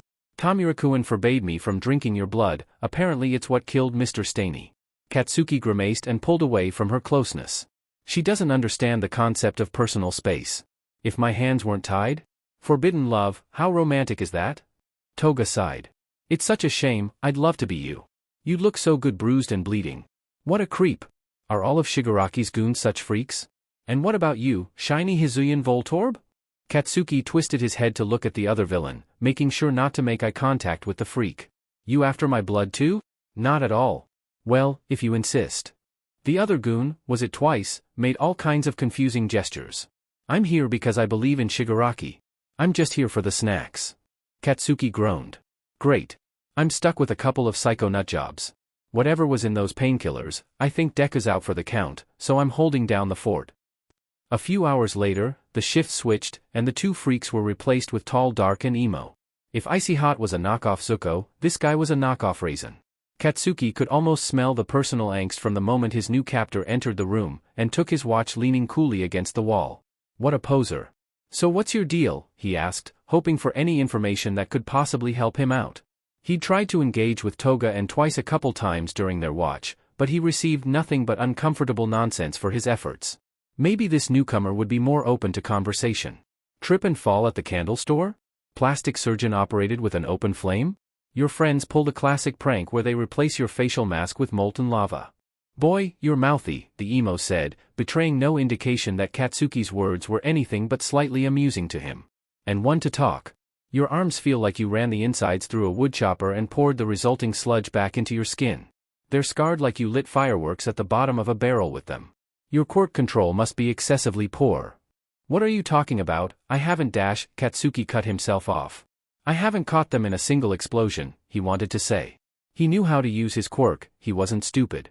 The scars he's talking about are older than that, he realized. They've been there for years. At the resulting silence, the intruder grinned, concluding that he'd won the conversation. Don't play with fire, kid. You might get burnt. I'm sure you'd know, Katsuki mumbled beneath his breath. What happened? Deku. You're awake. Just so you know, we're still kidnapped. I told Shigaraki and the others to screw off, and since then, there's just been one or two extras keeping their eyes on us at any given time. I'd have taken care of them, but you really messed up your arms. Recovery Girl is going to eat you alive if you make it out of this one. You said that to Shigaraki? Thanks. I don't know what I was thinking. I don't know what you were thinking either. This guy who's watching us now, he's cocky. Doesn't talk on his own, will respond if spoken to, but annoying as hell. Before him, there was a freaky but girl who wanted your blood and a weird gray guy who couldn't make up his mind. They all seem pretty low tier to me, so if you have any bright ideas, I say just go for it. Izuku felt his mind slide into place, and he wiggled his toes to make sure he was him again. He scanned the room, spotting the scarred man he'd noted earlier. Were you at the training camp? He asked blearily. His captor shrugged his shoulders. Sure. Didn't see you though, so guess you didn't directly get the chance to see me in action. Oh well. There's always next time. Izuku studied him. What's your quirk? He asked. I'm really good at making sure mouthy brats can't escape a room. So he won't tell me. But the specification of the word, directly, in his previous sentence implies I could still have gotten the chance to indirectly see him in action, or in other words, the impact he had. I didn't see many people, and I didn't see much fighting, but there was the smoke, and then there were the blue flames in the distance. It's a bit too dark to tell for sure, but those scars on his body look like they could be from burning, which could indicate he has some kind of fire quirk, even though usually those come with some kind of heat resistance. It's also possible that if the flames were his, and they were blue because of their immensely high temperature and not solely because of his quirk factor, he's still capable of being burnt by them. Izuku looked around the room, considering its light sources. If it is fire, it's also possible that it works like Todoroki's in that he can generate his own flames. I can't see any open flames in here that he could draw from, but it could be a superheating quirk or just something similar. And while I'm jumping to conclusions, I can't rule out the smoke, either. Of course, I could be wrong about both of those. Either way, if I try to escape, they're both wide-range long-distance quirks, and in my state, I won't get far. Better to try and think of a plan and see who I get next. So, what's your backstory? Izuku pried. Why'd you want to join the league, anyway? His captor tapped his chin theatrically, as if trying to recall. They have really great dental benefits. Ugh. I don't think I'm getting anywhere with him. During the next few hours, Izuku slept in sporadic intervals. Sometimes, he wasn't even aware it was happening, he just blinked slowly, and the lighting had changed. There was a different cup at the bar, a different villain in the corner. When he was awake, Kaken sat where he could see him, to keep him company. He didn't say much, but Izuku found it admittedly sweet of him to do so. Maybe like, bare minimum levels of sweet, but for Kaken, clearing that bar was like winning gold in Olympic high jump. It was also possible that he just didn't want to be confined to the chair, but he could have easily gone somewhere else, or taken a nap behind the bar. Izuku wondered what his classmates were up to during this time. What they were thinking. Who was coming to get him, and if they'd know where to look. He considered UA, and how the press might be treating them. It probably wouldn't be a good look for their image, and he was internally remorseful for causing them trouble, even though logistically he knew he could only have done so much to avoid the outcome he'd found himself in. He wondered what his poor mother was going through. She'd been so worried for him, after the USJ attack, after training with his new quirk left him broken and bruised. He only hoped that their neighbors and his teachers were giving her support, and reassuring her that he was going to be alright. He had to be alright, if only to come back to her arms and stop her worrying. But what can I do? It was the next day, or so he assumed, when Shigaraki returned. A dark portal had opened, startling the magician who had been watching Izuku, and the entourage of villains from the day before crowded into the bar. After fiddling around with the lone monitor, Shigaraki had turned it on to a press conference, and turned the screen so that his captive could watch. UA's under a lot of heat, as you might be able to imagine, Shigaraki prefaced. I thought you might like to see what they're saying about you. On the screen Izuku saw Aizawa, Principal Nizu, and Class 1BS teacher sitting at the head of a room full of journalists. Even from the recording, the tension was palpable. Shigaraki had started the recording partway through it seemed, and there was an undercurrent of hostility in the expressions of many of the reporters. His teachers remained calm and composed, but Izuku could guess that they were being asked deliberately provocative questions. Do you think 26 wounded and 1 kidnapped child is a win for UA High? One of the reporters was asking. Aizawa was the one to lean into his microphone. I assure you, things could have gone much more poorly.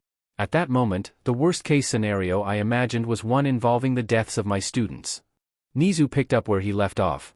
We determined that the poisonous gas was the result of a quirk used by one of the villains. It was only thanks to the quick thinking of the brave Ms. Kendo and Mr. Tetsutetsu that injuries were kept to the bare minimum. Additionally, we're providing mental health counseling to every student, though at the moment, we do not see any signs of serious psychological trauma. Back in the bar, Shigaraki leant against the counter. They've been tearing into the heroes like a pack of wild dogs. Criticizing them. Villainizing them. The public's opinion is shifting, and they're beginning to mistrust those who were meant to protect them. He laughed. It's just unfair, isn't it, Midoriya? They're not allowed to have a bad day from time to time? We're all human, we all make mistakes, don't we? Though I suppose, when anybody else screws up, they get reprimanded, fired, they lose money, or something like that. When a hero screws up, people die. Beneath the severed hand, Shigaraki made eye contact with Izuku. That's a lot of responsibility. Who could blame the victims, their families, their friends for holding it against them? It's their job to be better. Sounds like a lot of hard work, if you ask me. I'm glad I'm not a hero. Izuku shifted away from his gaze. I see through what you're trying to do, he responded sternly. It won't work on me. Who said I'm trying to do anything? Shigaraki waved his hands. I'm just speaking the truth, that's all. On the screen, the same reporter continued to needle his teachers. So, you found a bright spot in this tragedy? Nizu was again the one to respond. We're relieved that an entire class of burgeoning heroes still have a future. The reporter lifted his microphone accusingly. Can you say the same about the abducted? Izuku Midoriya? In the bar, Izuku could only watch helplessly. Don't rise to the bait. Don't give them anything that can be used to tear UA down. He enrolled into UA with good marks, and went on to win the sports festival. He put his life on the line during the Muzurafu attack against a villain that even All Might wasn't able to defeat in time. Evidently, he has the makings of a hero, and the strength to go far. But on the other hand, the violence he displayed in the aftermath of the sports festival alongside his less-than-inspiring attitude show that there's another side to this boy, and I can't help but wonder, what if that was the real reason the villains kidnapped him? What if there's a skilled manipulator on their team, encouraging him down the path of evil? For the second time, the pro-heroes have failed to come to his side quick enough. Could these failings of yours be the catalyst for villainy? How can you claim he still has a future? The reporter pressed. Shigaraki tapped his fingers on the counter. Even the public sees a villainous side to you. They agree that you'd be justified in embracing it, and they worry that you'll realize this. Not because they're worried about you, but because they're worried for themselves. They know that your actions have the power to change the world, Midoriya, and they understand just enough to fear the pain of having their little bubble of safety popped. No regard or sympathy for those who had no choice in the matter, of course. People are selfish. Izuku could see his homeroom teacher bristle, and after a moment's thought, lean in to speak. I take full responsibility for any lapse in my students' behavior, Aizawa responded calmly, bowing. However, you were right about one thing. As Izuku Midoriya's teacher, I fully agree that he indeed has the makings of a hero, and the strength to become one. But what you miss is the conviction he also possesses, the dedication within him to achieve his goals. His outburst at the sports festival was born of this drive. Midoriya pursues justice and fairness with an unmatched fervor, and if the villains think that this is a trait they can take advantage of, then they are grossly mistaken. Mr. Aizawa. His teacher's words sank into his heart, and Izuku felt himself almost tear up at the praise. Aizawa was not the kind of man to throw around hollow niceties, and even though he was tied up in the villain's lair with 2 broken arms, the kindness of his homeroom teacher filled Izuku with hope. They're not giving up on me. He turned to his captor. You say you understand me, Shigaraki, but you don't. You're just projecting how you feel and not listening to me. I'll never join your league, because I won't use the pain I feel as an excuse to hurt others. The villains around the bar were giving him a range of looks, from disinterested, to affronted, to curious, to intense. Izuku remembered Kaken's words, and straightened his posture. I'll become the #1 pro-hero someday, Shigaraki, and I'll make the world a better place. Izuku declared. And I'll change things my way, without relying on the fear and suffering of others to make my voice heard. I'll do my best to fix what's broken, so that no more of you ever have to feel like you've been left behind. Shigaraki seemed unimpressed. A delightful speech, but woefully naive. That's not how the world works. Izuku turned to the rest of the villains. It's not too late for any of you, either. You can still do good things. You can make the world you want to see without causing pain for others. The lady from the camp scoffed.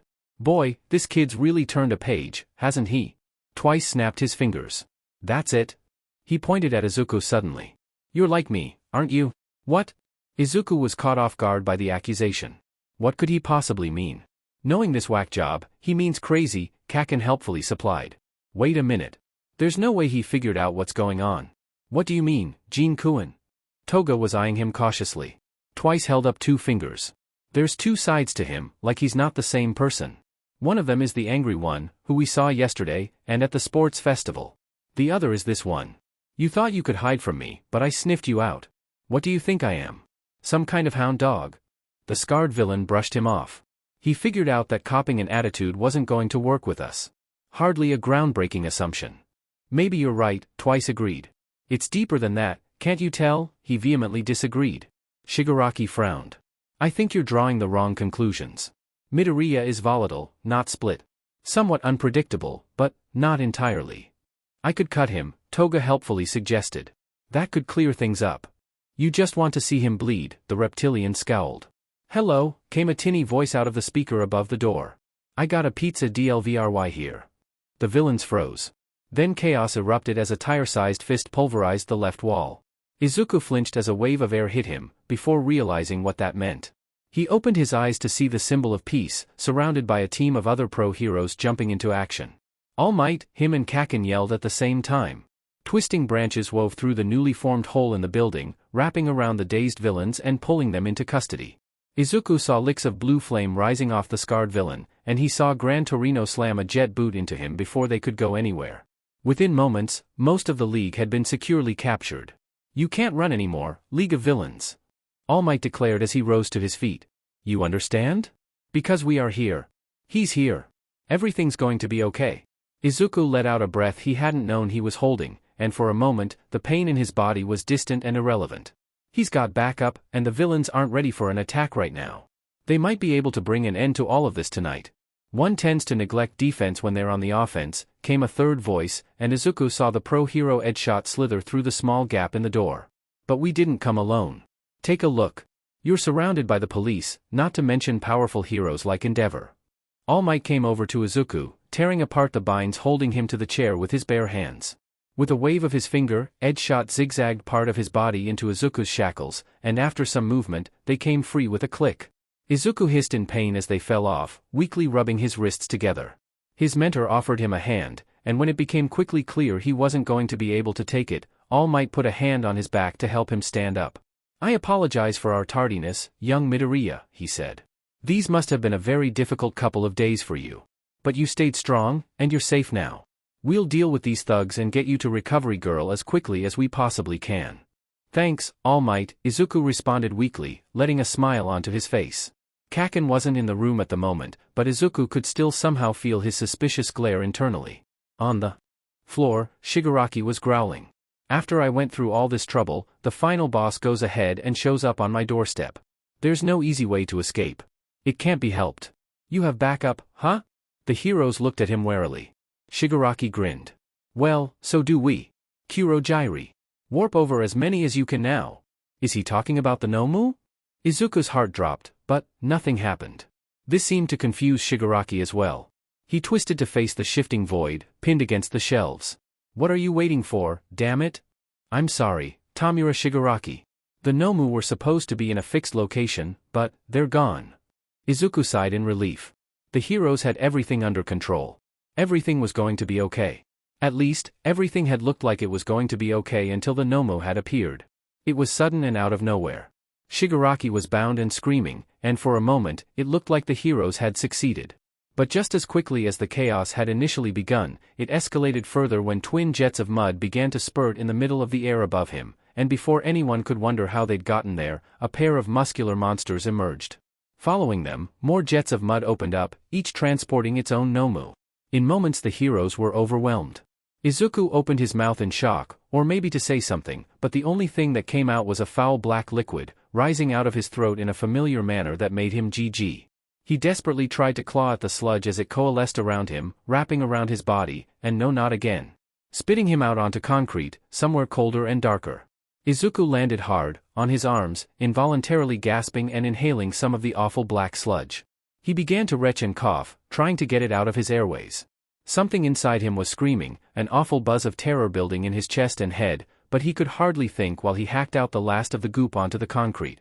His following breaths were deep and heaving, and he crawled to his knees. In the back of his mind, he noticed the slightest breeze. "I'm outside? My apologies, Midoriya." A lower voice that he didn't think he'd heard before, despite seeming somehow familiar, snapped him out of his stupor. Izuku looked up, coming face to face with a dark and ribbed helmet. "This person?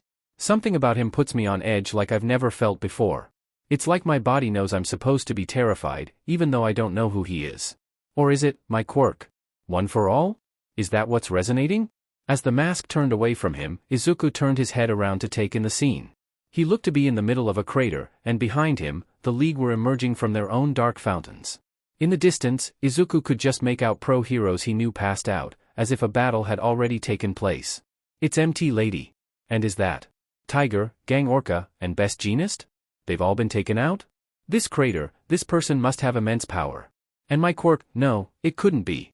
Izuku looked back to his opponent with wide eyes. "Is that All for One?" All for One was beside Shigaraki now, standing over him. "So, you failed once more, Tamura." He extended a hand. "But you must not be discouraged. You'll try again. That's why I brought your associates with you.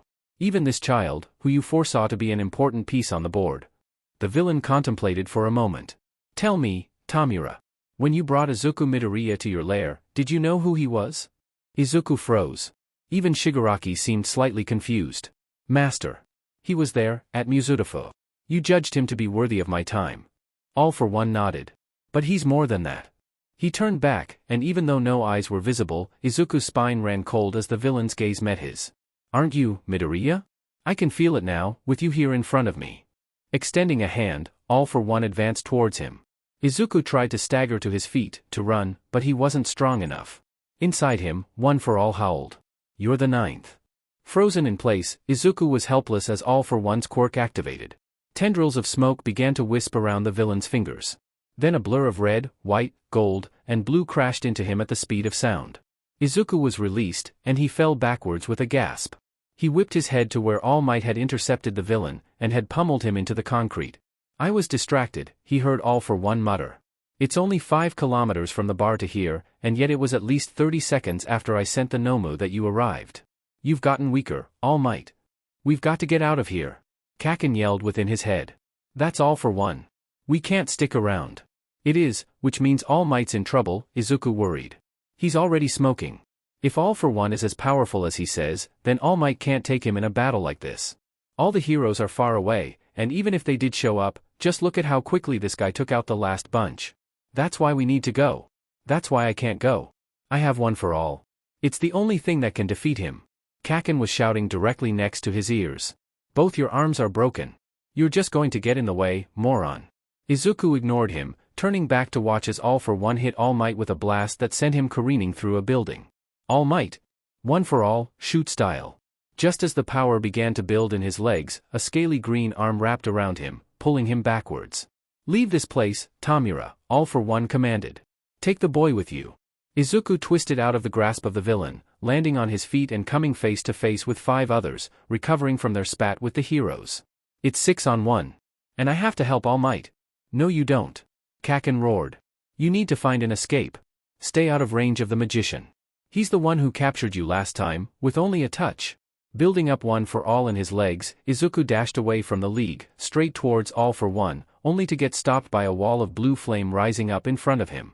He changed course at the last second, only to see Toga charging at him with a knife. They're everywhere. I'm surrounded.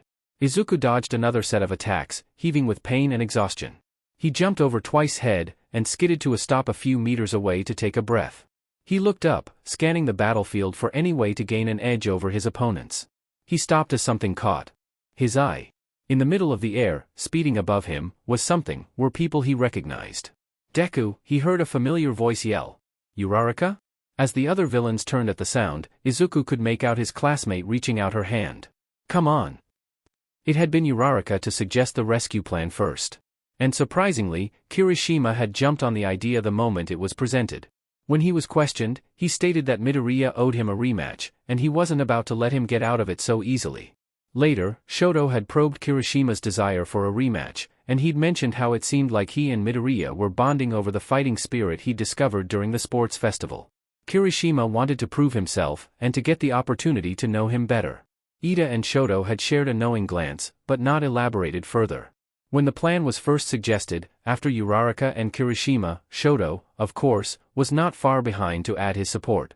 Ida had not been appreciative, but after a persuasive argument, and the giving of a black eye, he and Yaoyorozu had come with to make sure they were safe and responsible. Then the villain with multiple quirks had shown up, blasted a hole through Kamino Ward, and, safe and responsible, were out the window. But Midoriya had arrived too, and Uraraka's quick thinking had provided them with a plan. Shoto was to create a ramp, which Ida would use as a launching platform. He'd bring with him Kirishima, to break through the wall and to take the brunt of the impact when the group eventually landed, and Uraraka, who would use her zero-gravity quirk to give them longer airtime. Yaoyorozu had also suggested Uraraka be the one to reach for Midoriya, as she could use her quirk to account for the injuries it seemed he was in possession of, and Ida seconded her statement, citing her and Midoriya's close friendship. She'd seemed a little flustered, but agreed to their idea. Shoto and Yaoyorozu had been instructed to get out of there as quickly as they could. As they ran, he heard his Uraraka's voice ring out from behind him, and silently prayed Midoriya would take heed. What are they thinking? It's too dangerous for them to be here. Izuku stood frozen as his classmates sailed above him. They're trying to save you, moron. I can't leave All Might. Why isn't he moving? Tenya twisted his head to look down. Midoriya had seen them, but was making no effort to reach them. Around him, the villains had noticed their presence. He made a split-second decision. "Kirishima," he barked, turning his body to position the redhead closer to the ground. "Reach out your hand. Call for dash." "Bakugo." Katsuki snapped to attention. "Sorry, Deku. You had your chance." Whenever he took charge of his host's body, he envisioned it like a set of video game controls for a flight simulator. There was a pilot seat, and a yoke that he could steer with, or move back or forth, up and down, like a joystick.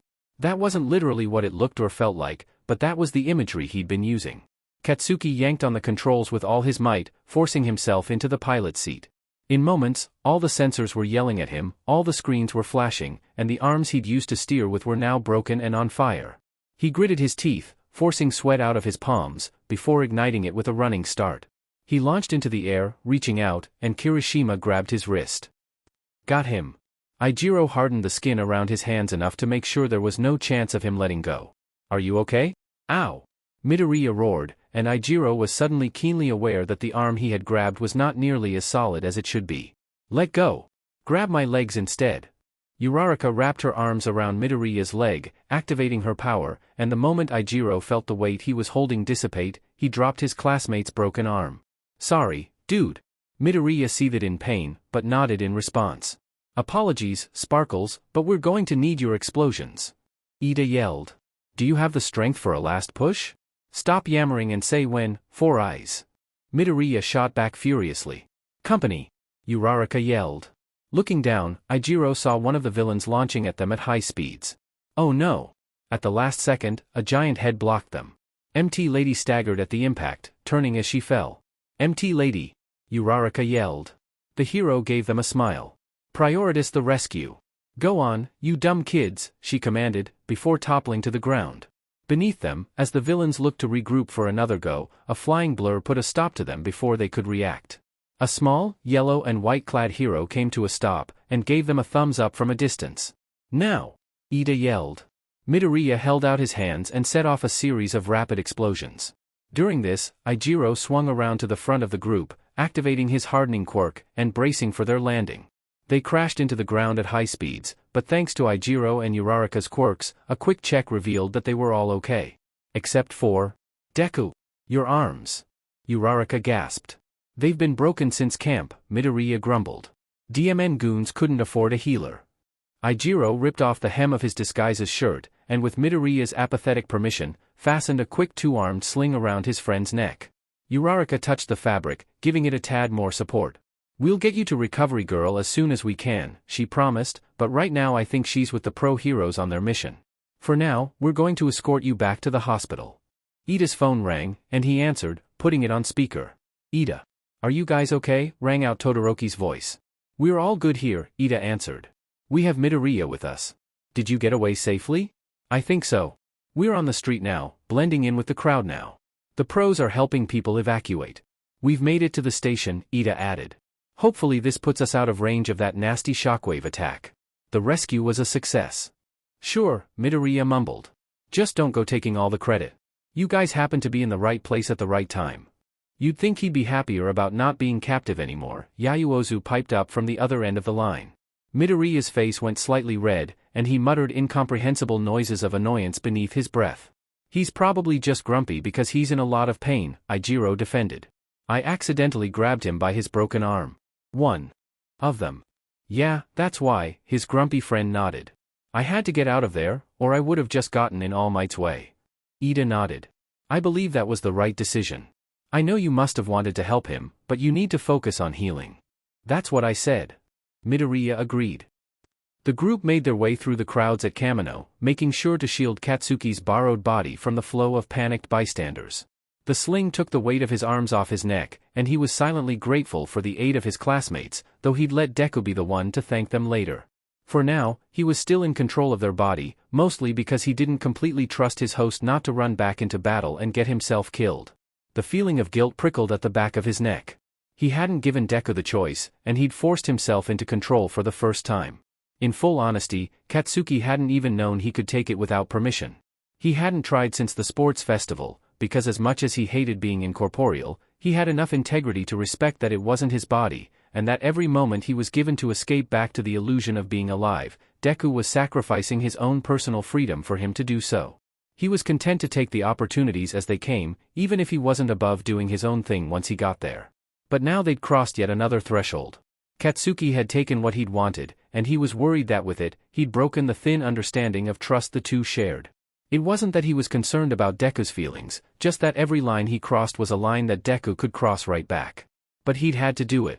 He could deal with the consequences later. It was a necessary evil to protect them, because Katsuki was certain All for One would have chewed them up and spat them out had they tried to face him. All Might be weakened, relying on the dying embers of a quirk he no longer possessed, but it was still his responsibility to deal with. Deku would have just gotten in his way, and well, if Katsuki found it a little easier to leave All Might on his own in a time of need, that was his own business. Nothing could be done about it. Kirishima was leading him, pushing through the tides of people. Katsuki had been watching him closely since they landed.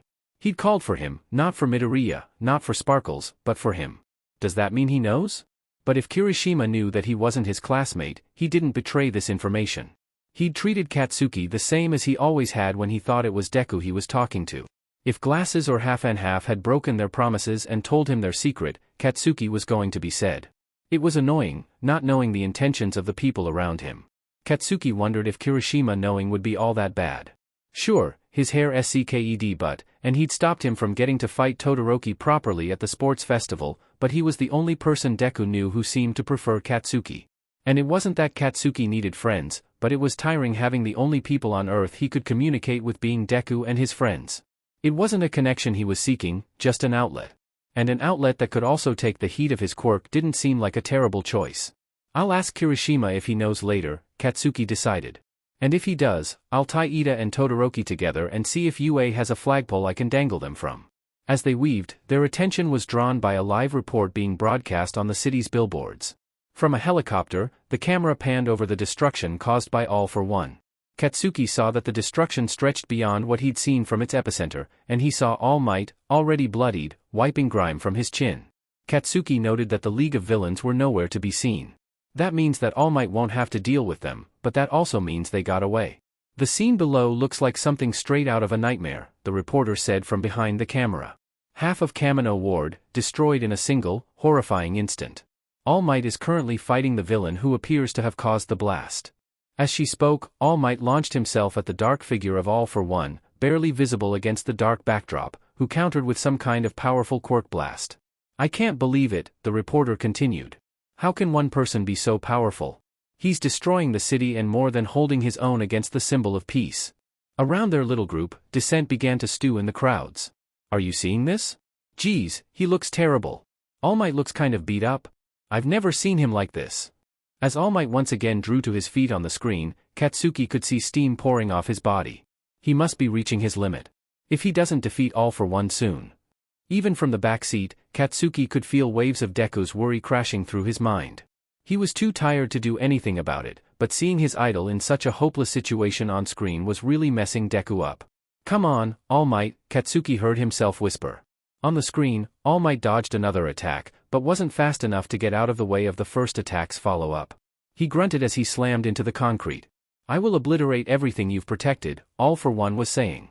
All Might's attention seemed elsewhere, and following his eye line, Katsuki spotted a civilian in the rubble behind him. His stomach turned. It seemed that Gran Torino had noticed her at the same time, but as he sped to save her, All for One held up his hand. Another blinding shockwave exploded out, throwing the hero off his course and kicking up a massive cloud of dust. Somewhere inside, the fate of All Might was obscured.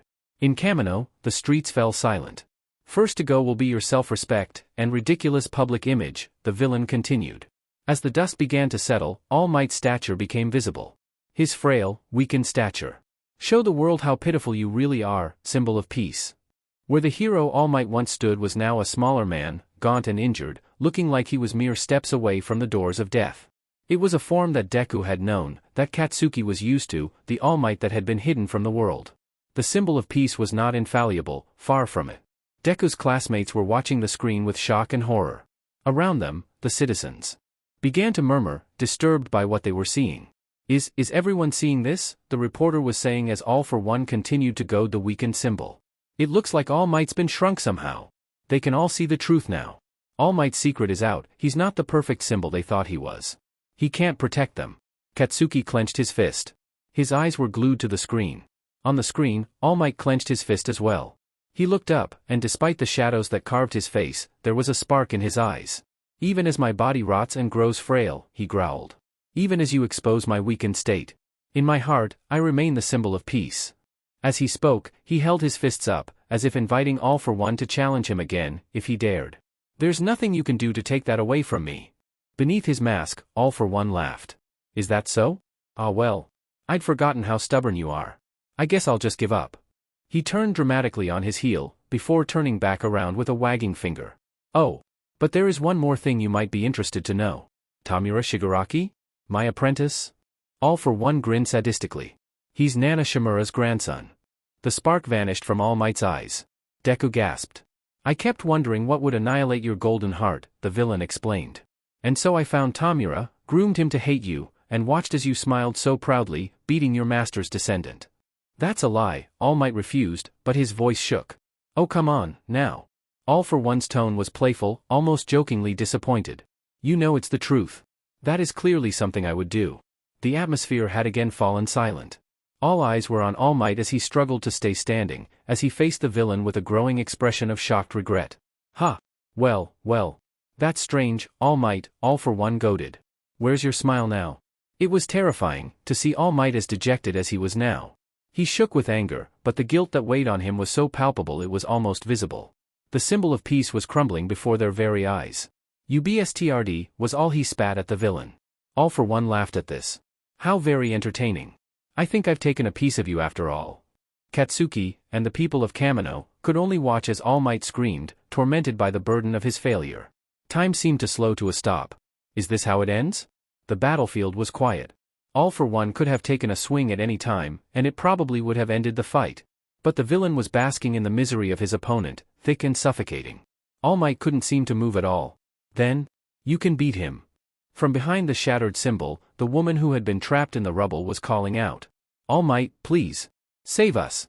Her words broke through the silence. Katsuki felt something forgotten stir in his heart. Win, he muttered, beneath his breath. This looks bad. Around him, the people on the streets began to voice their own thoughts. All Might. You need to beat this guy. It's up to you. No one else could do it. He might look different, but he's still our All Might, isn't he? He's always come out on top before. Their voices began to raise, and as Katsuki looked around, he could see the energy picking up. He made eye contact with his classmates as they added to the rallying cries. Uraraka's voice was the first to call out, shouting above it all, you can do it, All Might. Then Kirishima's, crush this guy. You can't lose, All Might. All Might. Deku cried out, tearing up. You can do this. Win this. Beat him. Katsuki yelled, raising his voice in the hope that he could be heard from kilometers away. Passion reawoke in his heart, suppressed but not forgotten. His and Deku's hope surged through their body, and in that moment, their feelings, desires, and voices became one. Come on, All Might, they yelled. On the screen, lightning began to flicker around the hero's body, and with the hopes of Japan resting once again on him, All Might stood up for another round.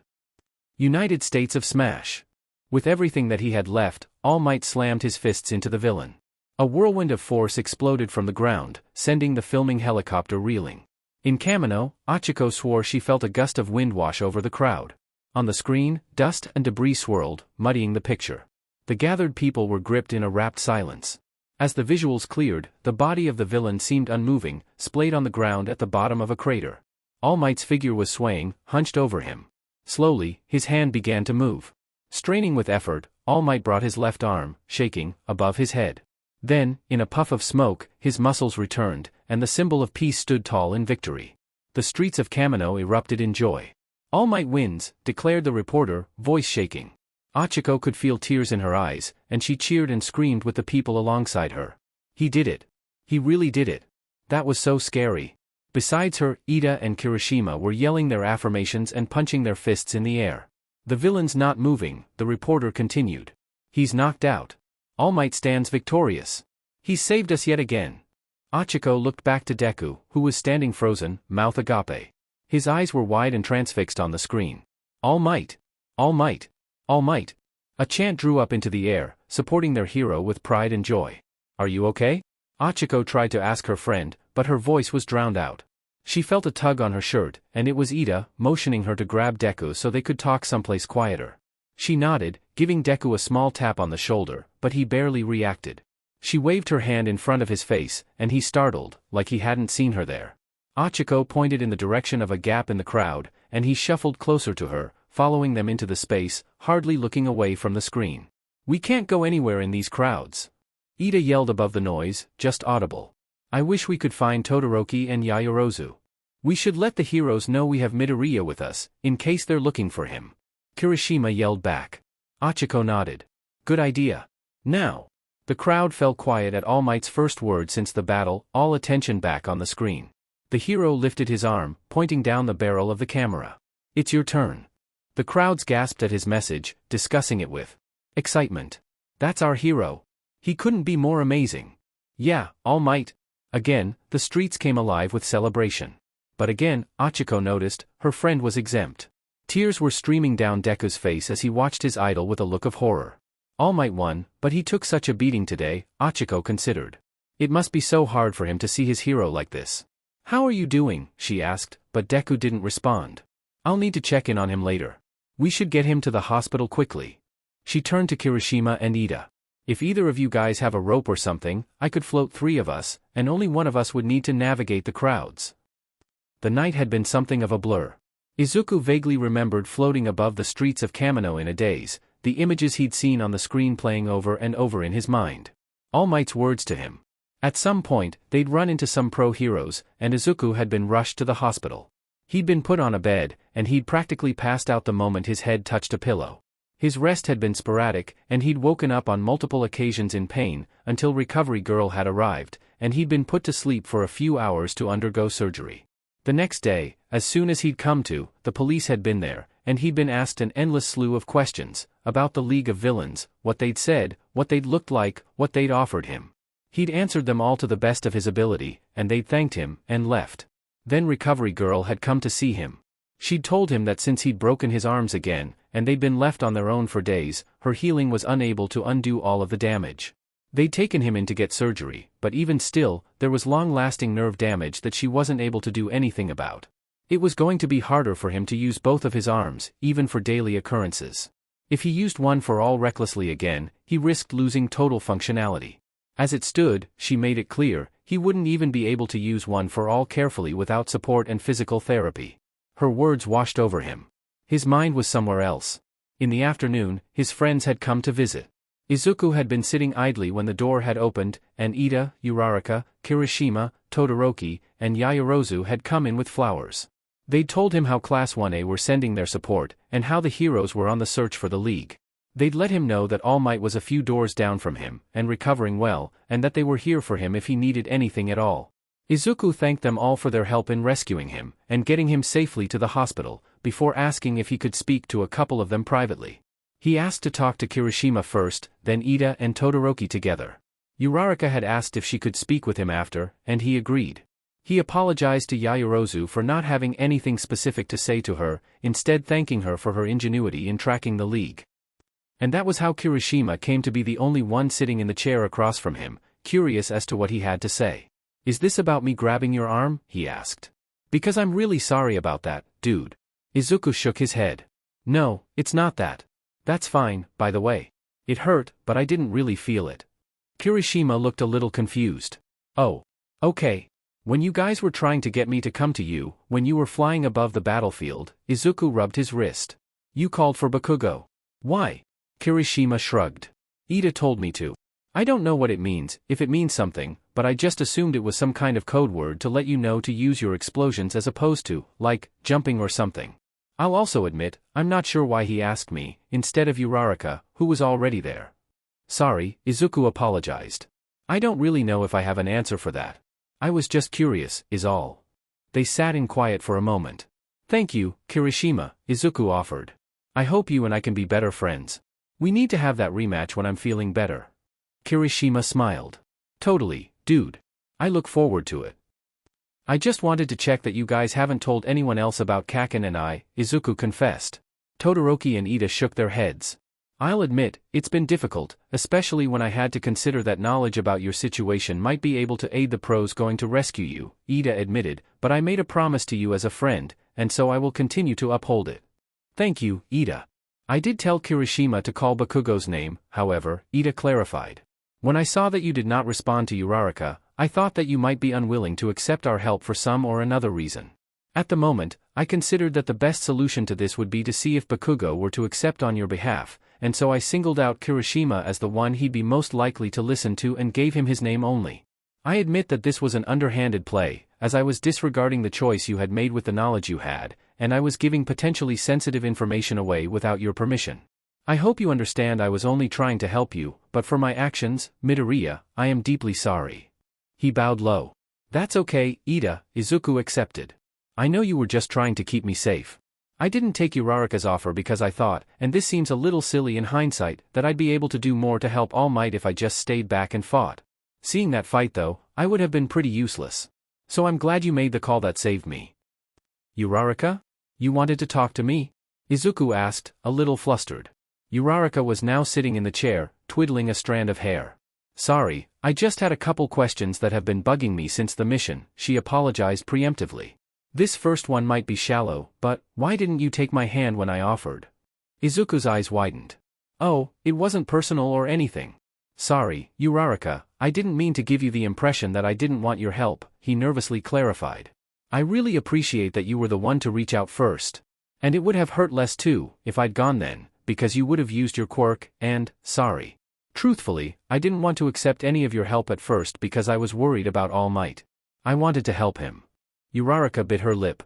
Oh. But. You accepted Kirishima's hand. Yeah, I changed my mind, Izuku offered lamely. Oh, okay. Sorry. It was a real quick turnaround. I should have taken yours first. Please don't think I meant anything by it, because I really didn't, he apologized. Uraraka nodded. Okay, I won't. But I have another question. When All Might won the battle, and everybody was celebrating, I couldn't help but notice that you looked terrified. Were you okay? And how are you feeling now? Izuku reddened a little bit at the thought of Uraraka paying attention to him in the noisy Kamino streets. She's so thoughtful. If only I didn't worry her so much. I was just scared of the future, Izuku admitted. That guy All Might was fighting was seriously powerful. Even though All Might took him down in the end, I worried that it took more out of him than he let on. You all saw his true weakened form. He was trying to hide that. I just don't know if he's as okay as he pretended to be. Uraraka's eyes widened. You knew about that? Right, she doesn't know. Oh, yeah, Izuku stuttered. Sorry, it's meant to be a secret, but I accidentally found out about it when I tried to get an autograph from him when we first met. He asked me not to tell anyone, so I was really worried when when that villain exposed it. And then I was just really worried about him being okay. That does make sense. I understand what you mean, Uraraka agreed softly. It's amazing how much you care about other people's well-being, even when you've been through so much yourself. Izuku blushed at the compliment. Then he considered for a moment. What do you think All Might meant when he said, "It's your turn"? Uraraka thought for a moment. I mean, I took it as a warning to all the criminals and villains of the world, that he was coming for them next. But I also noticed that you reacted differently. What were you thinking? I think, maybe, he was talking to us. The UA students, and the pro heroes. I think if the fight really did damage him more than he let on, then he was saying that it's our turn to step up and be heroes, because he's not always going to be there to make up for us, he responded. This gave his friend pause. Oh, she said. Yeah. You think? Yeah. Right. Uraraka's expression was calm, but Izuku could see that his words had struck a chord. She was considering the implications of the new interpretation. Sorry, I didn't mean to worry you. No, it's okay, she reassured. You're right. Even if All Might is okay, maybe we have all been reliant on him for a bit too long. Hopefully he'll get all better, but we should be able to protect ourselves, in the case that he's not always around to protect us. I'll do my part to get stronger. Thank you, Deku. Oh, it's nothing, really.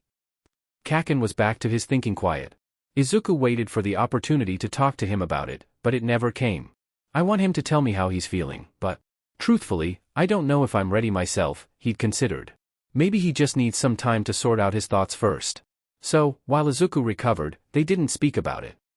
Eventually, Izuku was discharged from the hospital and escorted home by the pro heroes. His mother didn't let him go for hours.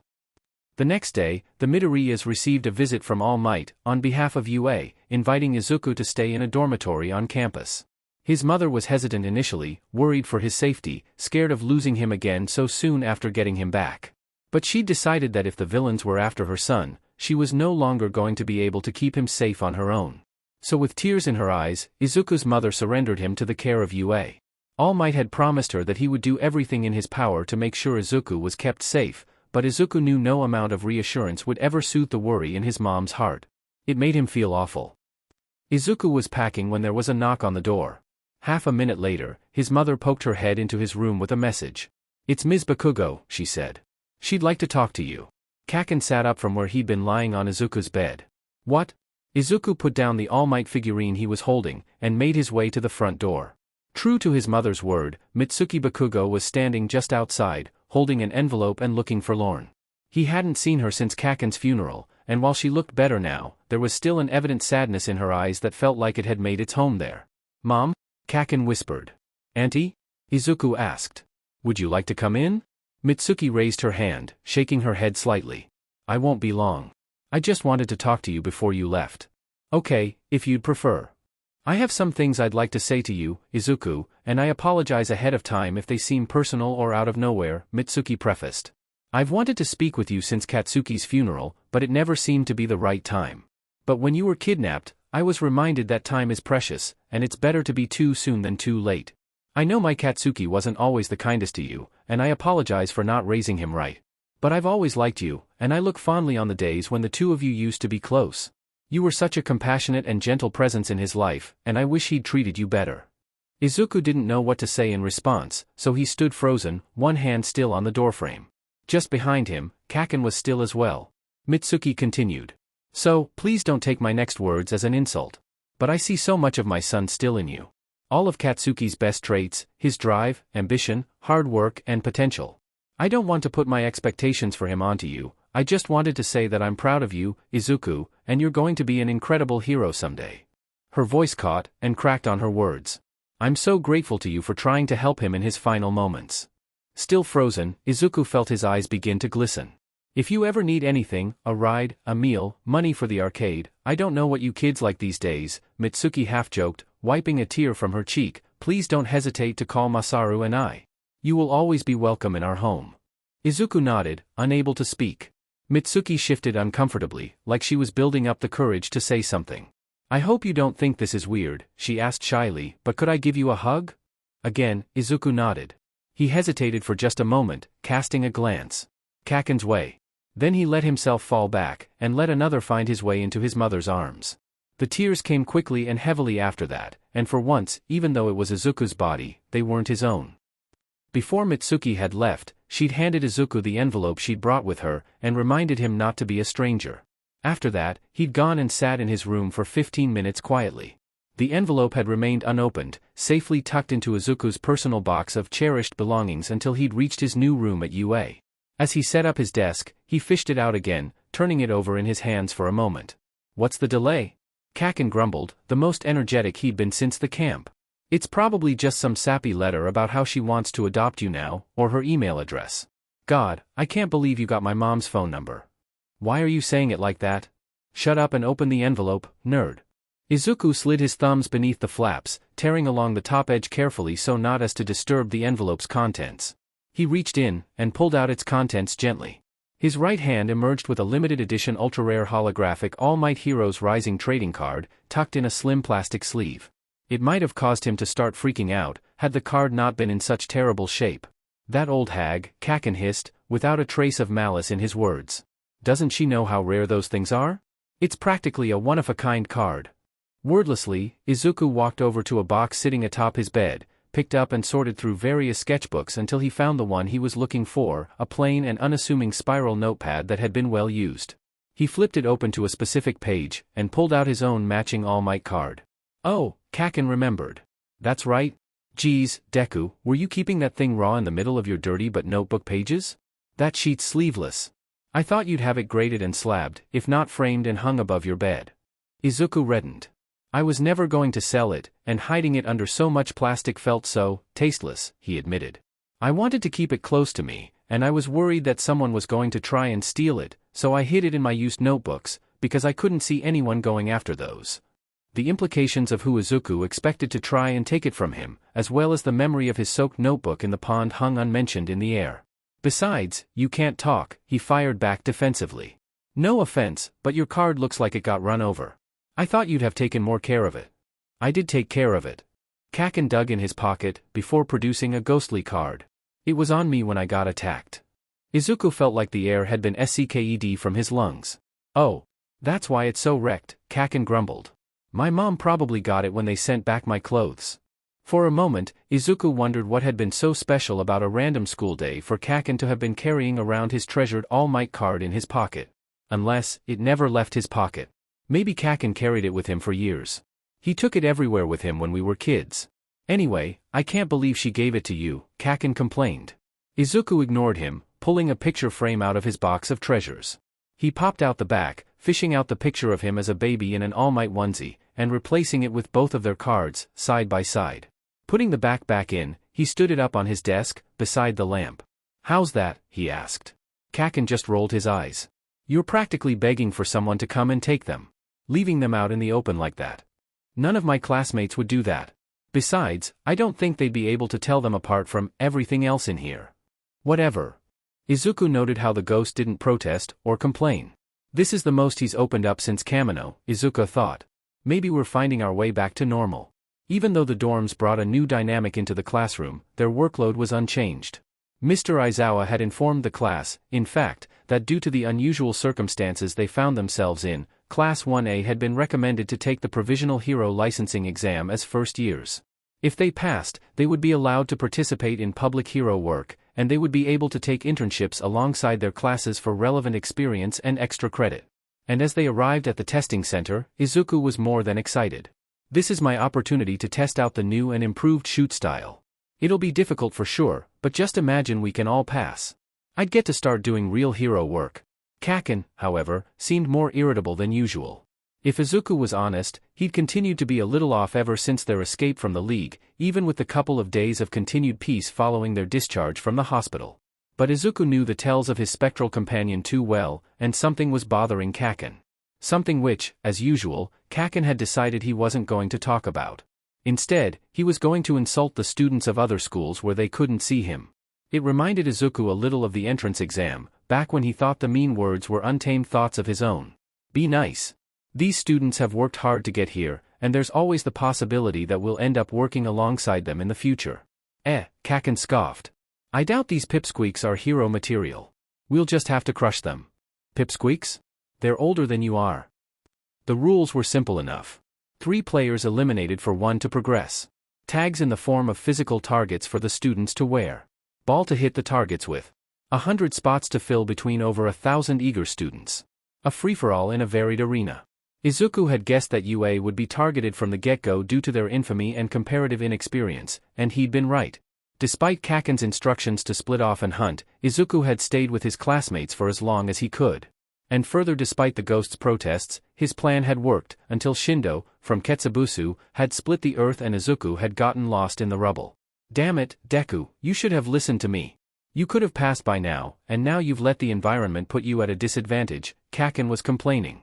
Izuku carefully stepped over a loose rock, trying to move stealthily over the precarious terrain. We lasted longer because we were together. I'm going to find the others, or someone, at least. Yeah, because you want to be dragging around dead meat at this stage in the competition. These Ketsubusu guys are good, Izuku agreed.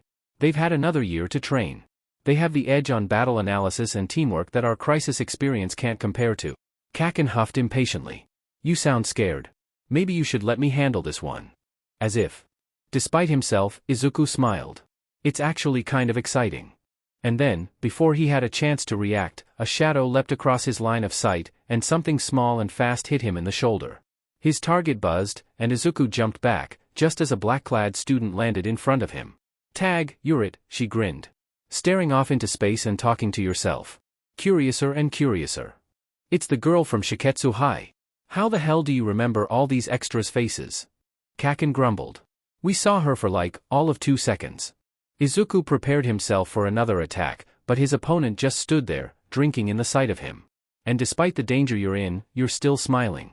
Aren't you just the coolest? He didn't respond, and she seemed to take this as a sign to monologue. In one-on-one competitions like these, the smart thing to do would be to go after those you already have intel on. That's why I tracked you down, because I imagined the other schools would be quick to gang up on you UA students. See, I didn't want to miss the chance to interact with such a prestigious school, and you? I've taken a personal interest in you, let's say, she smiled. Seems a little stalkery, Kaken deadpanned. Or maybe she just recognizes greatness when she sees who it's attached to. Izuku ignored him. You talk too much. As he considered the situation he found himself in, 2 more balls had been sent his way at high velocities. Izuku managed to dodge them both, but when he looked up, she was gone. What? Where is she? A shadow appeared behind him, and Izuku twisted his body out of the way, sending one for all coursing through his legs and jumping out of the path of a third ball. The Shiketsu student was standing right where he'd just been, a ball at the ready in her hand. That was close. But it's my turn now. Izuku grabbed a ball from his own collection, winding it up to throw. And again, she was gone, without so much as a trace. Where'd she go? He wondered aloud. Kaken's eyes were trained on a boulder to Izuku's left, and Izuku turned just as a pair of hands grabbed him, pinning him to the rocky floor. Bet you think I have a vanishing quirk, a voice whispered into his ear. You'd be wrong. I was hiding, that's all. That wasn't your quirk? Izuku struggled, hoping to stall for time before his targets were taken out. This is technique. I make my opponent's eyes and ears blind and deaf to my presence. To do that, I hold my breath, clear my mind, and disappear. Her breath was hot on his ears. Simple, really. The whole not thinking part is the hardest, by far. Izuku tried to wriggle his hands free, but the girl adjusted her grip to press them tightly into his back. They really teach you that at Shiketsu? The trick is not to view your training as a chore. I'm glad you want to get to know so much about me. She chuckled slightly. So it's your turn now. Izuku was pressed into the ground as the girl leaned in, lips almost grazing his ears. Who are you really, Izuku Midoriya? The question caught him off guard, and Izuku faltered. What? His captor giggled, and something about it was vaguely familiar. You heard me. I want to know everything about you. What makes you special? What motivates you? What scares you? But mostly, right now, I want to know if you're who you say you are. And if so, who exactly that is. That's a loaded question. Is now really the right time to be asking these things? Kaken stood above him, looking at something beyond his line of sight. He wasn't focused on Izuku at all, for once. There must be something coming. I have to get her off me. With no time to waste, Izuku let one for all pass through his body, powering up his limbs. In one big move, he ripped the girl's arms off him, launching himself away from her. And as Izuku had guessed, the ground began to tremble moments later. A geyser ripped through the floor where the 2 of them had just been, and Izuku was tossed further back in the air by the force rushing upwards. He caught the sight of more students gathering around the edge of the crater they'd found themselves in, ball in hand. Kaken. You didn't want to warn me about these guys? Or that girl, earlier? Why would I do that? It'd be cheating. Man, Shiketsu's trying to take him down too, he heard one of them say. Not good. I'm in trouble, and there's no one around who can help me. This is the worst possible scenario. All these guys are after me, so I have no choice but to dodge. A flurry of projectiles whizzed past him while Izuku dodged ball and quirks like his career depended on it. One for all coursed through his legs, allowing him to move at speeds beyond those of his opponent's weapons. Are you okay? A familiar voice caught his attention, and midair, Izuku turned to see Uraraka perched on top of a nearby rock. She extended a hand to him. Over here, quickly. Does she have a plan? Izuku shifted his body, preparing to follow her, when his opponents took notice. Don't let them escape, one of the boys yelled. A blast caught his classmate off balance, and Uraraka yelped as her foot slipped off the rock. She's mine now, another voice crowed. Izuku's mind moved a mile a minute, sizing up the situation. Uraraka's falling, and those Ketsubusu students are about to get her out of the competition. Back at the training camp, I busted up my arms when I fought to save Kota. Even now, even with the added support Hatsums given to my costume, I can't use them as easily as before. If I'd been able to use my legs, I could have escaped, or spared my arms to use against the League. I could have carried Kota away from the danger, and to Mr. Aizawa before that villain found him. So I've had no choice but to train my legs since, and I'll use what I've learned to save others. He jumped, aiding his launch with one for all, and snatching Uraraka out of the air before the others could reach her. The iron soles in his shoes allowed him to move faster, further, and in moments, they'd left the hostile students behind. Izuku slowed to a stop. Behind a wall of rock, setting his friend down, and moving to take a watch in front. Thanks, sorry, Uraraka said softly behind him. I really messed up back there, huh? Izuku swept his gaze over the harsh landscape. He couldn't immediately see anything that could cause them trouble. Don't worry about it, he reassured. You were outnumbered. Uraraka didn't say anything else, going quiet. Izuku could see her arm move from the corner of his eye. He let her, for a moment, get close. Again, he noted Kaken's lack of warning. Then he spun around and smacked the ball out of her hand. Let me guess, Izuku offered, taking in the confused look on her face. Shiketsu, right? Not Uraraka blinked. What? She laughed, nervously. Uraraka's been training her quirk, he continued. She can float herself for short amounts of time, able to ignore the side effects. But you didn't even try to use it, not even when you were in danger.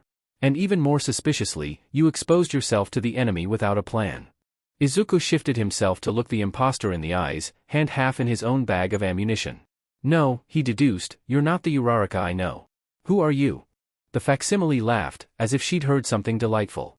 I believe I asked you that first. Izuku narrowed his eyes. So it's you.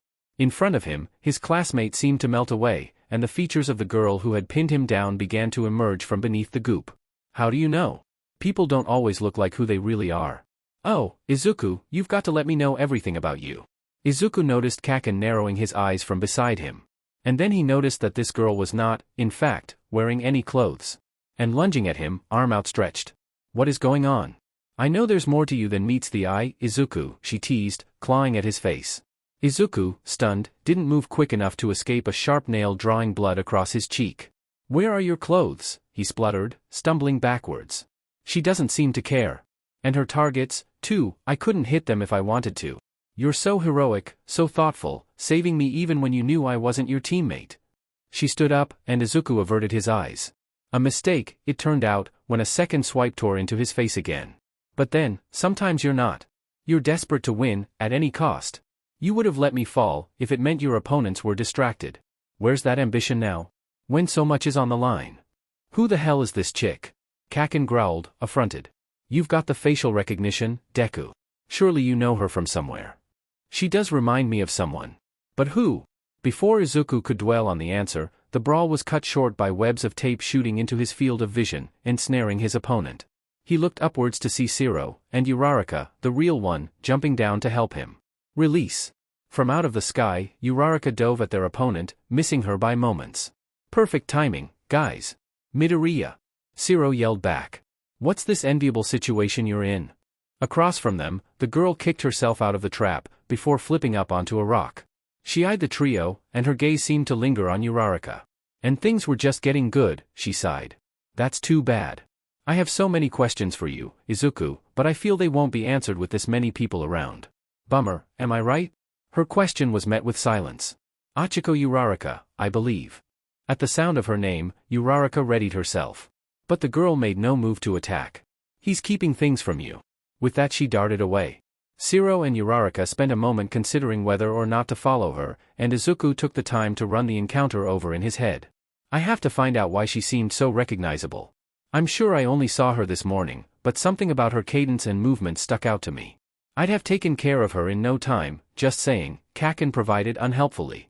You let things get awfully close there for no good reason. If you're not going to take things seriously, Deku, let me take them for you. I said no.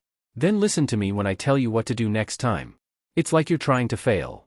Izuku turned away from the specter, and back to his friends, who were making their way back. What's your problem today? You're acting like you have no faith in me. On top of that, you're going out of your way not to warn me about nearby trouble like you normally do, and you're tetchier than usual. I can tell you're frustrated about something, even if you won't talk to me about it. Wrong, Kaken said.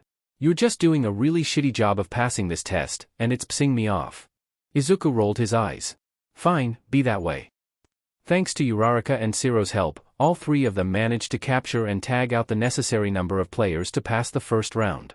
As they walked to the break room, they ran into two other of their classmates. Hey, it's Zero. Kirishima called out, beaming. Oh, and Midoriya and Uraraka. You guys passed too? Yeah. Uraraka yelled back as the two changed course to join them. Kaminari was lightly smoking, and seemed a little out of it. Besides that, their classmate seemed to have made it through unscathed. So, Izuku heard, and it took him a moment to realize the voice hadn't come from any of his friends. You made it through the first round using only your shoot style. Kaken was skulking behind him, and he was visibly more aggravated than he had been before. Izuku felt himself instinctually go on the defensive. I did, and everything turned out okay, he whispered, slowing to fall behind the group. You're really making All Might's power your own, Kaken observed, a bitterness to his words. Like I said I would. Izuku turned his head slightly, angling his face away from his friends. I shouldn't have to rely on you to win my battles. I never said that. Is that why you're sulking? Because I haven't needed to use explosion?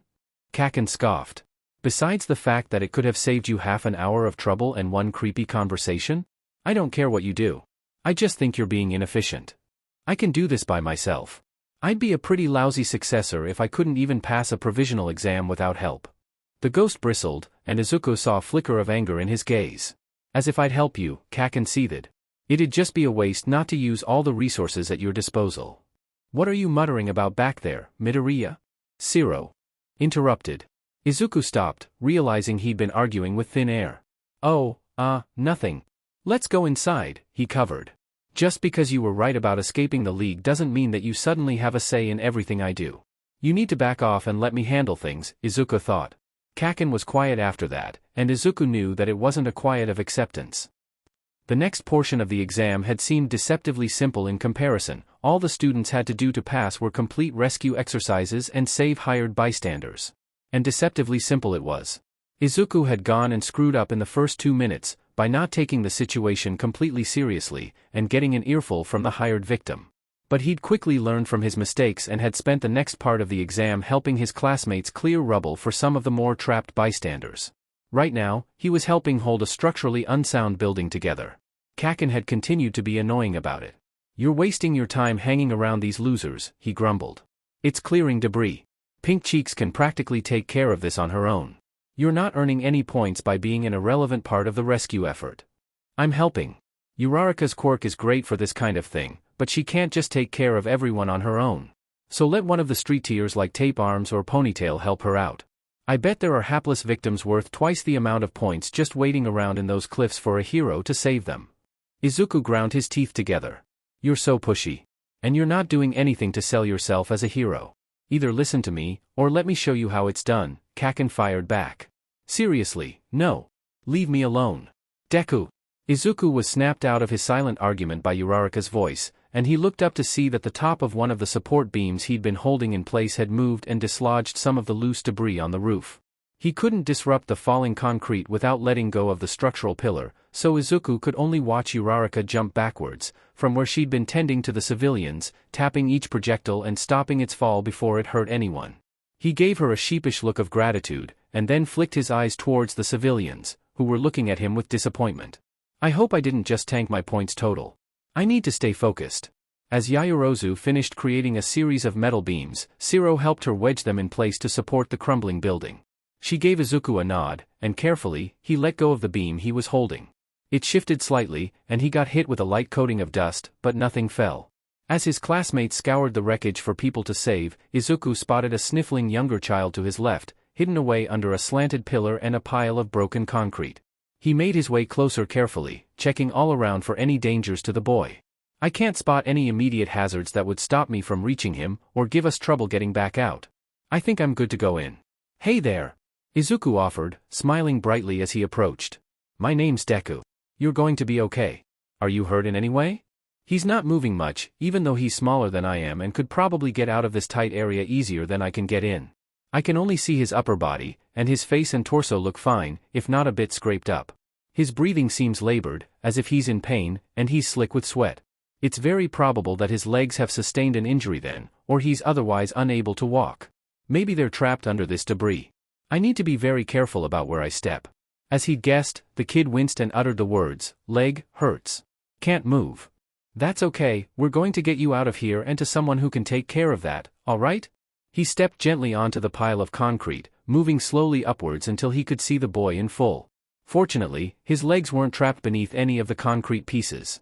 Unfortunately, the boy's right leg had been skewered with a twisted piece of rebar.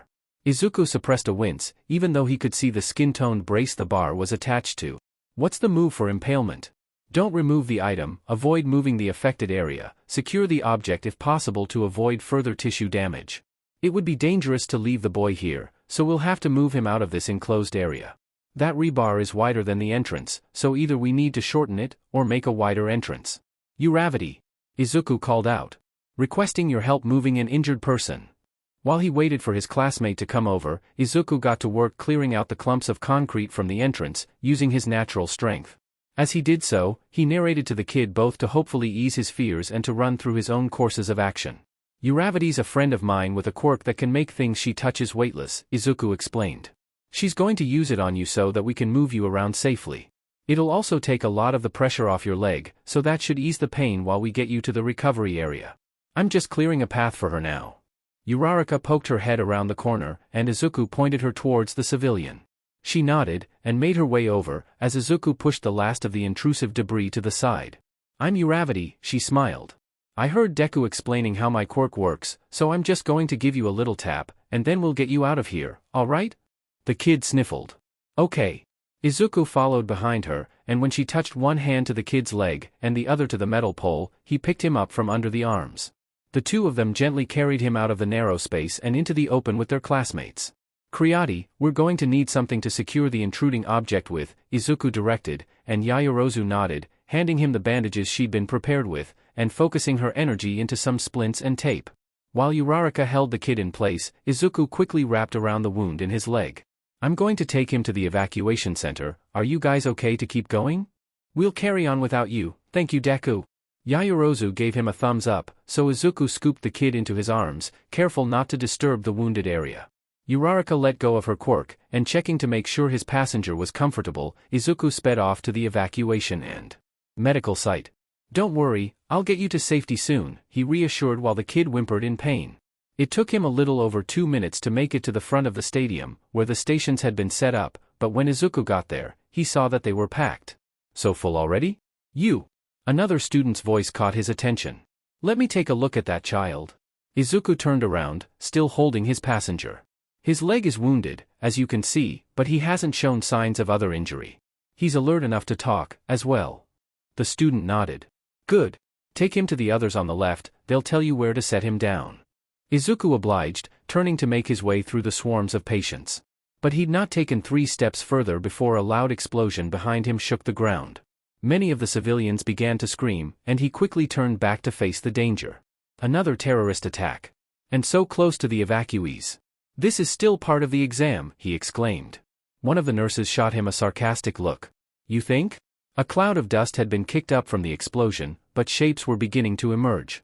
From the front of the pack, a familiar pro-hero stepped forward. That's Gang Orca. Izuku gaped. Beside him, Kaken grinned. Finally, a chance to show off. Better than standing around and helping these losers play pretend. Around the pro-hero, a legion of goons followed him out of the smoke. Rescuing civilians, all the while dealing with enemies. Gang Orca boomed. Are you prepared to take on both of these challenges at once? He's the number 3 hero. Izuku looked back at the injured civilians. I should help them evacuate the people in danger. I can move pretty quickly, and... Are you kidding me? Kaken roared. Watch and learn, useless Deku. Something lurched inside him, and Izuku's heart dropped. Wait, what are you dash? In moments, he'd been kicked out of his own mind again. The controls to his own body were wrestled from his grasp in a sudden, unexpected affront, and Izuku was pushed to the side. Izuku had begun to see the inside of his brain like a video gaming system. Specifically, the one he'd owned as a kid, that plugged into his TV and came with 2 controllers to game with. When they'd been younger, Kaken had made Izuku invite him over to his house every other day to play on the system. They played every game Izuku owned, and Kaken had eventually pushed him to keep playing the fighting and racing games that he could consistently beat the younger boy at. Izuku hadn't minded, determined to beat Kaken at those as well someday, but eventually, one of the controllers had broken, and their gaming sessions had come to an end. This was around the time Kaken got his quirk, so whenever he'd come over, he'd insist Izuku use the broken controller, and if Izuku fought back, he'd decide he didn't want to play video games after all. Only one of the controllers to Izuku's mind worked, and once again, Kaken had just pushed him off the couch in a bid to steal it. It was just like being 4 again, except much more nauseating and much more serious. Kaken. What the hell? In his body, Kaken had dropped the boy he was carrying, and used an explosion to launch himself out of the crowded camp. Izuku was forced to watch as he sped towards Gang Orca, before a hypersonic wave sent him sprawling. Kaken hit the ground and rolled, launching himself out of the way of a follow-up attack. Sheet, he growled. Got overzealous. Izuku couldn't leave his own body like Kaken seemed to be able to do, so all he could do was view the events that transpired through his own eyes. As his possessor's gaze took in the situation, Izuku noticed the girl from Shiketsu eyeing him keenly from the stands. Kaken. Give me back my body right now. I'm not kidding. Geez, Deku, hang on a minute. Let me take care of this first, Kaken grumbled, as if this were only a mild inconvenience. When he'd taken Izuku's body by force the first time, during the fight with All for One, Izuku had been too tired to fight back. He'd spent days in pain, drugged, and worn out at the hands of his kidnappers, and it was beyond him to surpass Kaken's will to leave. Though it had been a shock, and had made him frankly pretty uncomfortable, he'd made peace with it, accepting that it was probably the best outcome to the situation. Kaken hadn't said anything about it since, but he'd seemed apologetic. Izuku had made the mistake of taking him to mean he wasn't going to do it again. But Katsuki Bakugo had just crossed a line, and Izuku was not going to sit there and take it any longer.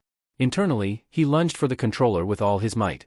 Kaken, who had lifted his arm to fire another explosion, suddenly yelled out in surprise, and in his moment of confusion, was hit with another paralyzing wave. Both of them felt a surge of pain, but Izuku gritted his teeth and pushed through it, willing himself to be the one that arose. Kaken fought him, but he'd been caught off guard, and Izuku was the one to pick himself up off the ground, facing Gang Orca. In the distance, he spotted Todoroki closing in. He's going to have to deal with this threat. I'm going to help the evacuees. A ghostly hand tried to move his arms, to use explosion, but Izuku yanked them back, sending a blast into the ground beneath him. He could feel Kaken trying to overtake him, but Izuku willed himself again not to falter, to shut the specter out. Ojiro! Ashido! Izuku called out, as his classmates ran to help the civilians. I'm coming to help you guys. Damn it, Deku! Kaken yelled. You're only making this harder on yourself. Stay down if you know what's good for you. I'll deal with you later. As Todoroki descended on Gang Orca behind him, Izuku ran towards his friends.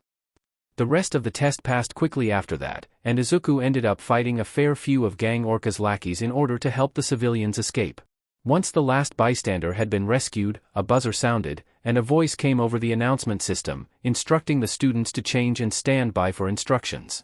Class 1A reconvened outside the changing rooms, and while his classmates buzzed with nervous anticipation, there was a bitter taste in Izuku's mouth. Sometime in the final minutes, Kaken had shut up, and it was for his own good. Izuku didn't even know what he was going to say to him.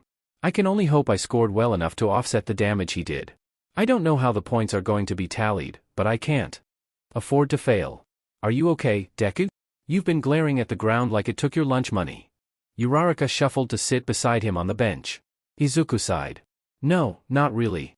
I think I really messed up. I'm worried about what it means for my future. If it's any consolation, from what I saw, you did great out there, she reassured, putting a hand on his back. Besides that one slip-up at the beginning, I thought you were really pro. Thanks, but it's not just that. Some stuff happened after we parted ways, and I don't think it looked good for me. Uraraka frowned, giving him a look of empathy. That SCKS. I believe in you, though. Here's hoping we both pass. Izuku smiled in response, though his heart wasn't really in it. Looking up, he could see that the announcer for the event had taken the stage. He stood up, and joined his class in moving closer. Todoroki has also been keeping to himself. I saw glimpses of his fight with Gang Orca, and it looked like he got tied up with that other Shiketsu kid. Maybe that didn't go down too well either. It's been a long day, and it's time for the results, the tired announcer sighed. But first, I should probably explain how we evaluated you. Between the actors you were rescuing, and the Heroes Public Safety Commission, we had a twofold demerit system that we used to determine your total scores. In other words, we were evaluating how few mistakes you made in a crisis situation. Anyway, the names of those who passed are on the screen, in alphabetical order. The screen behind him lit up with rows of names. Keep my words in mind as you search for your name, the announcer finished. Midoriya, Midoriya, Izuku murmured to himself as he scanned through the list. Makabe, Minakawa. An icy cold gripped his chest. Where is it? He whispered. To his side, Mineta whooped. I'm up there. My name's up there.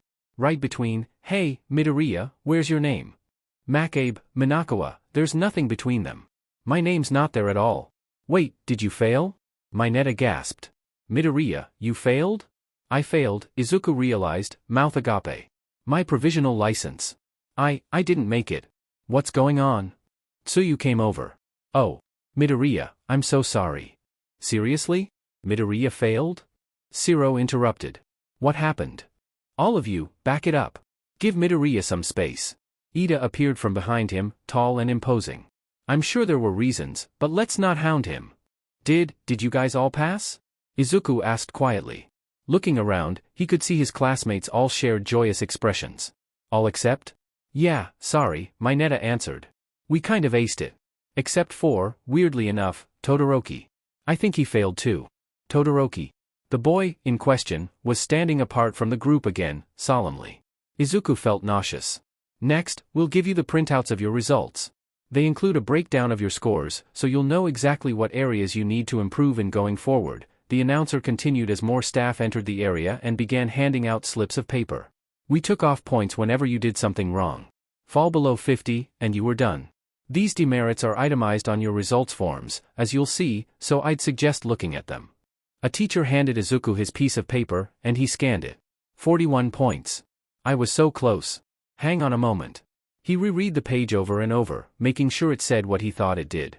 Deku, I'm sorry to hear that you didn't pass. Uraraka had found her way to his side again. I really thought you were amazing out there, but I guess all the good you did didn't actually end up adding to your score. Deku? The edges of the paper crumpled in his hands. Izuku couldn't breathe. Kaken was looking over his shoulder. Whoops, was all he said.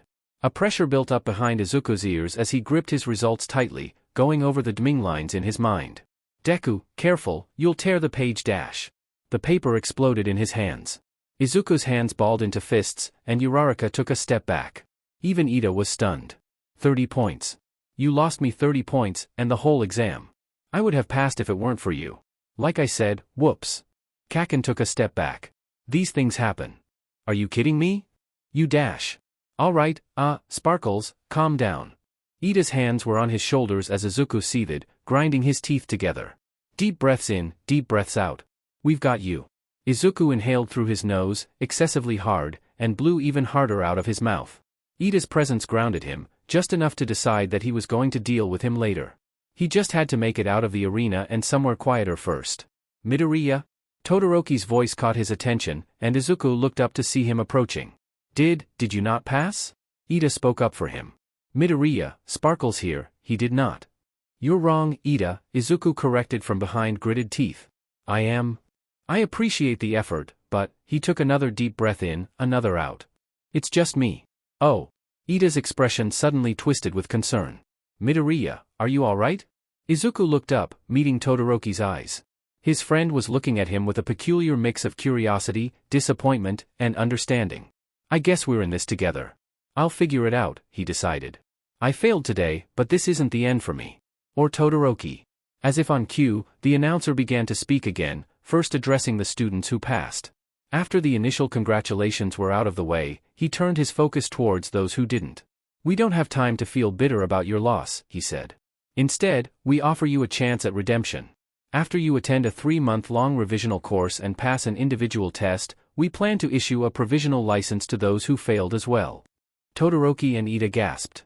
The announcer continued to explain the thought process behind it, and the need for heroes on the streets, before finishing off with, you're welcome to retake the exam in April, if you'd prefer to wait. Did you hear that? Ida asked. It's not over for either of you at all. Izuku bit his lip. I guess it's something. I'll work hard to make the most of this opportunity, Todoroki decided. We'll be cheering you guys on.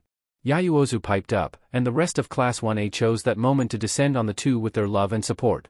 Izuku let them reassure him, but inside, the seed of anger had firmly taken root. Congratulations, students, Aizawa addressed the rest of the class as they arrived. Back at UA. You all worked very hard, and this is that effort coming to fruition. Your performances in the arena today were commendable, and this is a big step for you all. Rest well, and be proud of yourselves. His gaze shifted to the two boys standing together on the side. Izuku could physically feel it happen. Midoriya and Todoroki, he added. Stay behind. The two exchanged a glance while their classmates filed back to the dorms, bursting with energy. Soon, it was just the three of them, and their teacher did not look happy. I was watching the exam, as you know, Aizawa began. I wasn't able to keep an eye on all of you at once, so I requested a copy of your results afterwards. I was initially surprised to hear that 2 of my most capable students failed, but as it turned out, it was not due to your lack of training. It was due to, and I quote, behavioral issues. So, do either of you want to explain yourselves? There was a moment of silence as Izuku and Todoroki looked at each other, slightly afraid. Then Todoroki spoke up. I'm sorry, sir. I let a past matter distract me, and cloud my judgment. I realized the error of my ways, but by then it was too late. I acted unprofessionally, and I accept my shortcomings, he summarized. Aizawa nodded. And you, Midoriya? A burst of anger coursed through Izuku, and he bit back a sharp response about how it wasn't his fault. It was a mistake, sir, he breathed, trying to keep his voice level. He left too long a pause after his words. Aizawa's scrutiny was almost tangible. Do you believe that the results of the test were somehow unfair, Midoriya? Yes. No, sir. Your body language suggests otherwise. Aizawa's tone was almost a warning. Control yourself, he seemed to say. He's expecting a display like the sports festival. Izuku took a couple of deep breaths, trying to expel the tension from his posture. I will work hard to redeem myself, he decided. His teacher said nothing more, simply raising an eyebrow. You're both above how you acted today. I expect that you will take your special classes seriously, and pass your individual tests. I'm sure you know I can't allow you to take internships without your provisional licenses, so I expect you both to rise academically above your classmates who won't have full attendance, Aizawa concluded. I wanted to let you both know that I am not upset with you, however I am disappointed. This could have been avoided. With that, his homeroom teacher left them standing alone in the dusk. Todoroki watched him leave, then began to walk in the direction of their dorm. Midoriya. Are you coming? Izuku shook his head. Not yet. I need to talk about something. Ah. I'll tell the others not to wait for you, then? Izuku nodded. Todoroki gave him a wave, before heading off. In the bushes, the cicadas chirped. Izuku made his way out to the right side of the UA campus, finding a quiet spot in the trees. He leaned against the wall and waited. After half a minute, a familiar orange ghost materialized in front of him. Do you have any idea how much trouble you're in? Izuku asked lowly, Katsuki? Kaken looked at him, apathy in his eyes, before turning and walking off into the forest. Katsuki! Come back here! Izuku let out a shout of frustration before running after the phantom. He planted himself in front of him, but Kaken just walked through him. Don't try to run away from this. I'm serious. Kaken continued to ignore him, so Izuku ground his teeth, and fell behind. He'd have to talk to him from here. You broke the rules today, Izuku yelled after him. What you did was not okay. And you knew that. But you ignored me, and did it anyway. You've been disrespecting me, overstepping the boundaries I've set in place to try and make this whole thing work, and you're dead wrong if you think I'm not going to do anything about it. You hear me, Katsuki Bakugo? If you're not going to talk to me, then I'm going to have to decide for myself what's going to happen. And that starts with no more training sessions. Kaken didn't respond, or stray from his path. Getting to use my body is a privilege, and you've lost access to it. Forget about me using your quirk too, by the way. I don't trust you anymore. And I'm not putting on your playlists, or turning book pages for you to read. You're on your own, and you can't do shit on your own. But you messed with the only person who could do shit for you, and now you're going to pay the price. Izuku shouted, trying not to let the silent treatment get to him. They were deep in the forest now, and Kaken showed no signs of stopping. Izuku felt the heat in his chest grow redder at the ignorance. You can't push me around anymore, Katsuki. I'm not the weak, useless Deku you once knew, he snarled. I won't let you bully me again. I even thought we could work things out, that this situation we've found ourselves in could mutually benefit us both. But I'm not listening to you anymore. I know now that you don't know nearly as much as you think you do.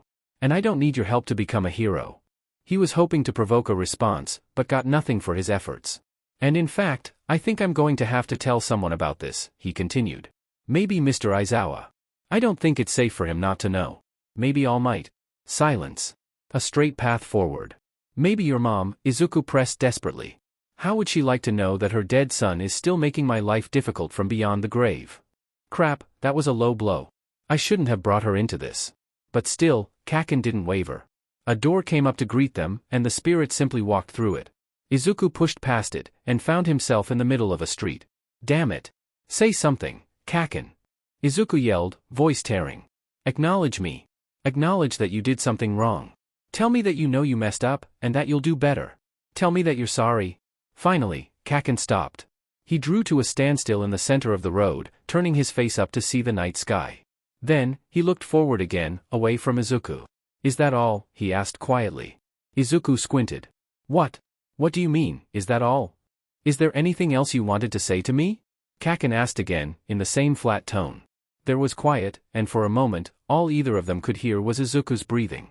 You're a JRK, Izuku added. Kaken nodded. That everything? He asked again. Izuku faltered.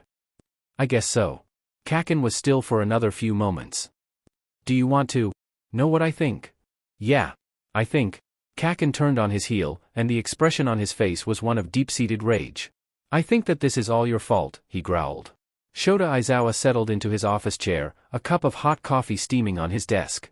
He sighed and stretched out his arms, letting the exhaustion of the day seep back into his bones. He was technically done with his work for the day, but there was a feeling in the back of his mind that he couldn't quite shake, urging him to stick around. He'd spent enough time as a pro hero to know not to ignore such feelings when they came his way, so he was back at his desk instead of in his room. He could get started on the next day's work, but that was a lot of effort. Instead, he pulled out his phone from his pocket. Unlocking it, he opened the messaging app, scrolling down to the contact All Might. A little green dot indicated that his coworker was online. Shota typed him up a message. How was the excursion? Deliberately vague. Even though the UA staff phones were secure, there was no need for unnecessary information exchange. And if Hisashi's words rang at the back of his mind, bringing up the possibility of a mole within the staff, then it was his business to do with those thoughts as he pleased. Typing bubbles appeared, and after a minute, he received a response. Frustrating. I learned nothing of note. I will catch you up on the full details upon my return. Shota sighed. It was in vain to hope that a conversation with such a guarded villain would yield any other results.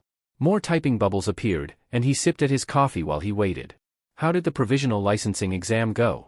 He considered for a moment how to answer. Overall, the results of today were pleasing. All of Class 1A passed, save for 2 students. The typing bubbles appeared. Shota let the hero tap away at his phone for a little while before sending a follow-up clarification. Midoriya was one of the 2 students who did not pass. The bubbles stopped. It was a good minute before they began again, and Shota made a silent bet with himself as to whether All Might's next message would concern the identity of the other student, or the well-being of his clear favorite. What happened? If only Shota could pay himself and get richer. All Might's biases were painfully obvious, though he supposed he wasn't one to judge. At least he kept his extra training with Shinso somewhat secretive. He typed up a series of responses. Todoroki was the other student, in case you were wondering. Both of them failed the exam due to their unprofessionalism. Todoroki let his emotions get in the way of his ability to help others, and Midoriya made a sudden series of bad calls in a crucial moment. Shota's fingers hovered over the keyboard. That was something that had been nagging at him. Midoriya did not seem happy with his results. I don't have the full picture, but from what I hear, his sudden failings were due to a bit of a freak out, not dissimilar to what we saw at the sports festival. He was charged with a similar anger when I confronted him about it afterwards. Midoriya's demeanor vexed him at times. Shota knew him to be one of the most dedicated, hardworking students of Class 1A, and it didn't seem characteristic for him to let such an important event slip through his fingers this way. And further still, it had been at the back of his mind for a while that Midoriya was typically a very sweet kid, slow to anger, quicker to kindness, compassion, and empathy. He was driven, sure, but not unreasonable. His display at the sports festival had seemed like an excusable outlier at the time, but now, Shota was left further confused by it all. Something was off about his student. Things weren't adding up. There's a missing piece here, he thought to himself. But what could it possibly be? Suddenly, his phone vibrated. A call, he murmured aloud. From Shiketsu's principal? Shota answered, holding it up to his ear. Hello? Shota Aizawa, on behalf of UA, speaking. No, I'm not familiar with Akami. This is all your fault. My fault? Izuku stumbled backwards, tripping on the curb. What? Why? Kaken advanced on him, flaring up with anger. Each of his words were spat with violence. Oh, did you forget? He sneered. If I recall correctly, it was you who distracted All Might, causing him to lose his grip on a highly dangerous villain. The same villain that then went on to kill me. What? Izuku gasped. This wasn't the conversation he'd expected to be having. Hello? Are you stupid? Kaken tapped his head. What, did you think I was just going to conveniently move on? The nerd lets me train with his body 3 times a week and suddenly it's okay that he's the reason that I don't have my own anymore. Kaken, Izuku stammered, holding his hands up. I thought you . You thought wrong, the ghost interrupted. You've been going on and on about how boo-hoo, I've just been so unfair to you, but you know what's really unfair? Above the skyline, the moon was rising. Izuku had been backed up against a wall, and Kaken was dangerously close. It should have been you. Izuku's body seized, as Kaken attacked him from the inside out. He yelled and collapsed. Shota jotted down the new information with a pencil and paper. Things were beginning to make sense to him. I see. Thank you for informing me. He hung up, putting his phone on the table. Midoriya. You're in trouble, aren't you? To the left of him, one of the school ground sensors started blinking red. A fireball exploded from Izuku's arm, sending him flying backwards and crashing into a concrete garden wall. The blast caught the side of a building, glass shattering onto the pavement. Inside him, Kaken tore through his defenses, grabbing onto the controls with a deranged intensity and pulling. Izuku yelped, losing his authority, and Kaken stood up, grabbing onto the concrete wall for stability. But Izuku pulled back, grabbing the internal Kaken's hair and yanking it as hard as he could. The blonde yelled, and shoved his palm into the side of Izuku's face. In the real world, another explosion ripped the concrete wall into pieces. Izuku sent one for all coursing through his limbs, and was pulled back into his body. Kaken grabbed his arms again, sending twin blasts out and rocketing him into the air. While Izuku tried to look for somewhere to land, Kaken shoved him again, sending him out of control. One for all snapped back into him and he gasped, trying to regain his senses. What are you doing? I'm winning, Kaken spat. Do me a favor and disappear. The night sky seemed to blur, blending into a darker void, streaked with lines of light. Izuku could see Kaken more clearly, and he jumped on him again. The boy yelled, and Izuku smashed his fist into his nose. In the real world, Kaken spun to face him, trying to push him off. Another explosion tore through the first floor of a city building. Izuku grabbed for the night sky again, feeling an ache come into his arms, before pushing himself off the pavement and running back towards the entrance of ground beta. There were broken shards of glass in his arms, but he barely noticed. His hands exploded again, and he flew face first into the pavement, smashing his face into the ground, and ending up back in the dark void. Kaken lifted his foot above Izuku's head, and the latter managed to barely roll out of the way before he brought it down hard. Instinctively, Izuku called on one for all again, and glowing lines streaked up his body. Kaken grinned darkly, calling bursts of fire from his hands, and the two faced each other. What's your goal here, Kaken? Izuku pressed. Kaken laughed, and it was a hollow sound. I'm getting you out of the way. Isn't it obvious? Then he launched himself into the air, and Izuku had to use one for all to get out of the way before a high-powered explosion destroyed the spot he was just standing. Izuku pivoted, darting to intercept Kaken before he landed, but his opponent changed his course midair at the last second, narrowly escaping Izuku's grasp and skidding across the ground. So we're fighting, Izuku concluded. You don't have to fight if you don't want to, Kaken offered. Makes my life easier. He's been holding this in for months. Is this why he's been so bothered these past few days? Izuku thought. Maybe he just needs to get this all out somewhere. A fight could be cathartic. Izuku squared up, readying his fists. Kaken smiled, but Izuku saw a flash of despair cross his eyes. Have it your way. Then the smile dropped, and Kaken yelled with rage as he blasted towards Izuku. Shota turned towards the source of the light irritation. Communication from ground beta. This'll be good. He held down the intercom button, waiting for an explanation. Hey Eraserhead, one of the security robots beeped. One of your students is at ground beta unsupervised. Come and DSPLN him. What? Shota asked. Who? He had a pretty good guess. Izuku Midoriya, the robot confirmed. You'd better be quick, he's upgraded to property damage. There was no time to waste. Shota threw on his coat and support items, before flicking one more text to All Might. Meet at ground beta ASAP. About Midoriya. In the real world, Izuku's body crashed through the 5th-floor windows of an office building. In his mind's eye, Izuku crashed to the ground as Kaken fired up for another blow. He didn't stay down long though, springing back to his feet and getting a running start, sending a shoot-style kick into his opponent. Kaken grunted and stumbled, and Izuku swung for a punch, which was diverted with another blast. The two sprawled backwards, and raced the other to get back up again. I didn't know you felt this way, Kaken, Izuku divulged, while the other caught his breath. I thought you respected me for trying to save you. I thought that was why you decided to help me become a hero. Kaken gritted his teeth. There's nothing heroic about failing to clean up a mess you made. Around them, the void flickered.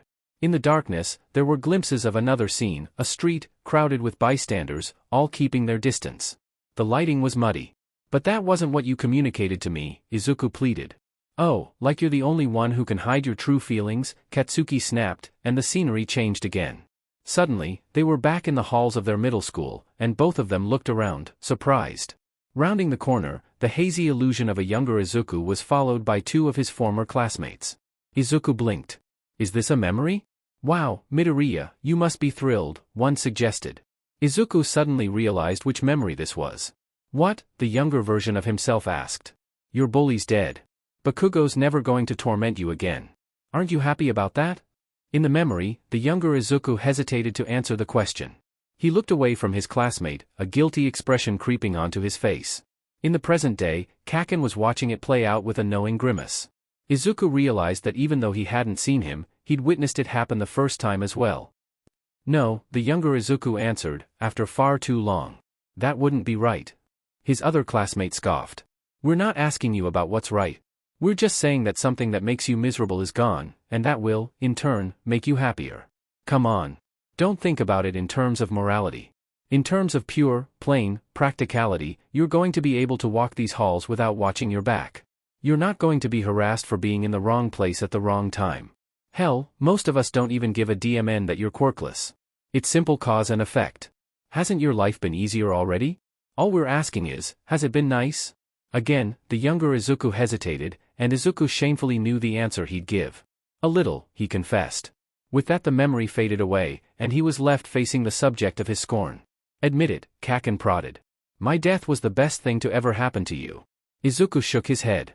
You know that's not how I really feel, he exclaimed. It's true that things have gone in my favor as a result, but if I had had the choice, I would have chosen to keep you. Bullshit, his bully sneered. You hated me. I didn't want you to die. Izuku yelled. I tried to save you. But Kaken had charged again, and Izuku had to counter his right hook before he was blown up. He grabbed for Kaken's arm, and was met with a fistful of fire in response. Izuku let go, dodging another hit, and jumped out of Kaken's range. It's just not fair, Deku, Kaken uttered bitterly. I worked my whole life for the opportunity to make something of it. But everything's come easy to you. That's not true. Oh really? The scenery shifted to the bridge near their house, the one where Izuku had been attacked by the sludge villain. Then why were you the one he saved? The one he chose? The one who does everything right? With each of Kaken's words, the world shifted, back to the alley in Mizutafu, to Izuku's street, All Might framed against the setting sun, to the UA entrance exam, as the robot toppled backwards. Izuku didn't have any response to that. He looked over to Kaken, who was staring at him like he expected something. Around them, the scenery began to shift again. How is it that everything you do works out?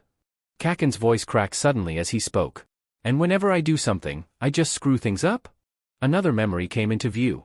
The acceptance letter to UA was strewn on Izuku's table, while the memory of Kaken's ghost looked on in horror. The colors shifted, and suddenly, Izuku was back at the sports festival watching as the podium arose, and his own body thrashed, restrained heavily. Then, back in the alleyway, as the hero killer held his sword above his body's chest. Then, the training camp, as the younger Kaken spotted the league before Izuku did, but failed to warn him in time. Then, the bar, as the body of Izuku lashed out at the villains. Why is it, Kaken's words trembled, and he clutched at his chest, as the colors darkened, that every choice I make is the wrong one? I keep making things worse. His voice got louder. You were just a quirkless wannabe. Kaken yelled. You were nobody, destined to spend the rest of your life playing catch-up. But All Might gave you everything. And I dash. Izuku watched, wide-eyed, as Kaken sank to his knees. Kamino Ward came to life around them. I'm the one who destroyed All Might, he cried out, voice breaking. I thought, Izuku whispered. I thought you hated All Might. You think I wanted this? His foe spat, every word pained. To see him torn down, in front of the whole world, to watch as their faith in him was extinguished? To take away his ability to protect others, just because he couldn't protect me. I loved All Might. Kaken's words caught. I idolized him. I wanted nothing more than to be just like him. And then he let me die. Do you know how awful that was to learn? He choked. Everything I'd looked up to was a lie. The hero who I'd have dedicated my life to couldn't be bothered to go to the trouble of saving it. Izuku gaped, and Kaken's voice dropped to a murmur. I was mad, sure. Anyone would be, he mumbled, turning his face away. But, for some reason, I couldn't hate him. He still put so much good out into the world, and I can't say I ever did the same thing. A trading card, torn around the edges, dirted by blood and sludge, wiped clean by caring hands, framed on his desk. A trading card, carried forever in one's pocket. I didn't want to, God, I didn't want dash. He drifted off into space, repeating the words to himself. Izuku realized that he'd seen the same look on Kaken's face numerous times since Kamino. Kaken's right hand was in his pocket. If I hadn't forced you to leave with your friends, he whispered. I had to, Izuku shut down. You were right. I couldn't have fought all for one. Maybe you could have done something, Kaken retorted. And regardless. If I hadn't talked back to Shigaraki, he would have let me out of the cuffs, and we could have fought back. Maybe we could have tried your plan to get information from the inside. At the camp, I could have warned you about the league guy, but I wasn't fast enough. And if I hadn't made such a fool of myself at the sports festival, they would never have gone after you in the first place. Izuku didn't have a response to that. Kaken's head was hung, and his expression was hidden. But he breathed heavily, as if to steady himself, and Izuku found himself moving in, trying to close the gap between them. I understand now, Izuku realized. He's hurting. He's scared, and he thinks he's alone. That's why he's lashing out. Around him, the world grew lighter, and each step he took was met with resistance, like he was wading through knee-deep water. It's all my fault, Kaken concluded sorely. Every bad decision that was made to end up here. They were all mine. Through my actions, I brought an end to the symbol of peace, and maybe that means to the world, too. I won't let that happen, Izuku said firmly. The world is going to be fine. Because I dash. He cut off. Kaken looked up at him, and once again, his gaze was hollow. I'm here, he finished mockingly. Once again, you're left to clean up after my messes. The world around them grew clearer. Another memory, but it was one Izuku didn't recognize. They were at, or in, more accurately, the river that ran through the nearby reserve. The edges of the scene were tinted with a hazy golden glow, and the scenery was disproportionately scaled to Izuku's height. This must be from a long time ago. Is this one of Kaken's memories? Izuku extended his hand to help Kaken up. That's not how I see it. Kaken stared at his extended hand for a couple of seconds, making no move to accept it. Instead, he laughed, and the sound was forced. Come on, Izuku. Just say that you hate me. That your life would be better off without me in it. I'm not going to do that. Izuku protested. Why do you keep wanting me to say something that's not true? The water around him rippled as Kaken's stance shifted, and Izuku noticed that at some point, he'd gone from being on his knees to a low squat. His movements suddenly grew sharp. Because then I won't have to feel bad about what I'm about to do to you. Kaken's left hand grabbed Izuku's wrist and pulled, causing him to lose his balance and fall forwards, where Kaken's right hand met him with a point-blank punch to the face. Izuku felt his nose break, and as a white-hot pain seared through his cheeks, he felt Kaken grab his head and push it down, pressing both of his palms against Izuku's temples. A telltale warmth spiked against the sides of his skull, and Izuku ripped himself away before Kaken's palms exploded. He stumbled backwards, wide-eyed. Kaken? His adversary stood up, swaying slightly. Izuku looked at him, desperately trying to assess what was going through his mind. Kaken's eyes met his, and they were just as lifeless as they'd been the final time he'd seen them. Kaken lifted up his arm, and an explosion tore the memory to shreds. Poor Deku, Ochiko sympathized, as Tsuyu flicked through channels. The two of them had retired to Ochiko's room to study, but after the events of the day, they decided to take a break and watch some TV instead. Tsuyu had brought some snacks with her, and Ochiko provided the pillows for them to sit on. But even in their little comfort zone, her mind couldn't help but wander back to the earlier events of the day. He must be taking this really hard. I know this meant a lot to him. Tsuyu rolled a boiled sweet around her mouth as she channel surfed. I thought it was weird that he didn't come in for dinner. Todoroki told us not to worry about him, but I can't help but feel like he's self-isolating. Yeah. Ochiko tapped her fingers together. In the arena, there was a girl from Shiketsu High. She told me that Deku was keeping things from me. She knew my full name and everything, but I'd never seen her before. What do you think she meant? What information was she working with? Tsuyu asked for clarification. Do you think she and Midoriya knew each other? I don't know. It's not like he's ever mentioned her before. And he seemed pretty stunned by the whole ordeal. I mean, she was naked when we got there. Her friend gasped. Whoa! Ochiko. Ochiko flustered. But it wasn't like that. Deku told us afterwards that she could change her appearance to look like other people, and apparently her clothes didn't come with her. Tsuyu considered this information. Did you see her transform? She shook her head. Did Midoriya say who she became? No, Ochiko confirmed. Tsuyu seemed to be mulling over some options in her head. I wonder if she got information out of him by pretending to be someone he knew, she proposed, which would explain why she knew your name. On one hand, it's fun to imagine she pretended to be you, and when she says Midoriya is hiding something from you, it's something to do with his feelings. Achiko's face went red, and she pushed Tsuyu lightly, sending her floating. Tsuyu! It's not like that. Her friend gave her a grin, before using her tongue to pull herself back to the ground. I know. Ribbit. Just putting the idea out there. But on a more serious note, Midoriya does have secrets. That much is clear. What went down in Hosu, for one thing. The Sparkle boys have all been pretty tight-lipped about that one. As Achiko released her quirk, Tsuyu pulled up a cushion to lean against. I don't know why this girl would single you out. You'd never seen her? I don't think so, no. Tsuyu clicked a button, and the channel changed to a bright game show, which she perked up at. Oh, this is a good one. We should watch this. I think you should ask Midoriya, when he comes back, what the girl meant. I think even if he's being mysterious, he's still a nice guy, and he cares about your feelings. I don't see why he'd be keeping anything from you to hurt you. You're probably right. Achiko tried to get comfortable, but some part of her was still uneasy. Do you think Deku's okay now? Should we go after him? Todoroki was insistent that we leave him alone, and he seems to know more about the situation than we do, Tsuyu reasoned. But if he's not back by 10, and you're still worried, I think we ignore him. Thanks, Tsu. Her froggy friend leaned against her, and Achiko let herself fall into the touch. On the TV, a contestant was using their quirk to crawl on the underside of the giant inflatable beach ball. The commentators were joking about the legality of that tactic when a spinning wheel knocked the competitor into the water below. Tsuyu laughed, and Achiko relaxed. I trust you, Deku. But please, I hope, wherever you've gone off to, that you're okay.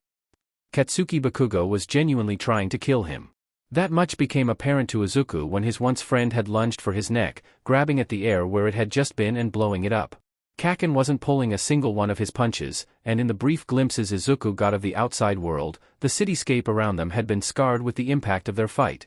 Within the world of Izuku's mind, the energy of their brawl compounded and was released in destructive bursts of their respective quirks through Izuku's body. Izuku's forehead bled, and he was pretty sure that there was glass lodged in it. It had become clear that their quirks didn't work exactly the same internally as they did externally, when Izuku had shrugged off a couple of Kaken's more major blasts. And Kaken had avoided one for all strikes, or been momentarily dazed at worst when they'd collided. They could still hurt each other, but it was the direct physical contact that made the most of an impact. And between their clashes, Kaken had scratched at him, punched him, tried to break his limbs and tried to use explosion at a close enough range to negate the debuffs. Izuku had quickly realized that he'd have to stop holding back just to keep himself safe, and for his efforts Kaken sported a broken jaw and a limp. But if Kaken felt either of these injuries, he didn't let it show. His expression had been an unwavering one of determined hatred from the moment he'd stood up, and Izuku hadn't been able to say or do anything to break through the mask again. It doesn't have to be this way. Izuku tried again, desperate to make his words understood. It's clear to me now that you're suffering, that you've been in pain all this time. But I want to help you. As usual, Kaken didn't grace him with an answer, only another explosive right hook. Izuku dodged it, expecting to counterattack by using Kaken's movement against him, but the original attack had been nothing but a feint, and a left-handed uppercut sent him sprawling. Kaken chased after him, and Izuku again rolled out of the way as a punch shook the ground where his head once was. He twisted around and leapt at Kaken, grabbing a fistful of his hair, yanking his head down when the blonde tried to grab at his wrists. Izuku delivered a strike to the back of his neck, and Kaken swore, blindly sending a series of rapid succession blasts in Izuku's general direction. The two fell off one another, and there was another moment of reprieve. We can work this out, Kaken. Izuku begged. Please, listen to me. His foe spat blood as he rubbed the back of his neck. You just won't stay down, he hissed. You're like a DMN cockroach. You're right. Fighting will get us nowhere. Talk to me, please. Kaken ignored him, preparing himself for another attack. You know how I feel about you, Kaken. Izuku yelled. All those things you were saying, you know they're not true. You've literally been inside my head for months, feeling my feelings, knowing my thoughts, you know that I'm honest. To his surprise, something in his words seemed to register to the other. How you feel about me, Kaken? Murmured, rolling over the words like there was something in them he could use. It's true, isn't it? We're connected. Izuku could cry. Yes. We are. And you know that I really do want to help. Around them, the darkness flickered again. Blurry images half-formed before dissipating into the void, and Kaken was contemplative. Do you want to know how I really feel? The question was a simple one, and Kaken asked it like it was a trap. But Izuku wanted nothing more than to take the bait. I do. In an instant, Kaken grabbed the invisible bond that tied the two of them together and twisted with his whole might. For a few moments, the polarity was reversed, where Izuku's thoughts, feelings, and emotions had been the field for Kaken to navigate. Suddenly, it was the other way around, and Kaken's heart was laid bare, the magnitude and depth of his turmoil suddenly overwhelming Izuku entirely. All of his soul crashed into Izuku like a tidal wave, one that was desperate to drag him deep, deep below its murky waters. And all of it was hate. With every fiber of his being, Katsuki's mind was enveloped in an inescapable, overpowering hatred. Izuku couldn't breathe. It threatened to tear him apart from the inside out, to crawl into his body and suffocate his lungs. It was an iron fist around his heart, squeezing it tightly, making every beat painful. It was a weight around his legs, holding him in place, taking away his ability to move. Every thought, every breath, every moment of quiet was filled with insurmountable loathing, and it was unbearable. Izuku wanted to tear his skin off, to destroy it, to get it to stop. But in the sea of darkness, a single ray of light peeked through the storm clouds. In the distance, atop a mountain so tall Izuku could never hope to climb it, a beacon shone brightly. The waves of resentment crashed into the cliffs, over and over again, but not one of them could reach the source of radiance. Something about the shining light seemed familiar, in a way that Izuku couldn't describe. He swam towards it desperately, trying to find reprieve in its presence. As he got closer, the familiarity washed over him, and Izuku suddenly realized just what the light was. It's me. Untouched, brilliant in its incandescence, the image of Izuku in Katsuki's mind was held where the hatred couldn't reach. He was so far above the mess that was Katsuki's inadequacy, his envy, his inferiority. And all at once, Izuku realized that he wasn't the object of Kaken's loathing. Katsuki couldn't bring himself to hate Deku. He didn't deserve it. He'd done almost everything right, and he'd tried immensely hard to make up for everything otherwise. None of it was Deku's fault, not really. Not in the ways that mattered. Not like it was Katsuki's. He'd thought of his purgatory as a second chance, a way to escape the crushing inevitability of fate, a way to continue his own legacy through an otherwise unremarkable vessel. He'd been so wrong. It wasn't a do-over, it was a brutal reality check. He'd watched Deku succeed where he hadn't, and every time he'd tried to interfere, he'd only succeeded in making things undoubtedly worse. The world was better off without him, and no matter how hard he tried to fight the fact, it only seemed more determined to prove itself true.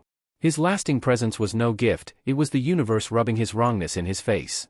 It was payback, meant to humble him before his time was up, or maybe even just a simple mistake. And he'd been even more wrong about Deku. He'd always thought of him as someone to leave behind, an annoyingly ordinary figment of his past who tied him down to the mundanity of the rest of the world. He wasn't special, and he would never be anywhere near Katsuki's level. But, time and time again, Izuku had proven him incorrect. Everything that made Katsuki special, all the traits of his that he valued, were magnified in Izuku. His ambition, his determination, his wit, his power, on all fronts, his ordinary childhood friend had surpassed him. He'd come closer than Katsuki to achieving his dreams, and his potential was only just taking shape. And everything that Katsuki despised in himself, his every flaw and shortcoming, Izuku was above. Katsuki was selfish, unpleasant, unforgiving, and unrelenting. Izuku was not only kind, considerate, selfless and utterly heroic through and through, all of those traits were second nature to him. It became only clearer with time that Katsuki never stood a chance of catching up to him. Izuku was the perfect Katsuki. And all Katsuki had ever done was make his life miserable. From the moment he got his quirk, and Izuku hadn't, Katsuki had tormented him.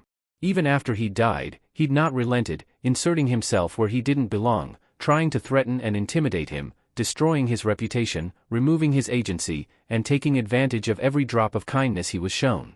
He was a curse on Izuku's life, and this was a truth he couldn't ignore any longer. Every moment in Izuku's presence was a reminder of his flaws and of his limitations. It was becoming too much to bear, and one of them had to go. Truthfully, Katsuki knew it should be him. The world needed Izuku. It had chosen Izuku. It would be better off with Izuku. But Katsuki Bakugo would never go down without a fight. Izuku gasped for air as the rain thundered down in sheets, and the ocean thrashed around him. He drifted further out, into the darkness, and the light was nothing more than a prick in the distance. He fought against the current, but the current fought harder, as if its very life were dependent on its ability to sweep Izuku out to sea. And he was tired. Emotions that weren't his course through him, and they drained his will to fight. It was exhausting, being this upset. It made him want to lie down and never get back up again. Give up, the wind seemed to whisper. Surrender. I don't want to, Izuku thought. I can't, not now. A hand wrapped around his leg, and Izuku was dragged beneath the surface. He gasped for air but found only water, choking as the salt stung his eyes and the world grew dark around him. There was no up, there was nothing but an inky nothingness forever, and an overwhelming desire to close his eyes. As the last of his air ran out, Izuku began to drown. I'm sorry about this. Really, I am. A black car pulled up outside Ground Beta just as Shota arrived on foot, All Might emerging from the driver's seat. Aizawa, what's going on? Shota ran past him, trying the gate. Unlocked. That's just great, isn't it? I have reason to believe that Midoriya is in danger, possibly from the League of Villains, or himself, Shota explained, motioning for All Might to follow him. He's somewhere in here, and I'm going to help or possibly restrain him. If he's under some kind of mind control, I need you to help him come to his senses. All Might seemed shocked to hear this, but he nodded and ran after Shota. The two entered Ground Beta, and from the moment they stepped foot in the training ground, it was clear that things weren't okay. My goodness, All Might whispered. Shota took in the sight. From the looks of things, many of the buildings had taken a few hits, along with various signage, fences, and the road and pavement, from Midoriya's quirk. It was hard to tell, but it didn't look like there was evidence of another quirk in use, so either Midoriya was fighting someone whose quirk hadn't damaged the surrounding area, someone using his own or a very similar quirk, or he was destroying the area himself for some other reason. Watch out for broken glass, Shota warned, and the two ran up the street. He also noticed the silence. He'd heard explosions and destruction as he'd approached the grounds, but things had gone quiet for the past 2 minutes. There was dust still settling from the debris, so Shota opted to follow it in order to find the most recent damage, and hopefully, the perpetrator. He'd gone down a few more streets when he heard the sounds of ragged breathing, and he held up a hand for All Might to stop looking and follow him quietly.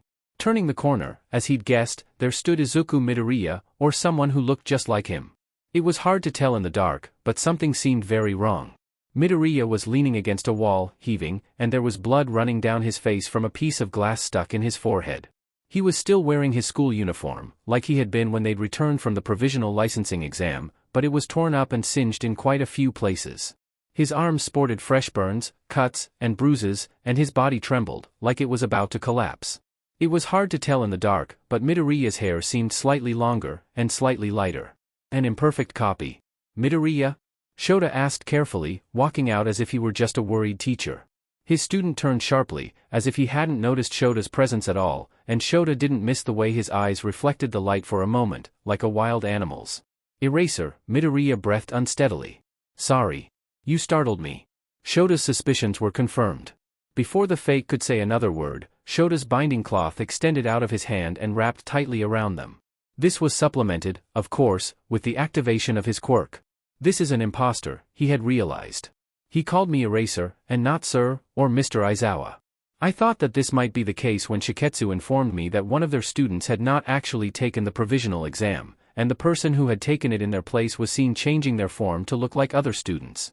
It doesn't explain everything, but if there's at least one villain in the league who can shapeshift, one who can make copies of other people, and more with quirks that are currently unaccounted for, it's highly possible that they're the reason behind Midoriya's strange behavior. And dare I jump to conclusions, we may have found our mole. With the full force of erasure in play, Shota expected to get answers. He expected the villain's quirk to deactivate, and to reveal the truth tied up in front of him. He didn't expect his student to break down completely. Suddenly, it was hard to imagine the kid in front of him as anyone else but Midoriya, his whole body shaking with violent sobs. Young Midoriya. All Might ran up behind him, keeping his distance. What's going on? From the binding cloth, Midoriya opened his mouth to speak, but began to retch instead. Shota and All Might watched on in horror as he choked and then threw up an impossible amount of water. After he finished, the small green-haired boy gasped for breath, and tried to steady himself. I'll tell you everything, he managed between hiccups and tears. Just, don't leave. Of course not, Shota said softly. He loosened the binding cloth, and his student sank to the ground. Midoriya's eyelids fluttered, and he passed out on the pavement. Goodness, All Might said again. Yeah. Shota retracted his binding cloth, winding it around his arm to avoid the watery throw-up touching his neck. He walked forward and scooped up the kid in his arms. Let's get him to recovery, girl, and then we'll see what he has to say. Achiko watched the seconds tick by on the TV screensaver. It doesn't have to literally be 10 o'clock, if you're that worried we may as well go now, Tsuyu helpfully pointed out. Yeah. Sorry, I don't think I can wait any longer. Achiko stood up, and her friend followed her. That's okay. If Midoriya is in some kind of trouble, I guess we want to get to him sooner rather than later.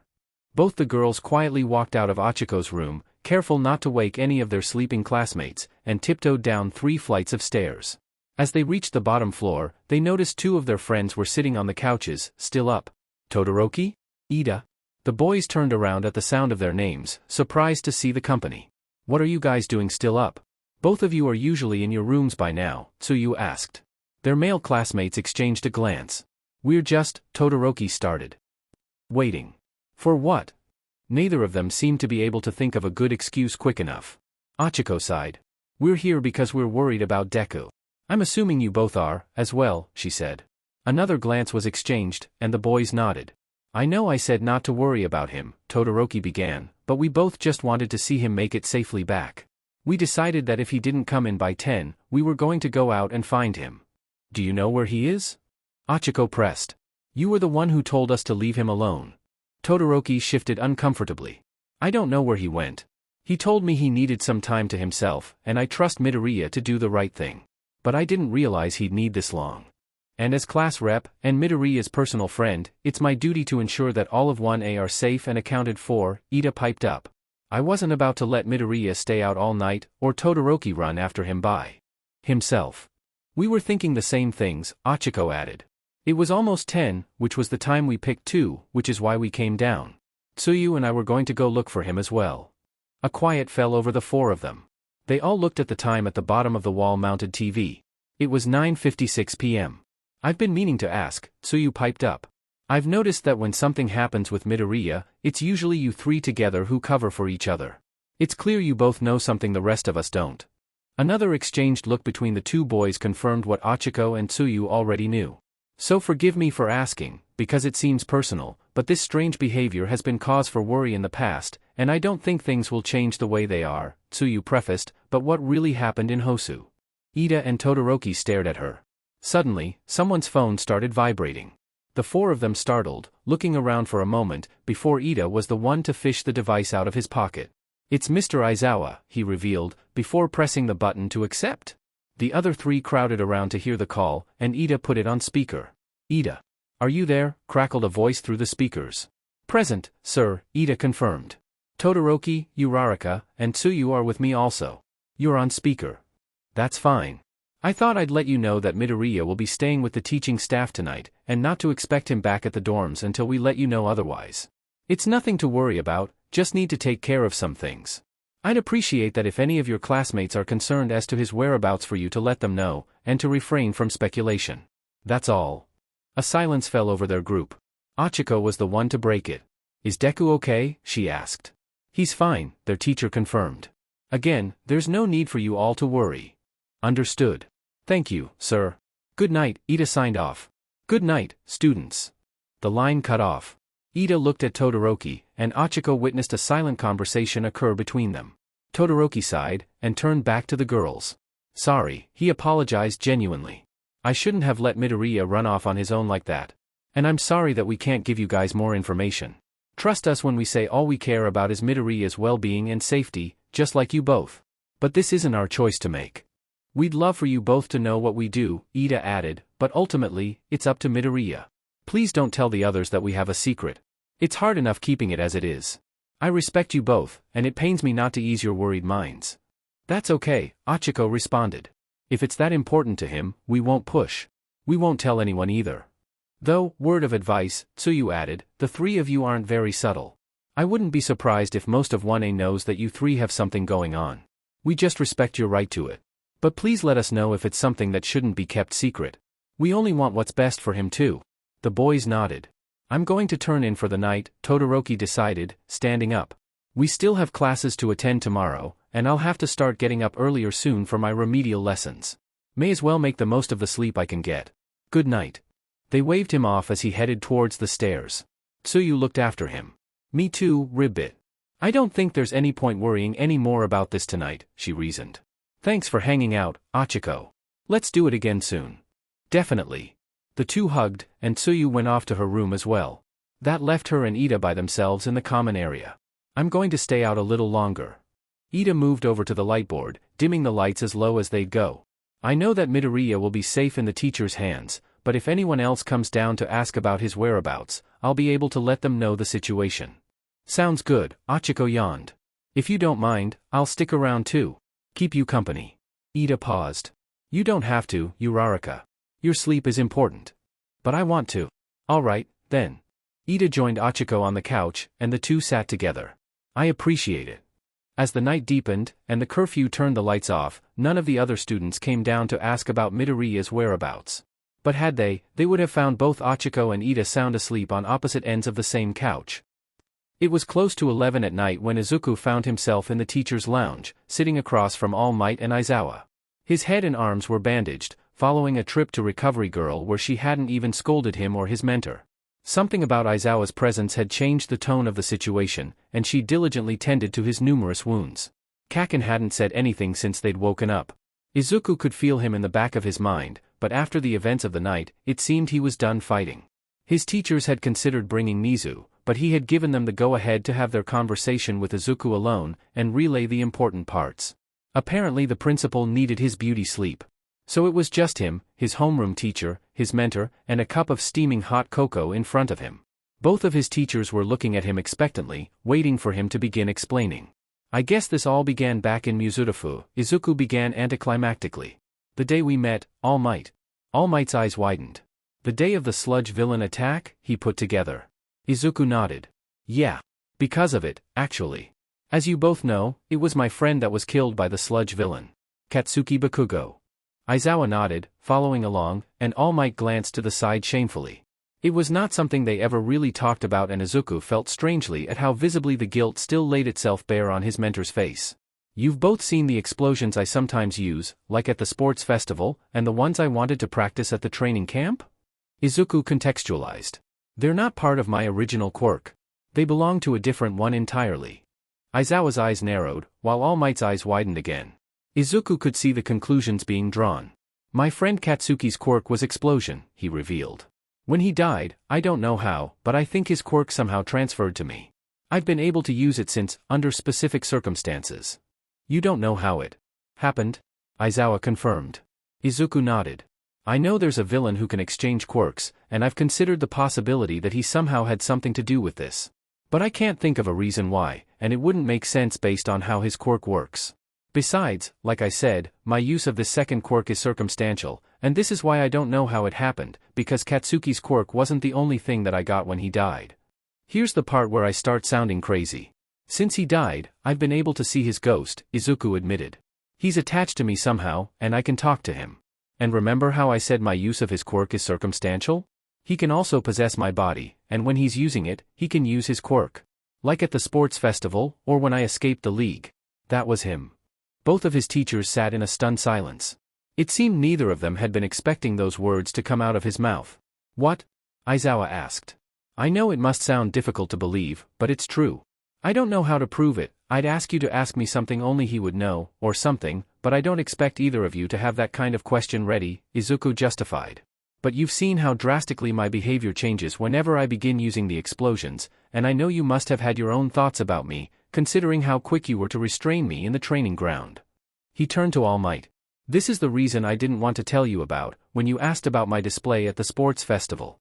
Katsuki didn't want me to tell you about him. But that was why. All Might looked sick. The sports festival, Aizawa parroted.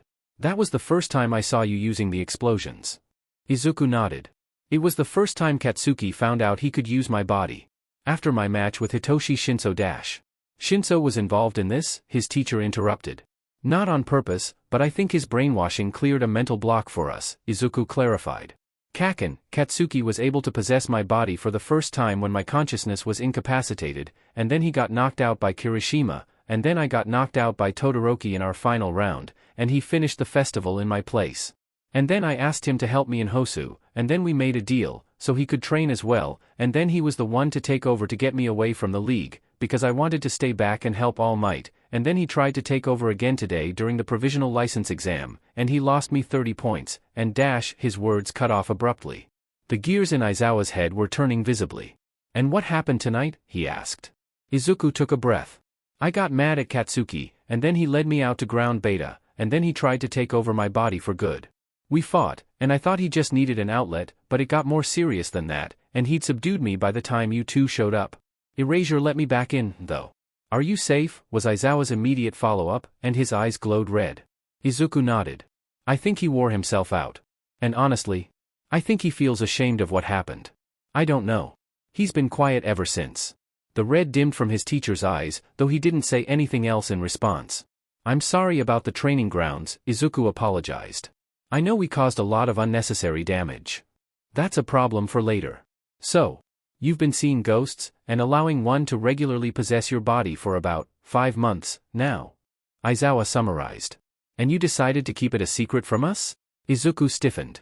Yes, sir, he admitted shamefully. At first, I just didn't know how to bring up to anyone that I was seeing the ghost of my dead friend. But Katsuki didn't want me telling people, either. I never explicitly asked him why, but there were probably a few good reasons. He didn't want people associating us. He didn't want to be pitted. He didn't want All Might, or his parents, to find out. The words were painful to say, but they were true.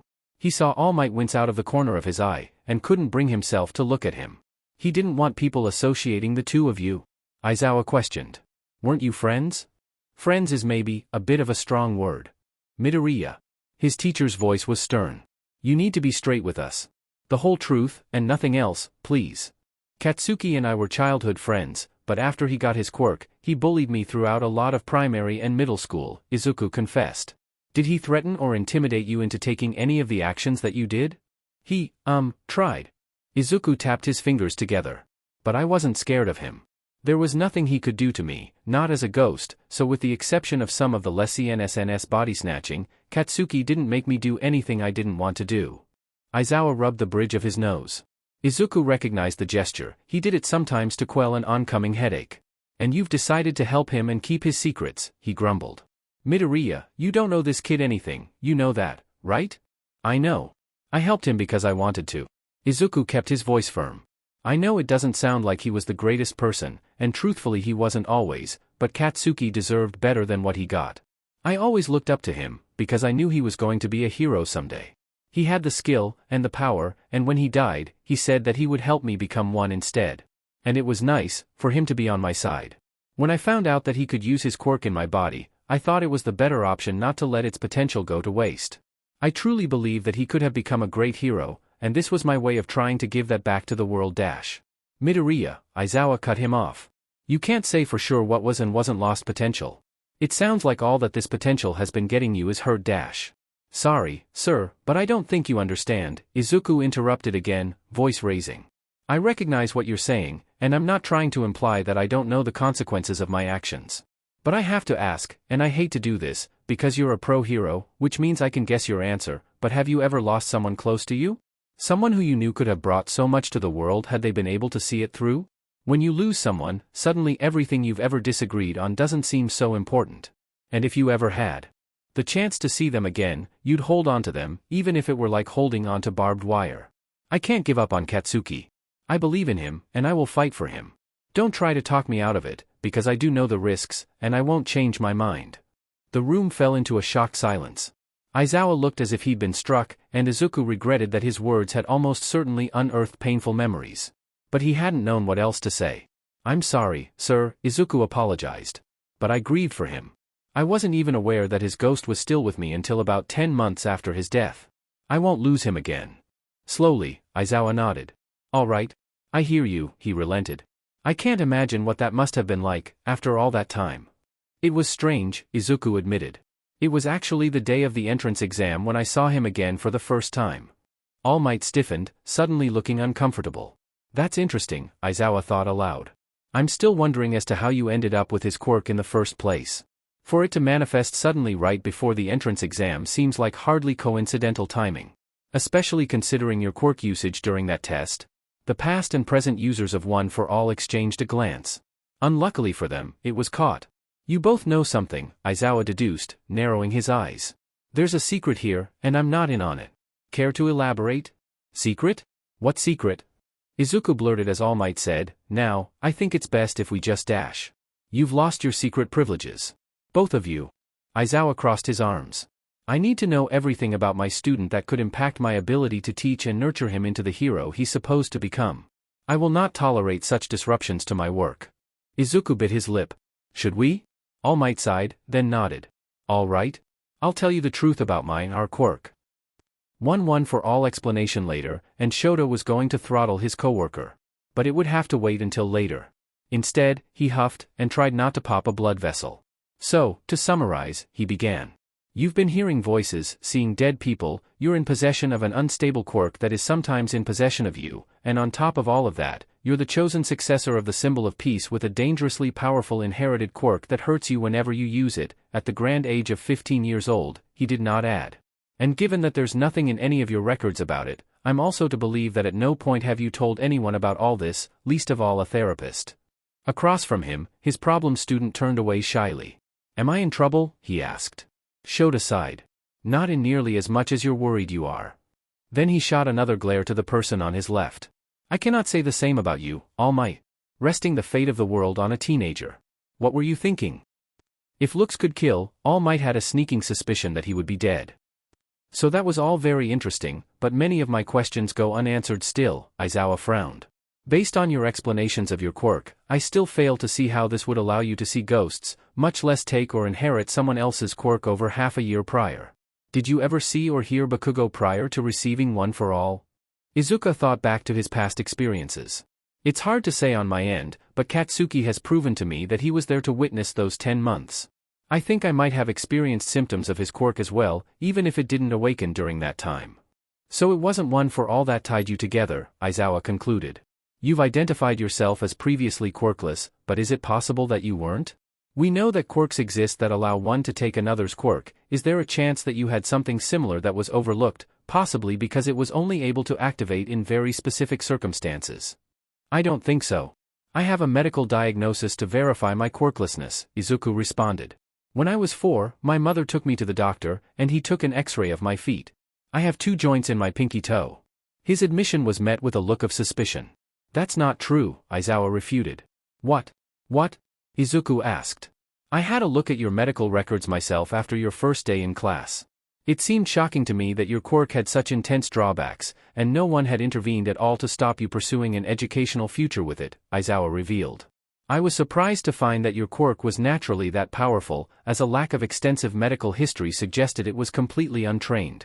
The only X-rays you had on file were those, and I did personally look over them to see if they would reveal anything about your mysterious quirk factor. There appears to be extra bone mass in your toes, which the doctor likely simplified as another joint due to the fact that often the two are correlated. I imagine he did so to avoid giving your poor mother false hope. But that meant he neglected the unlikely possibility that you were born with a quirk, and you never explored that option. Are you serious? I might have had a quirk this whole time? Izuku's head swam. If I had a quirk, if I'd have known I did, or at least thought there was a chance, then, things would have been so different for me. But even if I do have a quirk, then Aizawa's probably right in that it's one that's only activated under highly specific circumstances. In which case, would it have been worse to hold on to that hope for something that I might never have known about? To know that I was possibly going to have a quirk, possibly not, but never seeing it manifest? So as far as I'm concerned, the simplest explanation is currently that you do have a quirk, and it allows you to take the quirk of someone else, and apparently, see their ghost. Though we're not really working with enough information to establish a pattern, Aizawa finished. And it does seem unfortunately convoluted for a hypothesis with such little evidence to work with. All Might was thinking. It's also possible, he considered aloud, that the Bakugo you're seeing isn't exactly a ghost. What? Izuku asked again. Now, I'm not exactly super knowledgeable about this, his mentor prefaced, but I heard about this from my predecessor. When One for All is transferred from one person to another, as the previous user's quirks are inherited by the successor, with them resides a small piece of those user's souls. The vestiges, she called them. I don't know if you've ever seen them, Midoriya, but I saw them, once or twice. I don't know if I ever got the chance to tell you, but I saw them at the sports festival. When Izuku's voice caught. Wait a second. Right before Kaken took my body for the first time. Aizawa nodded, following along. It's a generally accepted theory that quirks are somewhat tied to the personalities of the user.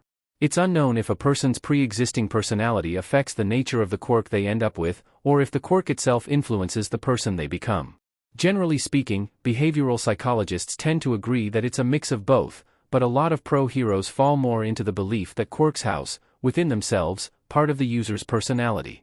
It's a natural conclusion to draw when you've faced the villains that we have, and worked alongside heroes, both parties for whom their quirks seem to be inseparable from their being. If All Might is suggesting that he's witnessed physical manifestations of these vestiges from One for All, it's possible that this explosion quirk houses within it a vestige of Katsuki Bakugo, and that's what you're dealing with. So wait, you're both suggesting that I'm not seeing a ghost? Izuku clarified. But rather the manifestation of Kaken's quirk? This got the spirit within him to stir. Kaken still wasn't speaking, but Izuku suddenly got the sense that this conclusion unsettled him. It would make things a lot simpler, Aizawa agreed. Then, all that's unexplained is how the quirk transfer definitively happened to begin with. But everything else, while it's untrodden ground, if what All Might's saying is true, it makes somewhat sense. All Might nodded. I'm sorry that I can't give you any clearer answers, he apologized, but from what little I do know, Aizawa's explanation makes sense. While the vestiges of One for All were never so intrusive into my own life, I believe there was a choice on their part to leave me be. I don't have any reason to argue that it would be impossible for a highly motivated vestige to interfere as much as young Bakugo has. A vestige? Izuku heard Kaken whisper. Is that all I am? Now, with all of this out in the open, we're going to have to decide what to do about this, Aizawa contemplated. Of course, we'll be looping in Nizu on this.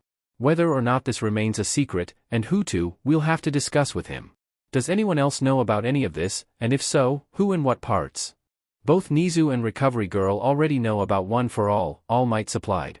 I haven't told anyone else, Izuku confirmed. Not about One for All. But Todoroki and Ida both know about Katsuki. Aizawa blinked slowly.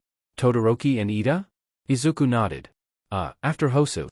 When we were recovering in the hospital, they called out my inconsistent behavior and made me explain. They've also been keeping it a secret.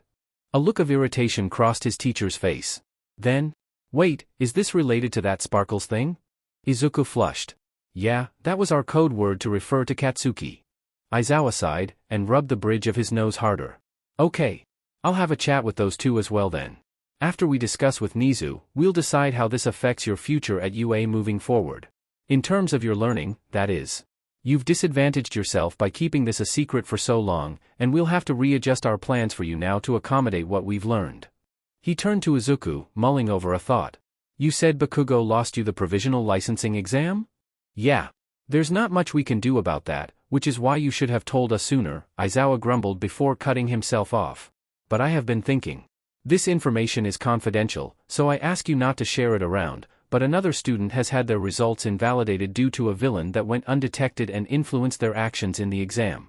Typically, we just have to let them retake the exam with the rest of you, but if multiple students were affected by an attack, we can file an application which would let you hold a temporary emergency license of sorts until your re-examination, allowing you to join your classmates in work studies. We'd have to prove that you were either under the influence of a villain, causing you to act in a way you would not have done otherwise, or that the other villain influenced your actions to the extent in which you failed. As his teacher talked, Izuku's mind wandered. A villain infiltrated the provisional licensing exam? That's not good. I can't help but wonder, that girl from Shiketsu, she seemed to be acting strangely. It could just be coincidence. Prove that your actions were influenced by a villain, Kaken repeated hollowly. I'll talk to Nizu about that tomorrow, Aizawa decided. It would also likely allow you to retake the test sooner, but we'll deal with that when we get there. And your training routines. This hasn't gone down as badly as I feared it might, Izuku thought to himself. They do care after all. Deku. Kaken's internal voice interrupted his own. Yeah. There was a strange feeling emanating from his quirk. It felt, almost guilty. I'm sorry for screwing everything up, Kaken apologized, and it sounded like every word carried a tired weight to it. I'm going to go away. You won't have to worry about me anymore. Izuku's stomach dropped. What? I'm not going to bother you anymore. You won't see or hear from me. You can use my quirk, and I won't get in your way again. The chatter of his teachers faded away into the background. Izuku's mind was entirely focused on Kaken's words. What are you saying? You can't go. I can and I will. Kaken's response was firm and unyielding. You don't deserve the trouble that I've caused you. You'll be a better hero than I ever was. Izuku's breath came shorter, shallower. That's crazy talk. You're not thinking straight. Kaken, you can't leave. Shut up, Deku, Kaken returned, though there was no real feeling to it. You're the one who's not thinking straight. It's better for you if I'm not here. You're giving up, Izuku realized. Kaken paused. What if I am? You can't give up. Katsuki Bakugo never gives up. Izuku thought desperately. He doesn't even know the meaning of those words. Yeah, well, I'm not Katsuki Bakugo, Kaken snapped. I'm nothing but a quirk factor that's currently more trouble than it's worth, and I can do whatever I want, which includes admitting defeat. You won, Deku.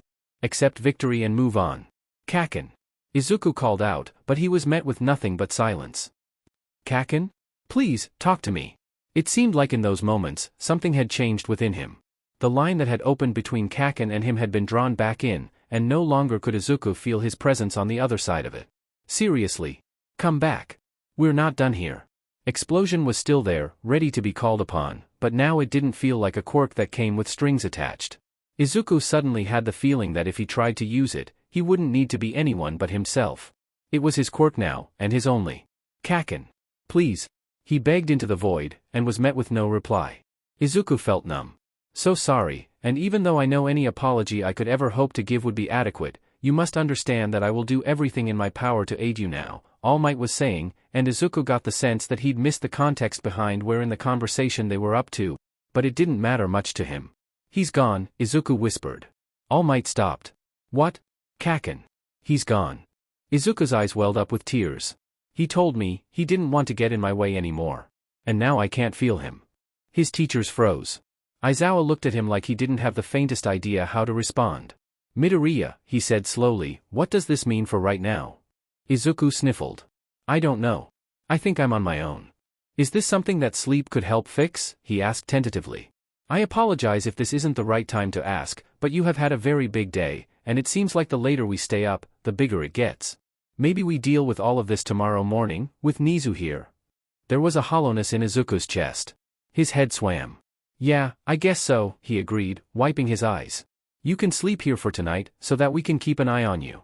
I know this is all a lot for you, but maybe getting some rest will make things easier, Aizawa said. Let Recovery Girl know if you need anything. She'll be nearby all night. Izuku nodded, heart in his throat. There's a bed ready for you to use down the hall and to the left.